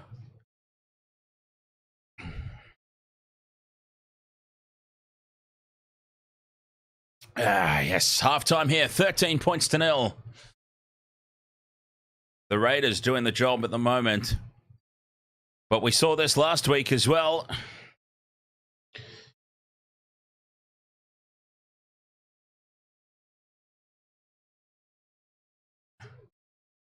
Ivan Storm says they need to work on those Somalia Pirates. Hey, I'll tell you a story, right? Here's a story. Okay, so I've just recently had kitchen renovation done. Well, it's not even finished yet, but that's another story. So anyway, these delivery drivers come up and they're unloading the stuff from the back of the truck, and we were having a chat, right? And I'm from Somalia, he says. just general chit chat. So he's like, oh yeah, I'm from Somalia. We're not pirates. We're not pirates. And I'm thinking, what a bloody random thing to say. Why? You're just delivering my kitchen. Why are you bringing up pirates? So he's like, I'm from Somalia. We're not pirates, by the way. So what a really weird thing to bring up when you're delivering my new bench tops. That means he is one. Exactly, James. That was exactly my train of thought. Is like, why did he even need to bring that up?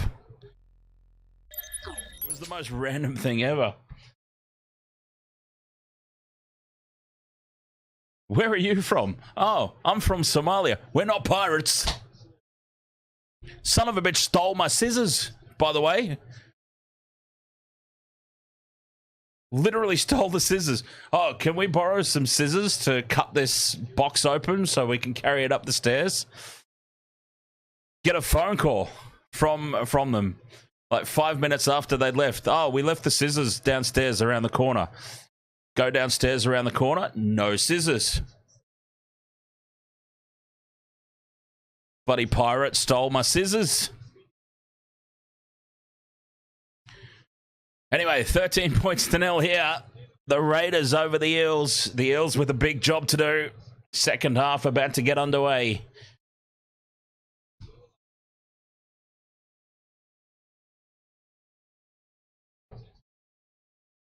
Stealing my scissors. That was my good pair of kitchen scissors too, ironically.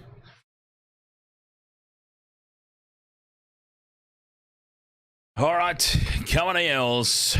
Big second half needed.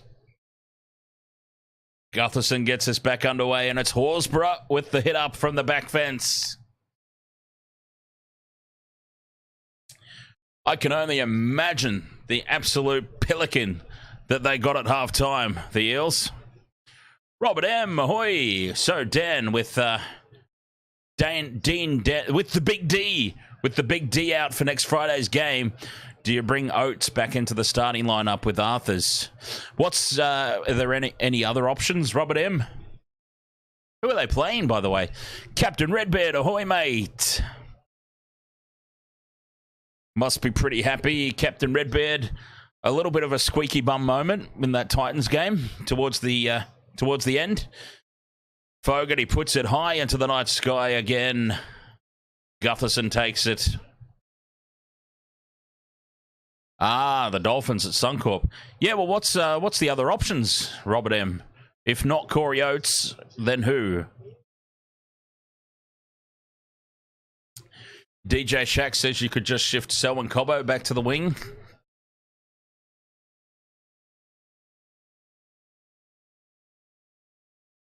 Parramatta.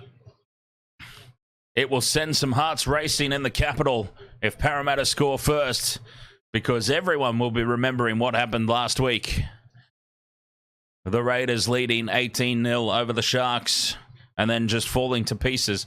Fifth and last, Eels 25 out, short side they go. Brown runs it to the line, puts the chip kick in. How's the chase? It's perfectly placed. Taken well at the back. Taken well at the back. Jordan Rapana's back on. When did that happen? Oh, and he's hurt his knee again in the process of that. I don't know that he's going to be around for too long in the second half. Well, Jordan Rapana has come back out for the second half. That's interesting.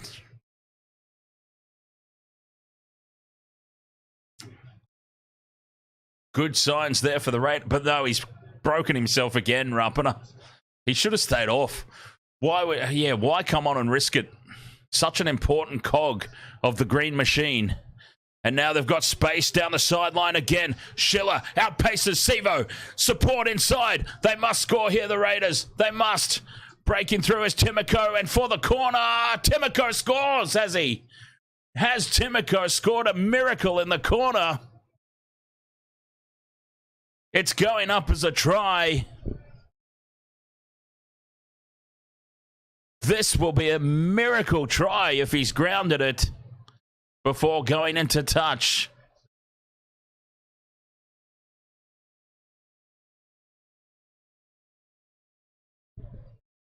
Let's take a look at this on the replay. Again, the space. Look at the space that they've left out wide here. The Eels. One thing about the Raiders is they're quick. They've got speed to burn on the wings. Timoko has planted it down, and that is a try. A miracle try. 17 points to 0.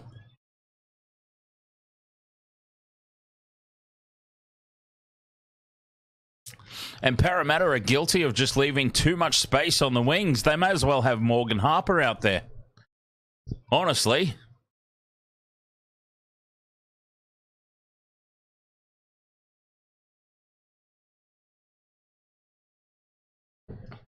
These guys have speed. You've got to give them that. You can't allow that much space on the outside constantly.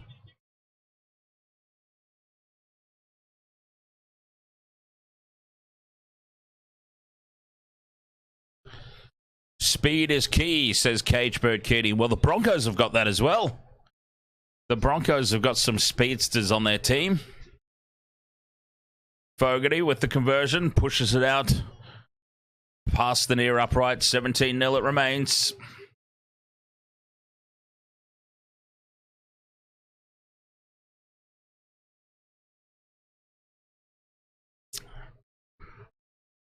Oh, Rod's back again. 2,500 Filipino peso. He just wants me to do more shots. That's all it is.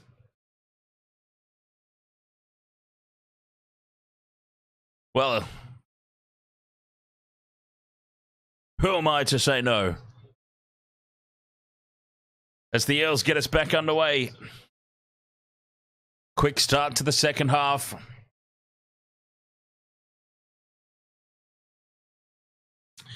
This multi is suddenly not looking so good, yes.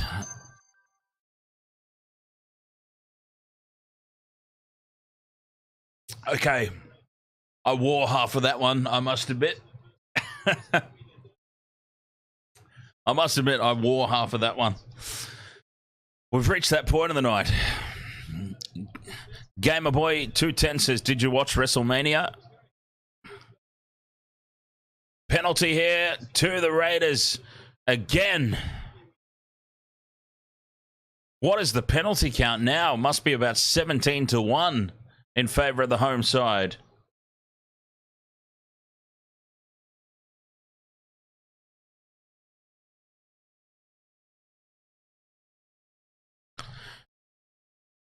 I enjoyed Rhea Ripley winning. That was good. Because I'm so done with Becky Lynch. I didn't even want Becky Lynch in the match. Look at the penalties. Wow. So many penalties to the Raiders.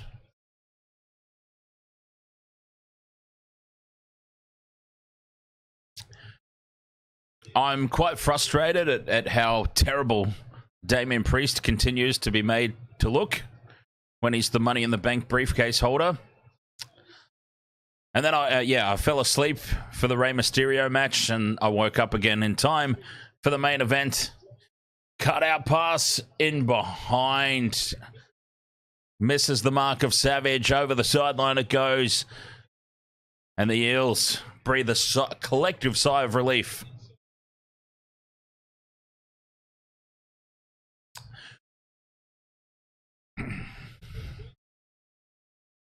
Finally get their hands on the ball here, the Eels, in the second half. What can they do with it, though, apart from drop it? And finally, a penalty to the Eels. I can't believe it. A penalty has actually been blown for the Parramatta Eels. Miracles do happen.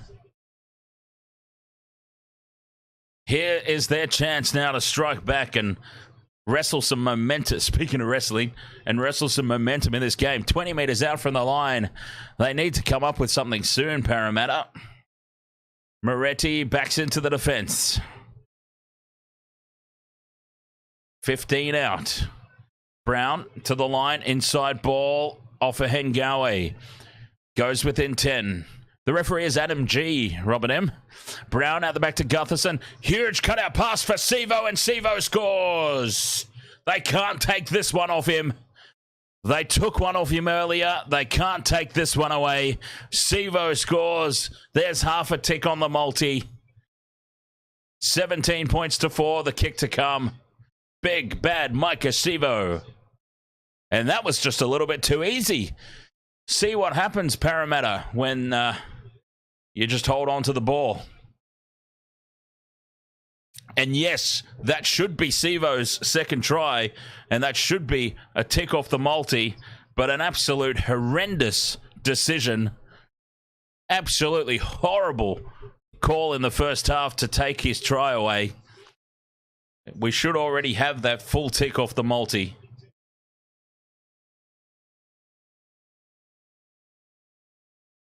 They can't take this one away. 17-4, kick to come.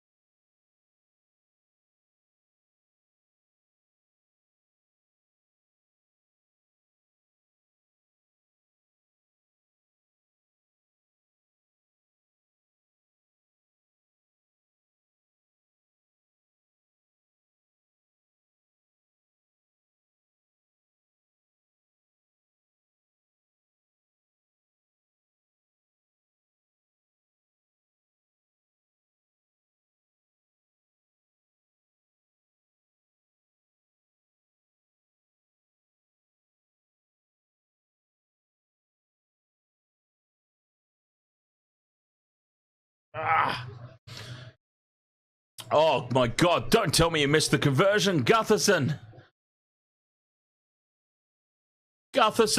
missed the conversion.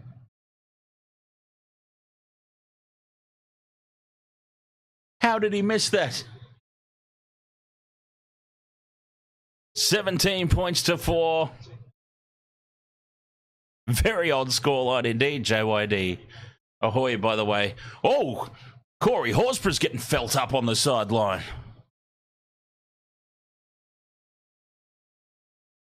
This is broadcast television, folks. That was a good set of 6 after points for the Eels, though. Up over halfway they go, and Brown puts the kick up. Rapana takes it.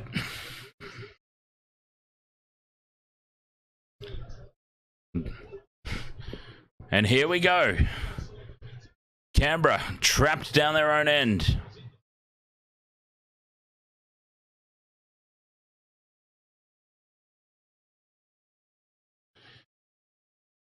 Remember what happened last weekend. Strange puts the step on. Oh, he's slippery. Slippery Strange. Chris down the sideline. Quick play the ball. Savage now. They've got to wrap up those speedsters. 5th and last, Raiders. 40 out. Fogarty puts it high. It's very high. Pressure on Gutherson. Does well, Gutherson. He's crunched as soon as he hits the ground.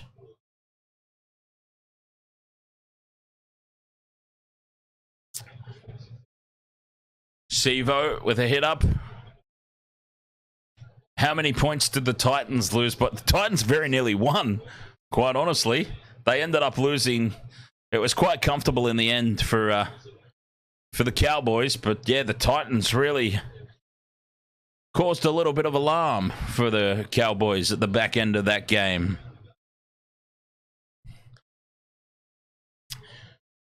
Fifth and last now, the Eels. Back up to halfway they go. Brown puts the kick in. It's pretty heavy, this one, although it bounces backwards. Now it goes over the dead ball line. And it's going to be a 7-tackle set now for the Raiders.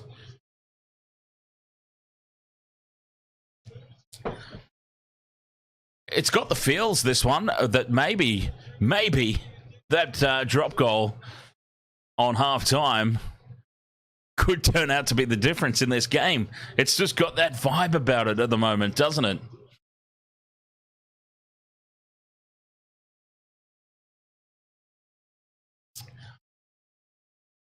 Raiders keep the ball alive here on tackle 1. Helter-skelter stuff. Tarpany's taken down in midfield. Tackle 2. They went sideways, not really forwards. Now the third, just short of halfway. The crowd appealing for a penalty. And the way things have been going in this game, I'm surprised they didn't get one. Timoko, hard to put down. He is, though. Tackle 4, 35 out. Strange holds the pass up.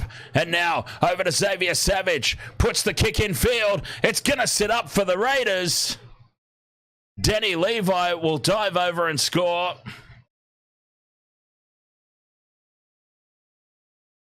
We'll just ignore that forward pass. It's gone up as no try. We'll just ignore the forward pass and we need to look at everything else, I suppose. It's gone up as no try from Adam G. Oh, it is a mile offside, Denny Levi. A mile offside here, Denny Levi. And this will be a penalty to the Eels. Justice for the missed forward pass right in front of the touchy. Ivan Storm says, you know Viking King, Dan. Yes. Yes, I do. Viking King, very big Raiders supporter.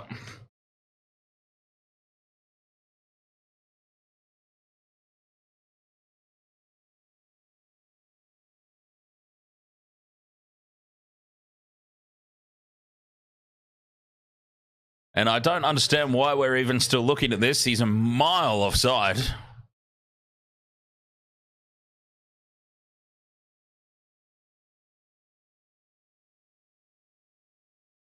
Oh, you're kidding me. Oh, you're joking me. You are kidding. Who is in the bunker? Who in Christ's name is in the bunker? Wow. Good Lord, we have seen some shockers this weekend. We have seen some dead set shocking calls this weekend, but that one takes the cake. That one takes all the glory. Forget about that knock-on try in the Panthers game. But this one takes the cake. Tell me that is not a hometown call.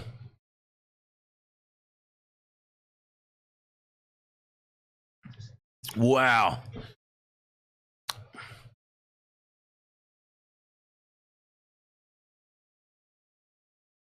The cheeky-ass smiles on the face of all the Raiders players says it all right there. Wow.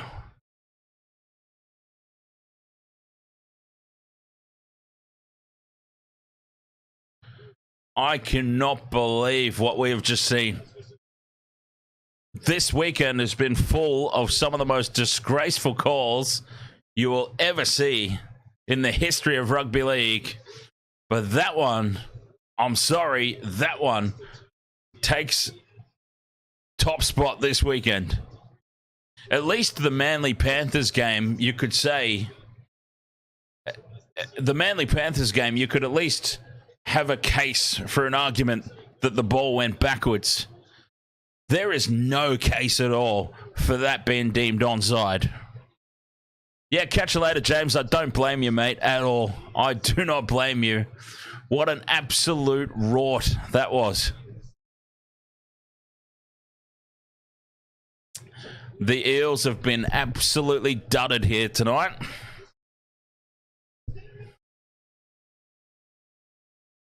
That is the most disgraceful thing I've ever seen.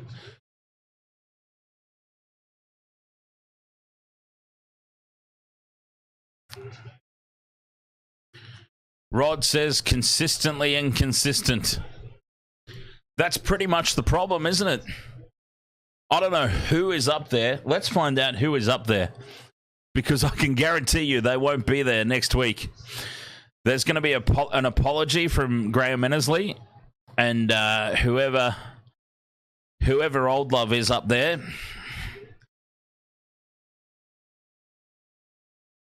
Whoever Old Love is up there in the... Okay. Senior review official Casey Badger. Casey Badger, with that single call, has just set women in rugby league back about 20 years.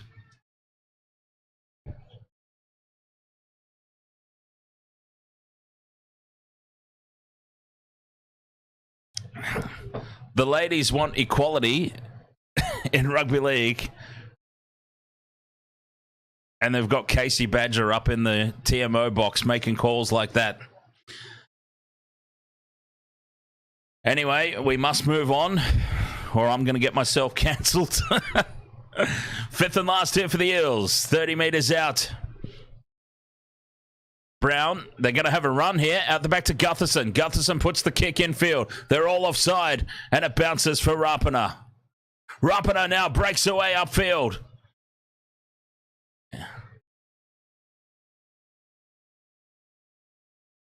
Ivan Storm says, Ivan Storm says, if you got your multi done, that's it.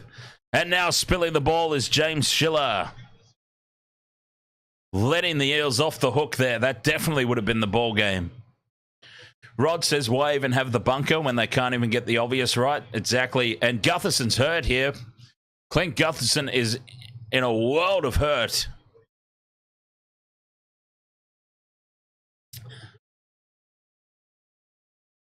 And things go from bad to worse for the Eels.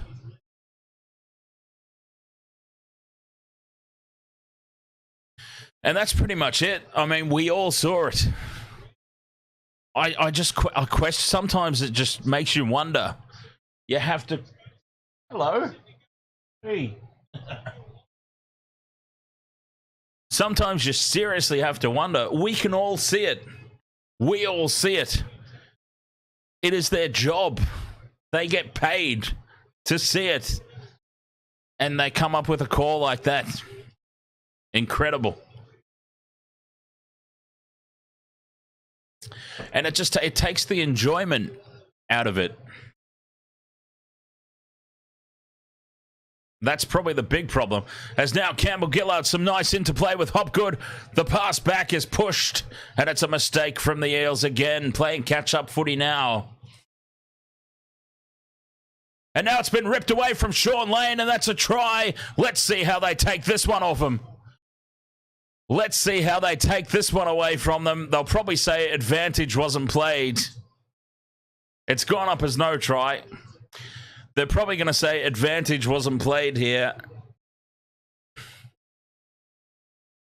for a knock-on.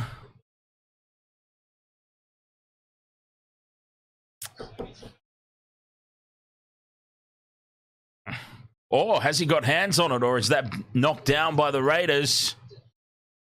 Knocked down by the Raiders, knocked back by the Raiders.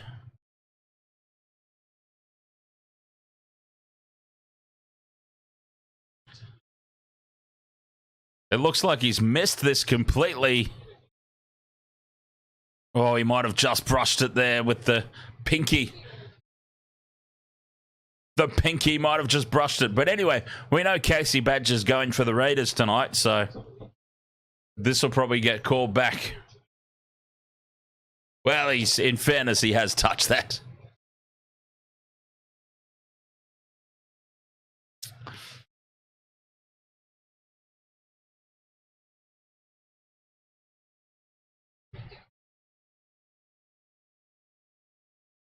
0 tackle. They're going to say no advantage. I think there's 2 in the tackle anyway, as well.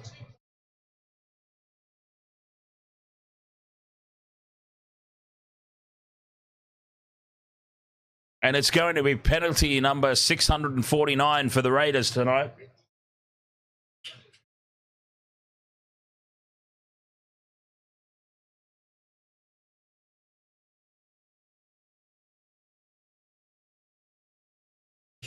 Ugh.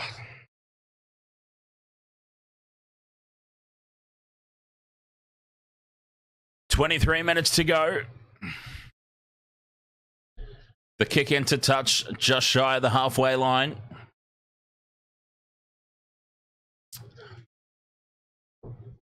Viking Axe, ahoy!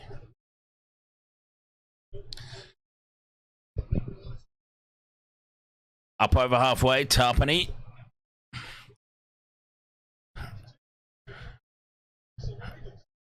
Dolphins says go Dolphins.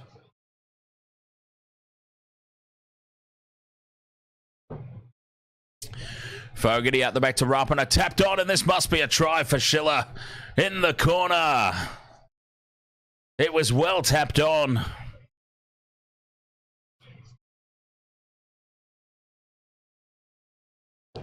And it's the speed again. Sevo racing in from the wing. Doesn't make contact. Leaving the wing exposed. Sevo caught out again. And you can't leave speedsters unmarked on the outside. Why are they not listening? You cannot leave speedsters unmarked on the outside.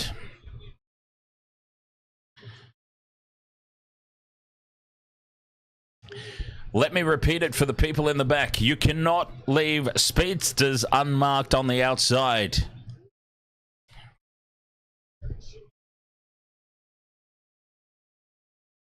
And one thing that this Raiders team does have is speedsters on the wing.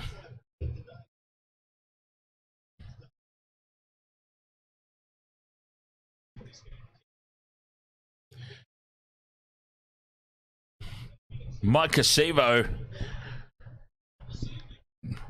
not for the first time tonight, guilty of racing in off the wing. JYD says speed is irreplaceable.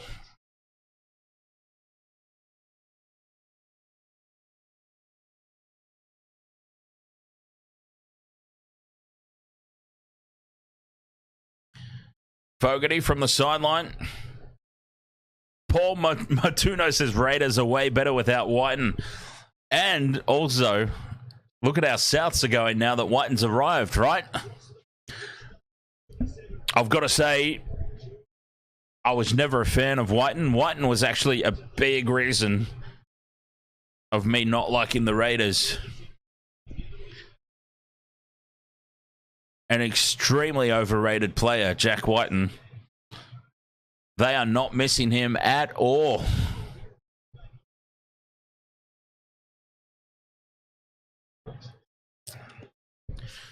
"20 minutes, 39 seconds to go. 27 points to 4.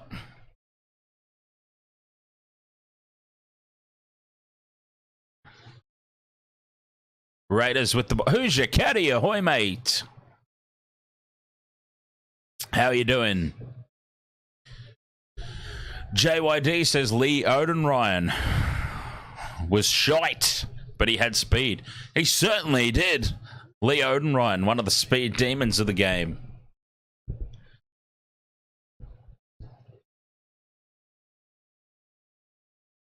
Reece Walsh is pretty shite as well, but he's got speed. Rod says Whiten leaves and Tricky Ricky's Goblins give a big finger this season so far. Well, it's funny, straight through goes Timoko. Support inside from Hudson Young, and Hudson Young's in for another. Hudson Young's in under the posts. And the Eels are getting torn to shreds.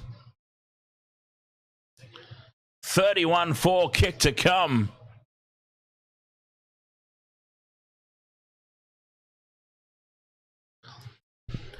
Who's your caddy says we called him Lee Ordinary.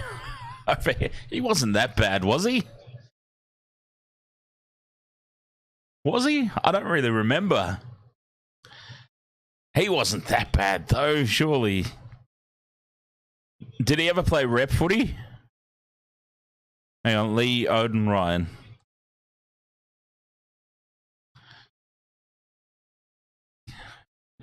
He played in... Okay, let's have a look.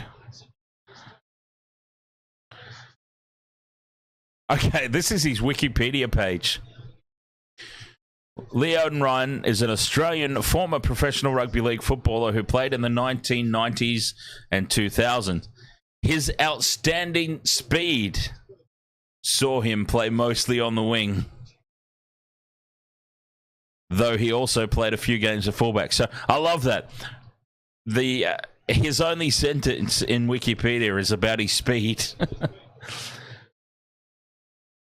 Played for Parramatta, Gold Coast, Auckland, and North Queensland. What a mix of teams. Okay, so he never played rep. He never played rep footy. A noted speedster, Odin Ryan gained a reputation as the fastest player in rugby league when he defeated Great Britain winger Martin Offier, generally regarded at the time to be the fastest player, by half a metre in a 100-metre sprint race prior to the Parramatta vs Great Britain match played at Parramatta Stadium during the 1992 Great Britain Lions tour. There you go. Mike Acevo was the try scorer for the Eels. Sorry, I can't pronounce your name. Teli Tepka. Mike Acevo was the try scorer.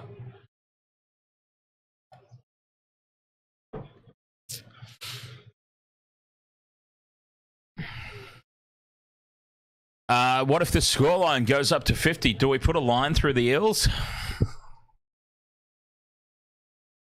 That's the rule, isn't it? If you get 50 scored on you.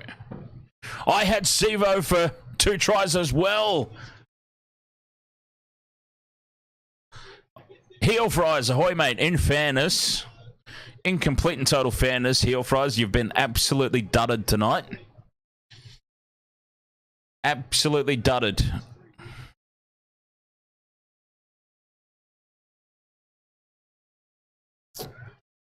It has not been a good performance by any stretch of the imagination, but holy hell, some of those calls from the bunker tonight.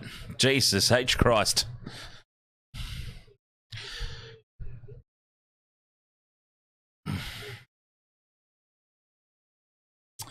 Brown, down the left-hand side they go. Simonson takes tackle 5, 10 metres out.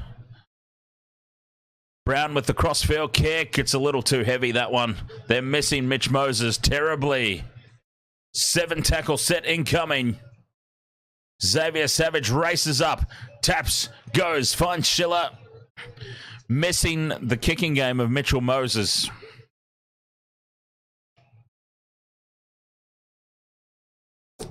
Because that kick was way too heavy into the in goal. But anyways, heel fries, WrestleMania.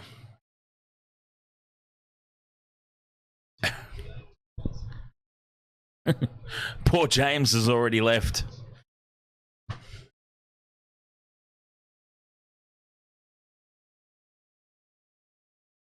I fell asleep, heel fries. The Rey Mysterio match. I was out like a light. Oh, Rod, 5,000 Filipino peso. The kick in behind the line. This has gone dead. This will be a 7 tackle set to the Eels.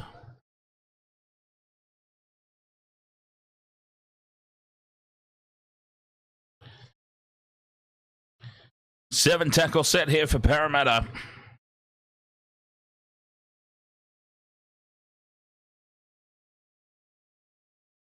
Touches the in goal line there. 7 tackle set.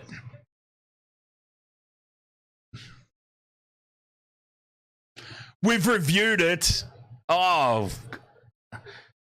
we've reviewed it. That was so clearly touch and goal. We've reviewed it, they say. Yeah, but you know who reviewed it? Casey Badger, who has set women in football back about 30 years now tonight. Casey Badger should be stood down. She has put the ladies back about 30 years at least this evening.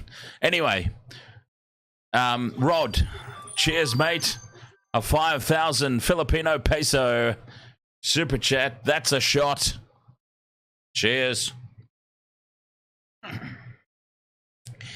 Casey Badger, I'm sorry. Look, if this comment gets me cancelled, I apologise to everyone who's been supporting Waste of Water Sports, but I can't not say it. Casey Badger is an absolute disgrace. An absolute disgrace. Casey Badger has set the women back decades tonight.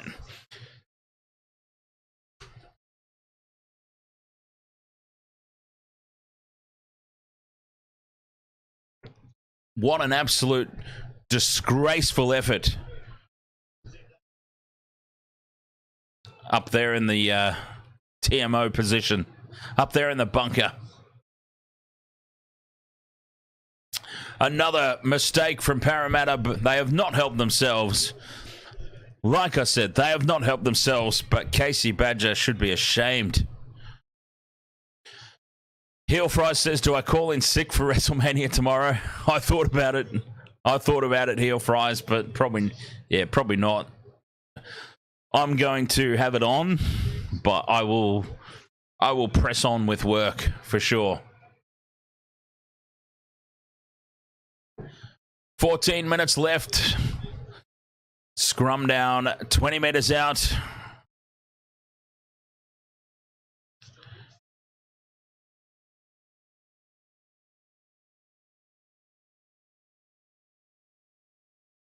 Hudson Young backs into the defence. Lee Bowden says, yes, I would call in sick. Oh, sloppy pass there. And they've got a penalty. Oh, my God. Adam G's found a penalty number 6,049 for the Raiders tonight. Adam G's blown an absolute homer in favour of the Raiders. Casey Badger's got a green tampon in. And they're going to take the 2 here, the Raiders.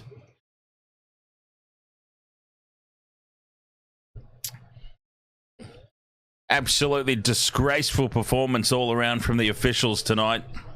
Disgraceful.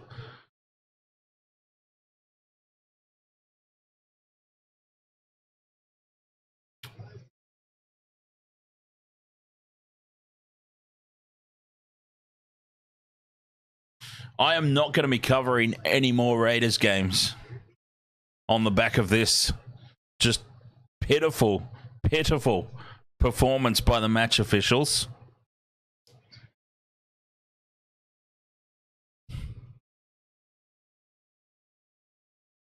Absolutely disgraceful.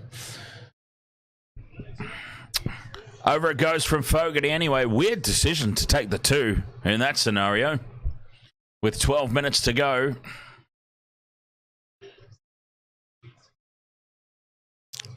Adam G is pulling his shorts down a little bit there around the top of the legs, trying to hide that green underwear.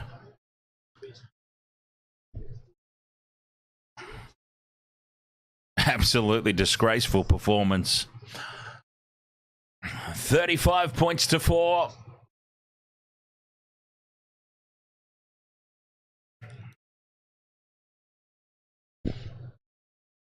Gutherson gets us back underway. Oh, Gutherson's still out there.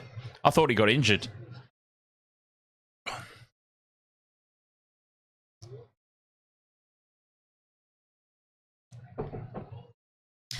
$11 minutes to go. It's been a nightmare scenario for the poor old Eels tonight. But in fairness, they've been absolutely dudded by the officials. Tries taken off them that were clearly tries. Tries awarded to the opposition that were clearly no tries.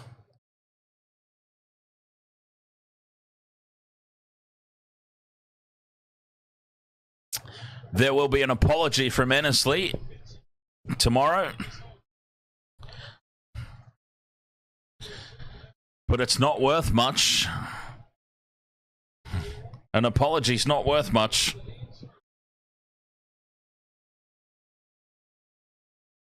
Cage Bird. I go for the Sharks, mate.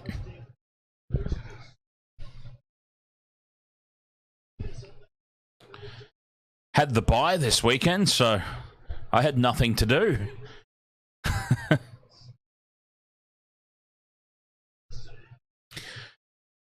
Heel fries definitely should be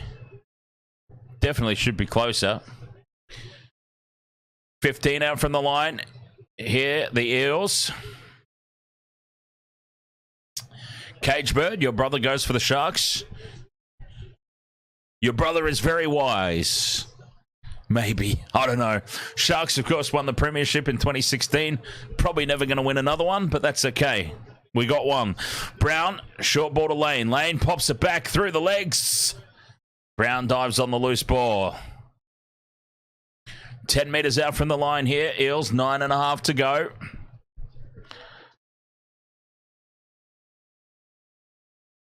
Tackle 3. Heel Fries has decided, calling in sick. I'm going to have it on in the background, but I dare say I won't be paying that much attention to it. Brown with the cutout ball to Sevo. Sevo for a double. Oh, we get a tick on the multi at last. That should have been try number 3 for Sevo. But it's try number 2. He does get the double in the end. 9 minutes to go, 35 points to 8. We had this leg of the multi ticked off ages ago.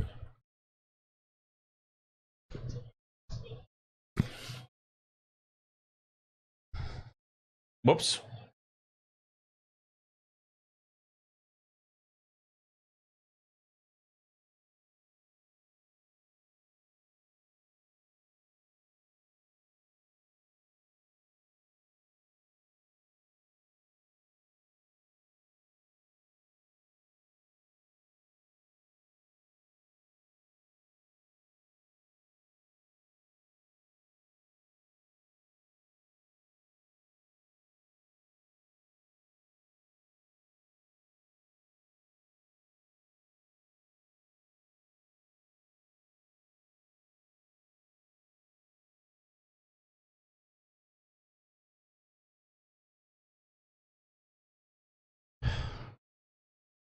Heel Fry says if night 2 disappoints, I'm ranting.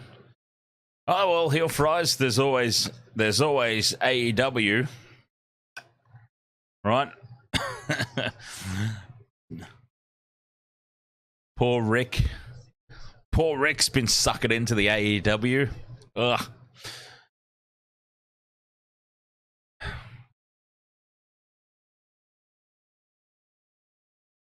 I don't care how disillusioned I become with the WWE product, AEW. Ugh. I'd rather have my eyes poked out with kitchen skewers. Shots all round tonight, says Rod. Oh, we want some more shots, do we? Sevo gets the 2 tries, yes. All right, I will do another shot. And now the kick out goes out on the full. The kickoff goes out on the full. I'll try that again. 35-8, 7.5 minutes to go. Cheers to Rod. Cheers to Rod and the rest of the Wasted World of Sports All-Stars. Thank you so much for your ongoing support. Cheers. Oh, yeah. I actually got that one. I wore half of the last one. 7 minutes to go in this game. 35 points to 8. The Raiders rolling in at the moment. But yes, a very special salute to the Wasted World of Sports All-Stars. James, Justo the Orchestrator, the Knee Crumbler, J. Joe, Sports Fault AU, Rod, Dustin Fisher, Richard J. Who's Your Caddy, Casper Guri, Gamer Mel, Mr. Edstead, Vobsy, Kelly, Robert M, D-Funk, and DJ Shack as the Eels come up with another mistake. Another lost ball on the attack in the red zone. Another lost ball.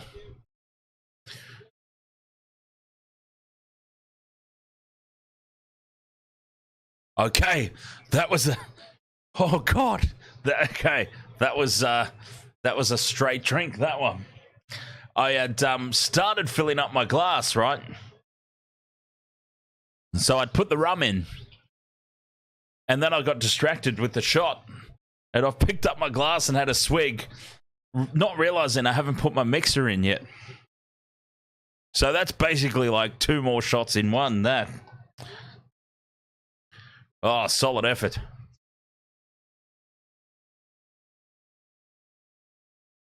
Well, let's actually talk about this. Captain Morgan's, Rod. I love me some captains. Don't know if you can see that on the... Good stuff. Nice and smooth, you know, like there's no... It's nice and smooth.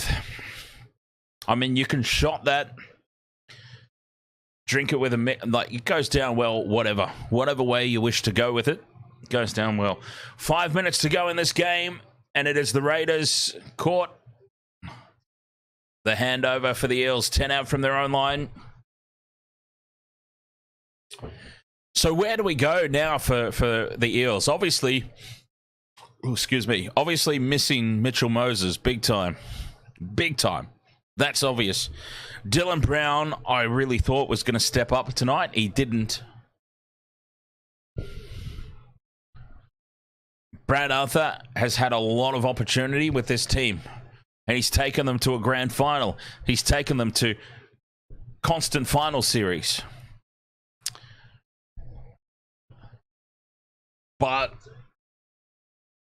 And Heel Fries is an Eels supporter, so probably knows better than I. I would ask James as well, but James, rightfully so, chucked the shits and left.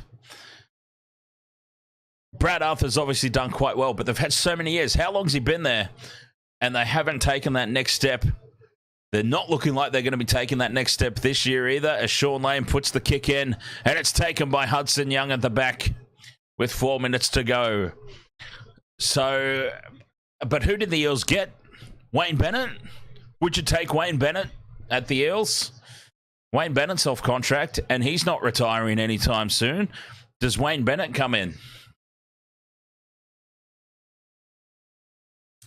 And straight through goes Schiller. They're gone again here, the Raiders, up over halfway. Yes, okay, there you go. Heel Fries, Eels supporter, says yes. We'll take Uncle Wayne. Penalty number 14,039 for the Raiders tonight.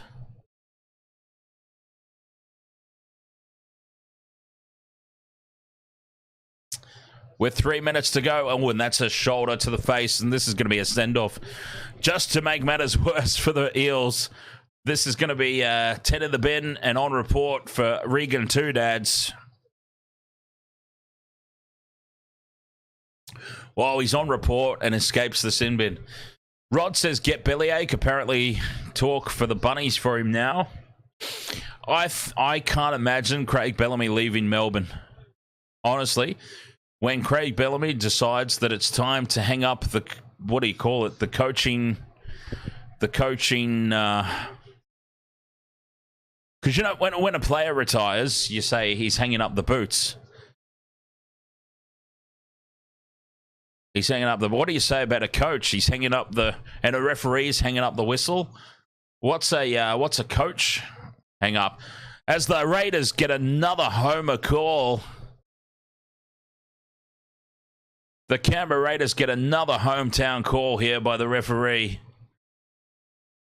Oh, it's just been ridiculous tonight. The standard of officiating in favour of the Raiders has been an absolute joke. Parramatta, though, have not helped themselves, in fairness. Coach hangs up a clipboard. Okay. When Craig Bellamy decides to hang up the clipboard, I think he's got a job for life at the Storm. Personally. I don't think he goes and coaches anywhere else. I think Storm open up. Melbourne is full of third-party deals. I think they basically they put a blank check in front of him and say, put your number down there because we will find the money. And remember, behind the scenes doesn't count towards the salary cap. I mean, the coach doesn't count towards the salary cap anyway, but what I'm saying is they'll put a blank check in front of him and say, just write the number down, Craig. Write the number down. We'll find it. And he will have a role behind the scenes in Melbourne for life. Guaranteed. Guaranteed.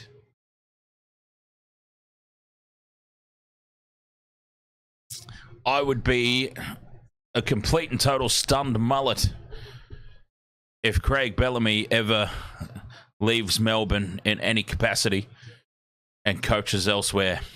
I mean, the offer that they would be making him would be immense. But I dare say it would get matched by the Storm. Gerard Susu says Bellamy should go coach the New South Wales team. It's been tried before, Gerard, and I completely understand.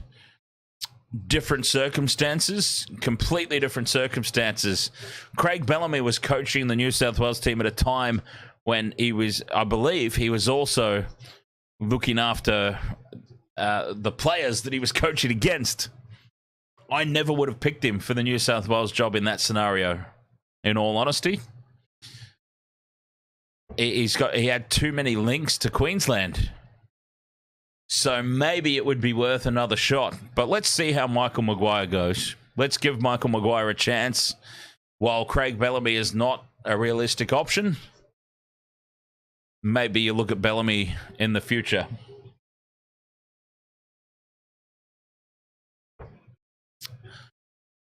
But yeah, it's been tried. It failed. Rod says, Generation podcast subject, coaches, coaching, and pathways. I will take a quick snapshot of that so that we remember, and I'll shoot it over to the old Panther. Coaching, coaches, pathways. Conversion successful from Fogarty. And it's 41 points to 8 inside the last minute.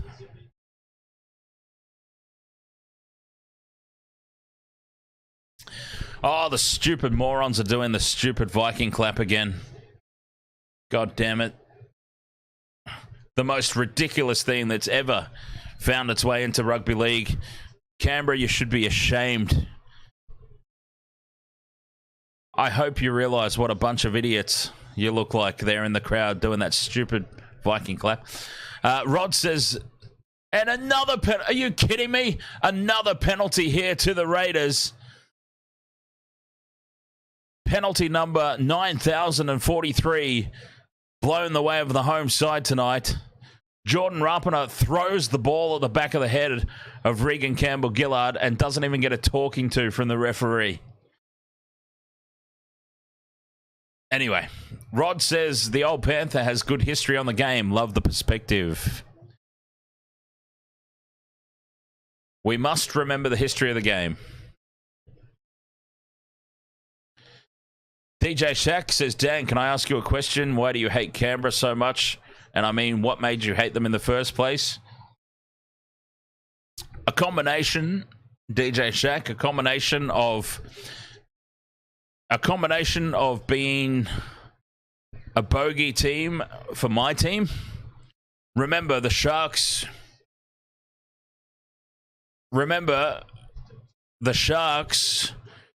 lost something like 12 in a row over a period of 8 or 9 years or something against the Raiders. A real, genuine bogey team. The bogey teams are bogey teams. That bogey got broken this year. It looked like it was continuing when the Raiders were up 18-0. It looked like it was continuing this season, but no, the Sharks came back from 18-0, found a way, and finally broke the Green Goblin hoodoo. And when they're not defeating the Sharks, the goddamn... Whoa, there goes the microphone.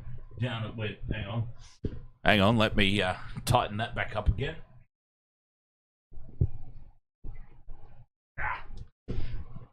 There we go. Yes, and when they weren't dominating my team for about 12 games in a row, the Viking clap just sealed the deal. It is the most stupid thing that I've ever seen in my life. I know. I'm sorry. I do apologize. I appreciate that there are Raiders supporters out there, and I appreciate that there's Raiders supporters probably in the chat room. There are Raiders supporters that I'm personal friends with. I appreciate you, all of you, but I'm sorry. The Viking clap is the most stupid thing that I've ever seen, and anybody who does anything as ridiculous as that... I mean, I was on the fence with the Dolphins when they brought out those... Did everyone see... Hang on, let me jump over to the chat room. Since the game's over, we're doing real talk now. But I was on the fence with the Dolphins because I was... personally a fan of the Dolphins coming into the competition. There were calls for Ipswich, but I wanted the Dolphins. The Dolphins were sort of my, not really my Queensland Cup team, but I had nothing against the Dolphins. The Redcliffe Dolphins were kind of like, if I ever caught Queensland Cup finals, that's who I would go for. Since Valley's Diehards used to be my team. Anyways, I'm getting off on way too deep a tangent there. The question in hand was, why do I dislike the Raiders? That's why.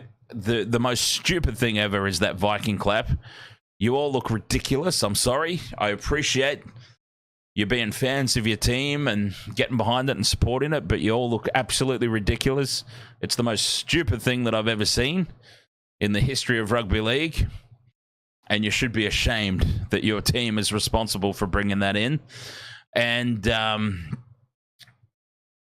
was on the fence about the Dolphins when they brought those stupid budget direct fins. Well, what was supposed to be dolphin fins. These cheap little, like, goofy-looking elf hats. So that made me be on the fence about the Dolphins. Thankfully... I think those are out the door, and I can forgive them for that. It was kind of like a thing that they did for the Budget Direct promo, and it seems to be gone now. I don't really see those things around anymore. But anyway, I hope that's answered your question, and then some, DJ Shaq. It's, horrible. But probably the main reason was the... extremely severe winning streak they went on against my team. If somebody just beats your team up constantly, you're going to dislike them, aren't you? So that was probably the main reason. Gerard says, Dan, you're really salty with the clap. Oh, I hate it. I can't stand it. It's the most ridiculous thing. Look, he's got me started again. I was over it, and then I saw the chat, and I'm off again. One of the greatest moments ever, of course, was the Penrith Panthers putting the boots to the Canberra Raiders in the grand final. By the way, Rod, this is something that you might be interested in, and it's something I'm sure the old Panther probably doesn't mind me sharing, but he recently retired, the old Panther. And so if you're still out there, Rod, I'll share something with you and everybody else who's still there. But mainly this is for you because I think you might be the most interested in this. So anyway, the old Panther recently retired. So I'm just trying to think what was said. I don't think there was anything really deeply personal said. But yes, the old Panther recently retired, and I got MG to say some kind words for him for his retirement through the cameo. So I will go ahead and play that right now if you're interested in hearing what he said, because he talks a little bit about the grand final and Royce Simmons scoring the try. So, I mean, if you're interested in hearing it, it's very short. Doesn't go for very long, but I'll cue that up.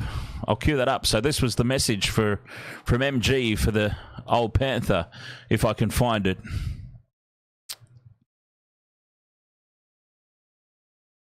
Where do I find it? Ah, there we go. Okay. Let's see.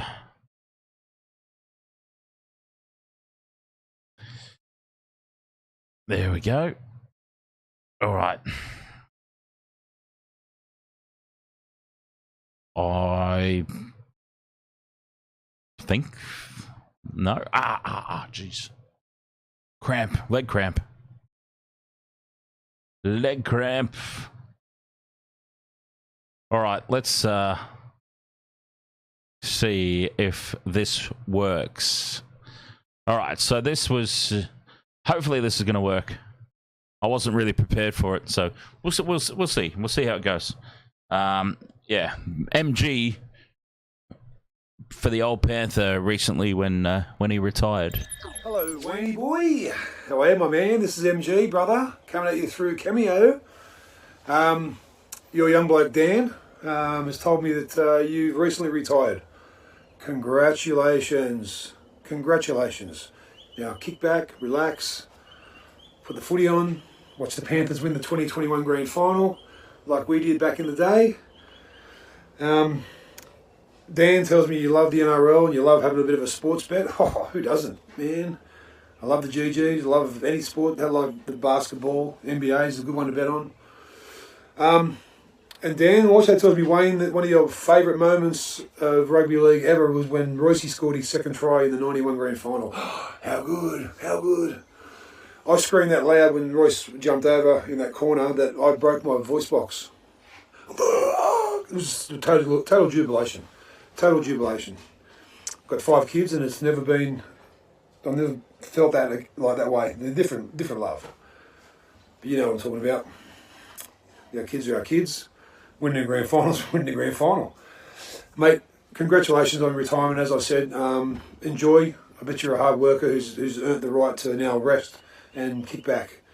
Hopefully catch up with you soon at a Panthers game. We'll have a couple of beers together. Stay random. Stay safe. MG's out. See you, Dan. See you, Wayne. How cool was that, huh?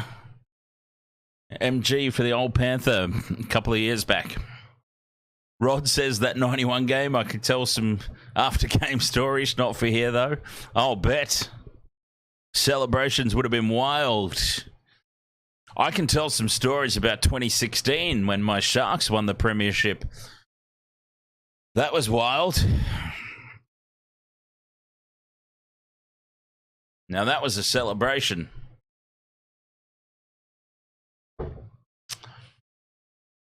I wasn't even going to watch the game. I'm so glad that I did.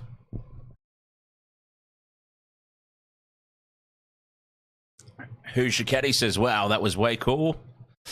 Yeah, I was off rugby league. And it had nothing to do with the Sharks. But I was off rugby league. The Super League split didn't help. The old Panther and I talk about it constantly in the Generations vodcast about how the Super League split we lost interest a little bit in different ways. Dad stayed interested in rugby league. I converted to rugby union. MG is an awesome guy, much calmer these days, says Rod. Yeah, I made the switch to rugby union during the Super League switch, and I never looked back. Honestly, rugby union is my sport. When I converted to rugby union, I stayed rugby union. It is still my favourite sport. I also enjoy NRL and rugby league. NRL and rugby league obviously does the mass numbers on this channel, so I provide the most content for it. I still enjoy it. That's the thing. You can like both. This is a very, very like diehard rugby league supporters are so quick to jump on rugby union, and diehard rugby union supporters are so quick to jump on rugby league. You can like both, people. I can't stress that enough. It is possible to like both. But anyway, I mean, that's a sidetrack city, that. It's neither here nor there. So I switched to rugby union. He stayed on rugby league. 2016, the Sharks kind of went on a run, and they were up the top of the table. I'm not sure if they won the minor premiership in 2016, but I know they were in the finals anyway. And Dad's like, "Oh, your Sharkies are in the final," but I wasn't watching, so I'd fully switched off rugby league, and yeah, okay, the Sharks. Yeah, it's the Sharks. They'll find a way to mess it up. They'll screw up somehow. They kept winning. They're through to the fight. They're through to the next round of the finals. They're through to the next final. Holy crap. Okay, the Sharks are in the grand final against the Melbourne Storm. They're going to lose. It's the Melbourne Storm, for crying out loud. The Melbourne Storm. They're going to lose. They're going to get done. It's the Storm. It's the dynasty Melbourne Storm. So anyways, I decided I would watch the game anyway. I put it on just out of curiosity because the slim hope...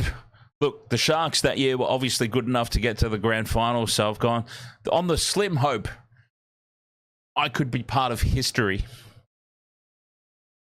This could be just such a big moment. We could be part of history here. So I decided to watch it. We get to, what was it? Melbourne were leading. 2016, Melbourne were leading. And I had pretty much given up. Like, time was running out. Melbourne were ahead somewhat comfortably. And I'd given up. I didn't, not that I didn't care, but I had made the decision to watch. But again, this was like my first game of rugby league back after being away from it for so long. I was just there to suss it out in case my team won and I got to be part of history. Okay, they're not going to win. Melbourne are holding on here. Melbourne are looking comfortable. So I had actually ordered an Uber. Now, lucky, very lucky for me, at the time, I had a personal Uber driver, basically. So there was a Kiwi mate of mine that lived up the top of the street who drove Uber. He had driven me enough times that we traded numbers, and he just said, "Look, if you ever need a lift in anywhere, we'll do it off the app," which made sense for him because it was just cash in hand, money straight to him. Didn't have to give a cut back to Uber. It worked for me because it was a little bit cheaper than going through the Uber app. And here's this now new mate of mine who gets all the money. So I've sent him a text. "Hey, mate, I'm ready to head into the valley. Fortitude Valley bound. No worries, Dan. I'll come around, pick you up in about 10 minutes. I'm just on another job." Sweet, no worries. Anyway, he pulls up out the front. I see the lights. I see the lights from the Jeep pull up out the front. Right as Andrew Fafita swivels around, fights through 3 or 4 Storm defenders, plants the ball down under the goalposts. Sharks are in the lead. Sharks are back in the game. Holy hell. Okay, now this could actually happen. My ride into the valley has just pulled up out the front. And this is what I'm saying. It's a good thing I know the guy. It's a good thing that we had a prior friendship. And so I've gone racing down. And I've gone, mate, come up. Come upstairs. I'm watching the grand final. My team has just scored a try to go ahead. There's only a few minutes left on the clock. Do you mind waiting? So up he comes, has a seat. Melbourne should have won that game, by the way. Melbourne Storm at the end there, they had the break down the sideline, and it was just one pass away from reclaiming the lead, and it would have been game over. The Sharks hold on. What a win. Celebration City. Into the Valley I went. You probably spent way too much money at the strip club. But, yeah, it was worth it. It was a celebration and a half.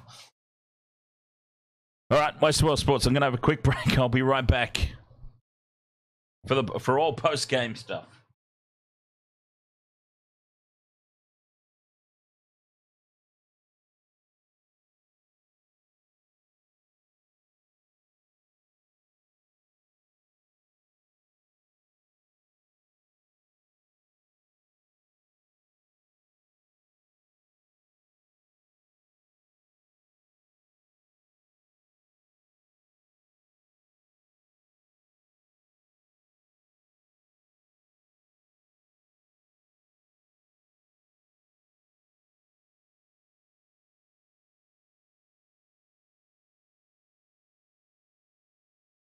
Fantastic times for Shark supporters everywhere. And then, honestly, I really did think that the Sharks were a red-hot chance of going back-to-back. The finals draw was set up for them perfectly, but they came up against the... I'm pretty sure Jonathan Thurston was still playing. They came up against the Jonathan Thurston Cowboys. That was a problem. That was a problem because that was the year the NRL was trying so hard to give Thurston another premiership ring. They were trying so hard. They carried the Cowboys all the way through that.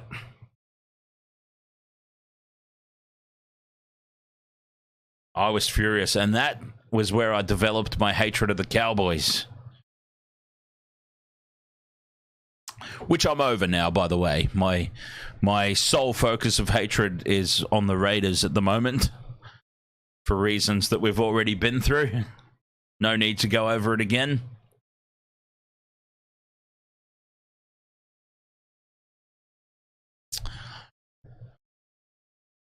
They changed rules and encourage.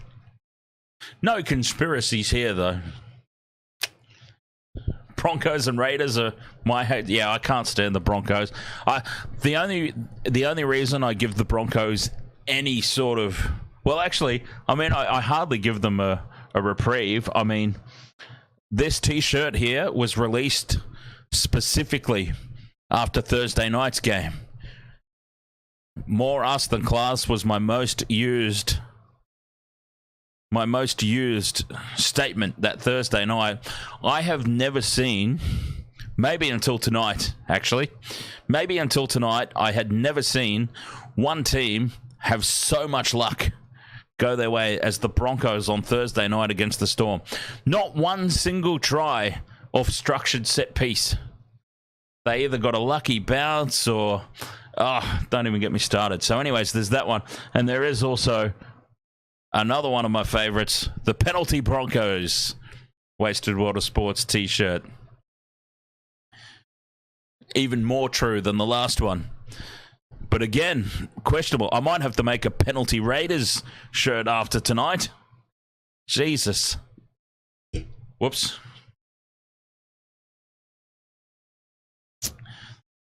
So yeah, but both of those pieces of merchandise were specifically created for the Broncos, but I feel like they could be very relevant for tonight's game as well. And for the Raiders, could easily become Raiders t-shirts. But anyways, as I was saying, the only reason that I give the Broncos any sort of reprieve at all is because my sometimes co-host Michelle goes for the Broncos. But if the Broncos, Raiders, grand final, I'm going for the Broncos. Maybe. I'd have to think about it. I'm just trying to think. Reece Walsh is just...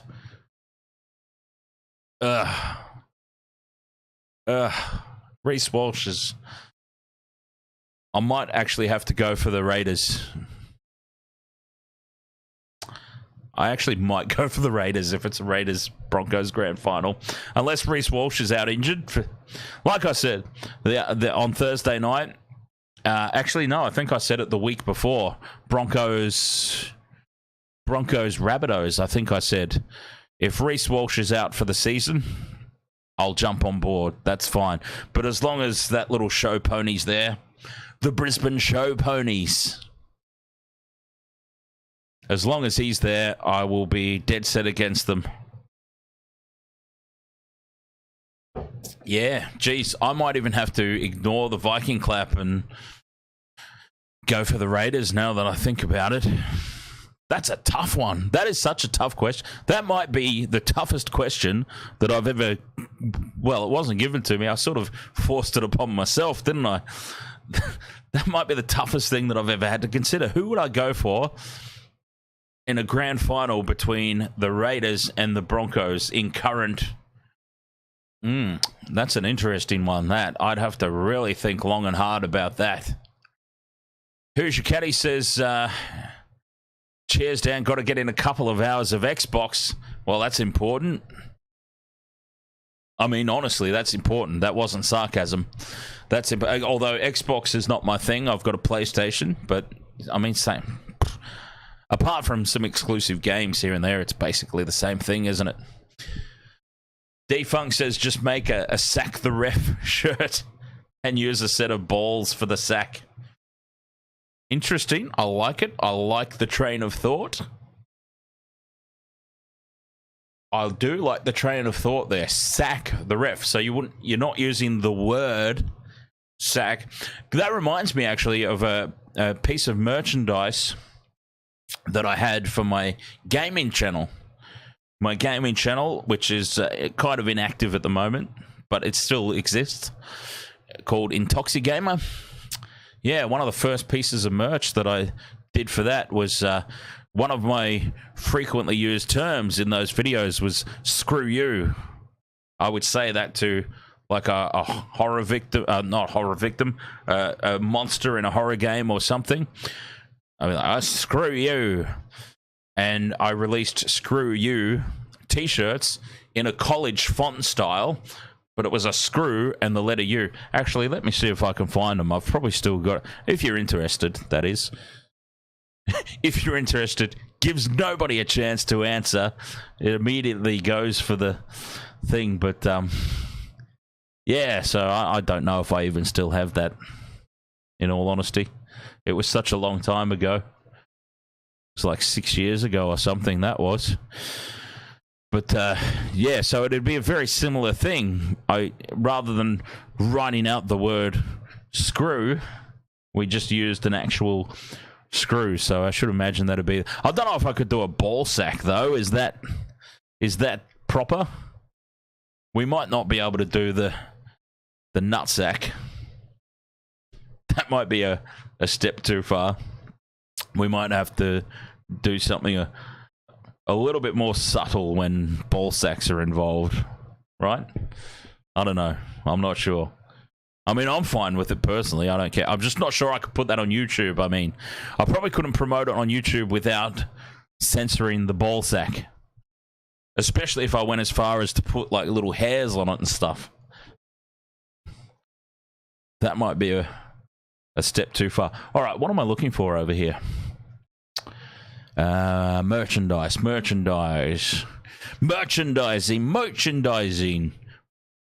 Spaceballs. Anyone? Merchandising.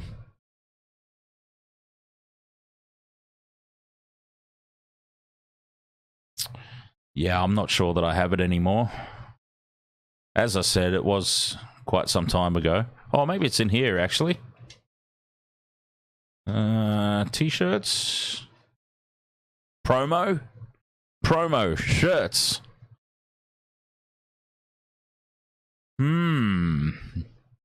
Yeah, I don't think I have it anymore. Oh, well, I mean, not to worry. Yeah. Oh, no, there it is. Yeah, I do still have it. Okay, that's Massive.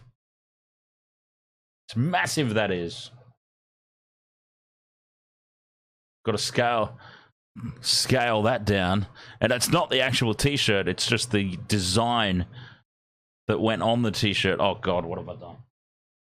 Yeah, obviously this is not the T-shirt itself. This is just the design that went on the shirt.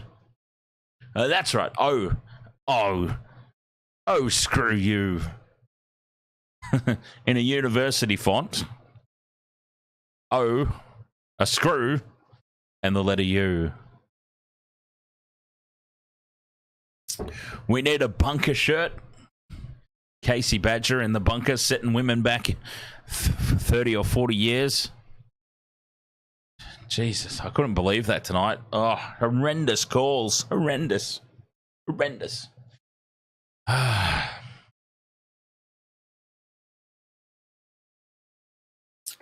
Crazy stuff. You need Robert M says, yep.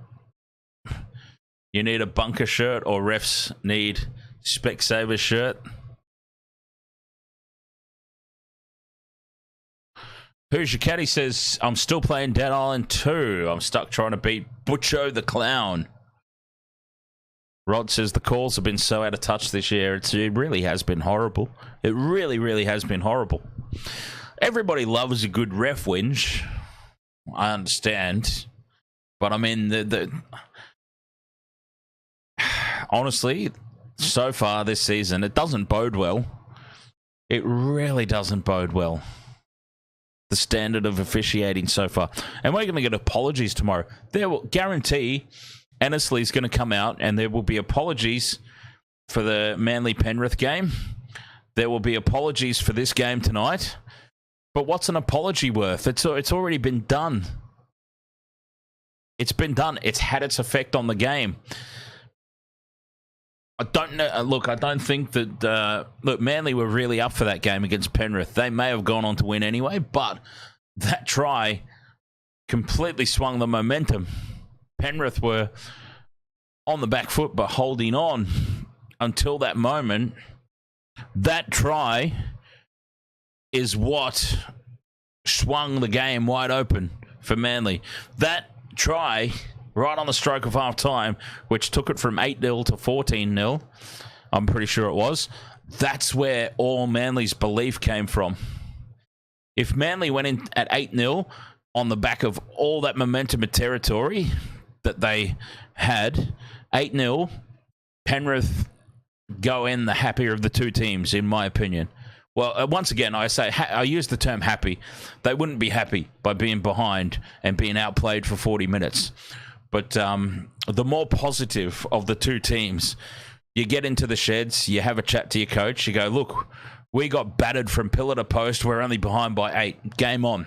14-0, though, it's a little harder to talk yourself around from that deficit. Oh, it was 8-6? There you go. Who was 14-0? That was tonight's game, wasn't it? Got the games messed up.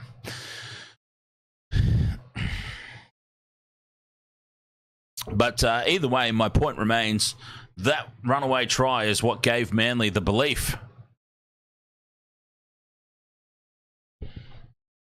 They came out in the second half just absolutely firing. Robert M says he'll apologise for the Storm one as well. And it's a problem. The mistakes shouldn't be getting made. What does an apology on Monday afternoon mean to anybody, or Monday morning, whenever it is? What does that mean to anybody? Nothing. It's been done. Over. Rod says, you need a podcast, brother. You have a radio voice. I've got a radio face too, apparently. That's what they tell me. Just get your content. This is a podcast, basically, really, realistically. I mean, I just put myself on there on the screen because I can't broadcast the game. So we've got to have something on the screen. But this is basically you don't need to be watching me. You can easily have me on in the background Although we spoke about it at the end of one of the previous live streams, and I've always had a little bit of a passion for stand-up comedy, even though I'm not trying to be funny necessarily in this one. But yeah, I mean, you wouldn't go to a stand-up comedy show and not see the person. So once again, this is not stand-up comedy by any stretch of the imagination. This is just commentary / opinion. But yeah, I think for those who do decide to watch, then having the video, the headshots on the screen, I think is valuable. But it's probably not necessary. Can just as easily have the same effect for not having me on the screen. We could just listen in behind. That'd be all good. Gerard Susu asks how my fantasy went. I missed out on NRL fantasy this year. I was all for it. I was ready to go. I went about $2 million over budget and never fixed it. Robert M says the refs need to put on notice to either up their game or be sacked, because if Hollywood Harrigan was refereeing, he'd pick up the mistakes. Catch you later, D-Funk. Thanks for hanging out, mate. Very much appreciated.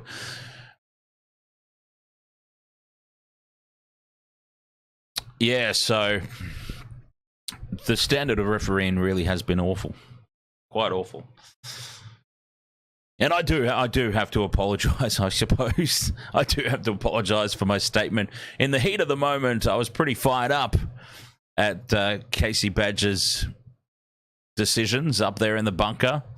I probably should apologise. She probably hasn't put the women about 30 years behind. So I probably should apologise that. Realistically, it's probably more like 40 or 50. Gerard Susu says this is how we listen to the game at work, Dan. We all go live while we drive forklift. Oh, that's right. Yes, the forklifts. My dad made the mistake of letting me drive a forklift once when I was little, and I drove straight into a water pipe. I'll let him share that story next time he's here, though, maybe, if we remember. But yes, my dad, before he retired, was a warehouse manager for a company that supplied ingredients and whatnot to like bakeries and Woolworths, for the Woolworths bakery, all that sort of stuff. And yeah, I got into forklifts and all that sort of stuff. Yeah, made the mistake of letting me ride it one time in the warehouse, and yeah, off I go. Leadfoot Jones veered straight. Couldn't control the thing. I mean, it's a skill. It is really, genuinely a skill. You can't just hop behind the wheel of a forklift and do it, because that bloody wheel with the one knob that you hold onto and twist it around. Off I went. I don't know if they're still like that, but off I went. I just completely veered off to the right, straight into a water pipe.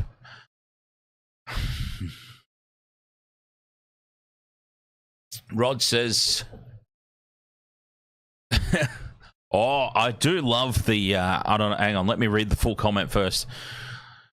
Like we will find out with the NFL and the NBA, it's entertainment, not sports. That's why NRL wants into the USA market. It all revolves around sports betting. There's a conspiracy for ya. There's a conspiracy fact. Conspiracy factoid, that one. Robert M says, I've done the same with a car at Rockhampton Airport. What, drove into a water pipe?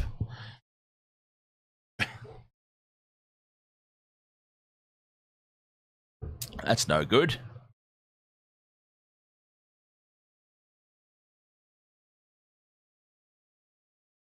All right, Waste of World of Sports. I've got work in the morning. I probably should go. Allegedly, I have to say, until proven true. Yeah, well, yeah, actually, that's a fair point. Under normal circumstances, I wouldn't, but since we're on YouTube, and YouTube loves a good crackdown, I'm probably already in trouble for the female bunker statement. So I better leave it. I better not do any more. Allegedly. Next week's games. All right, yeah, before I head off, let's quickly run over next week's games. We've got Thursday night, the Knights versus the Roosters at McDonald's Jones Swimming Pool. Friday night footy, Storm versus Bulldogs at Amy Park. Oh, Waratahs versus Crusaders that night as well. And Broncos versus Dolphins. The supposed what's the word? The supposed grudge match, the supposed feud that's lasted all of 2 games. Saturday, Super Saturday, we've got Hurricanes versus Chiefs is a good one in the Super Rugby as well, but we've got the Warriors versus the Sea Eagles, the Eels versus the Cowboys, and the Cowboys must be licking their lips after that tonight. Rabbitohs versus the Sharks, and my Sharkies must be licking their lips after the Rabbitohs performance this weekend. And then Sunday, we've got the Tigers versus the Dragons, and the Raiders versus the Titans in the Who Cares Cup. And both of those games sound miserable, to be honest. I don't know if I'll do either one of those, but we'll see. I have been making a dedicated effort to do all the games this year, but that's going to be a real tester. Tigers versus Dragons, Raiders versus Titans. That would be a really testing Sunday if I decide to do that, but we'll definitely do all the rest of it. Thank you so much for your company as always. I think I've got some Subway left over in the fridge. I've definitely got some buffalo chicken wings left over in the fridge from the other night. So I'll probably get amongst those. And yes, we'll be back Thursday night. What did I say? Knights versus... I'm going to try and remember under my own power, but I'm struggling. Knights versus Roosters, Thursday night at the McDonald Jones Swimming Pool. Thank you so much for your company. I appreciate it as always. Thank you so much, Rod, for your generosity in the Super Chats. Robert M. for still being a channel member despite me going absolutely apeshit over the Broncos on Thursday night and releasing merchandise like this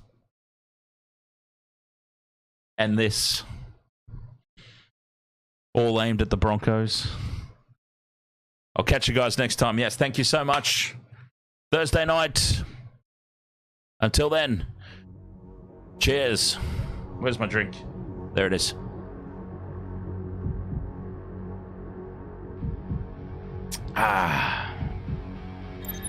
World of sports, eh? Oh, he's copped a head right to the nuts. Tedesco's butt crack. Ahoy! He's nearly taken security's head off. I have no idea what the wasted world of sports is.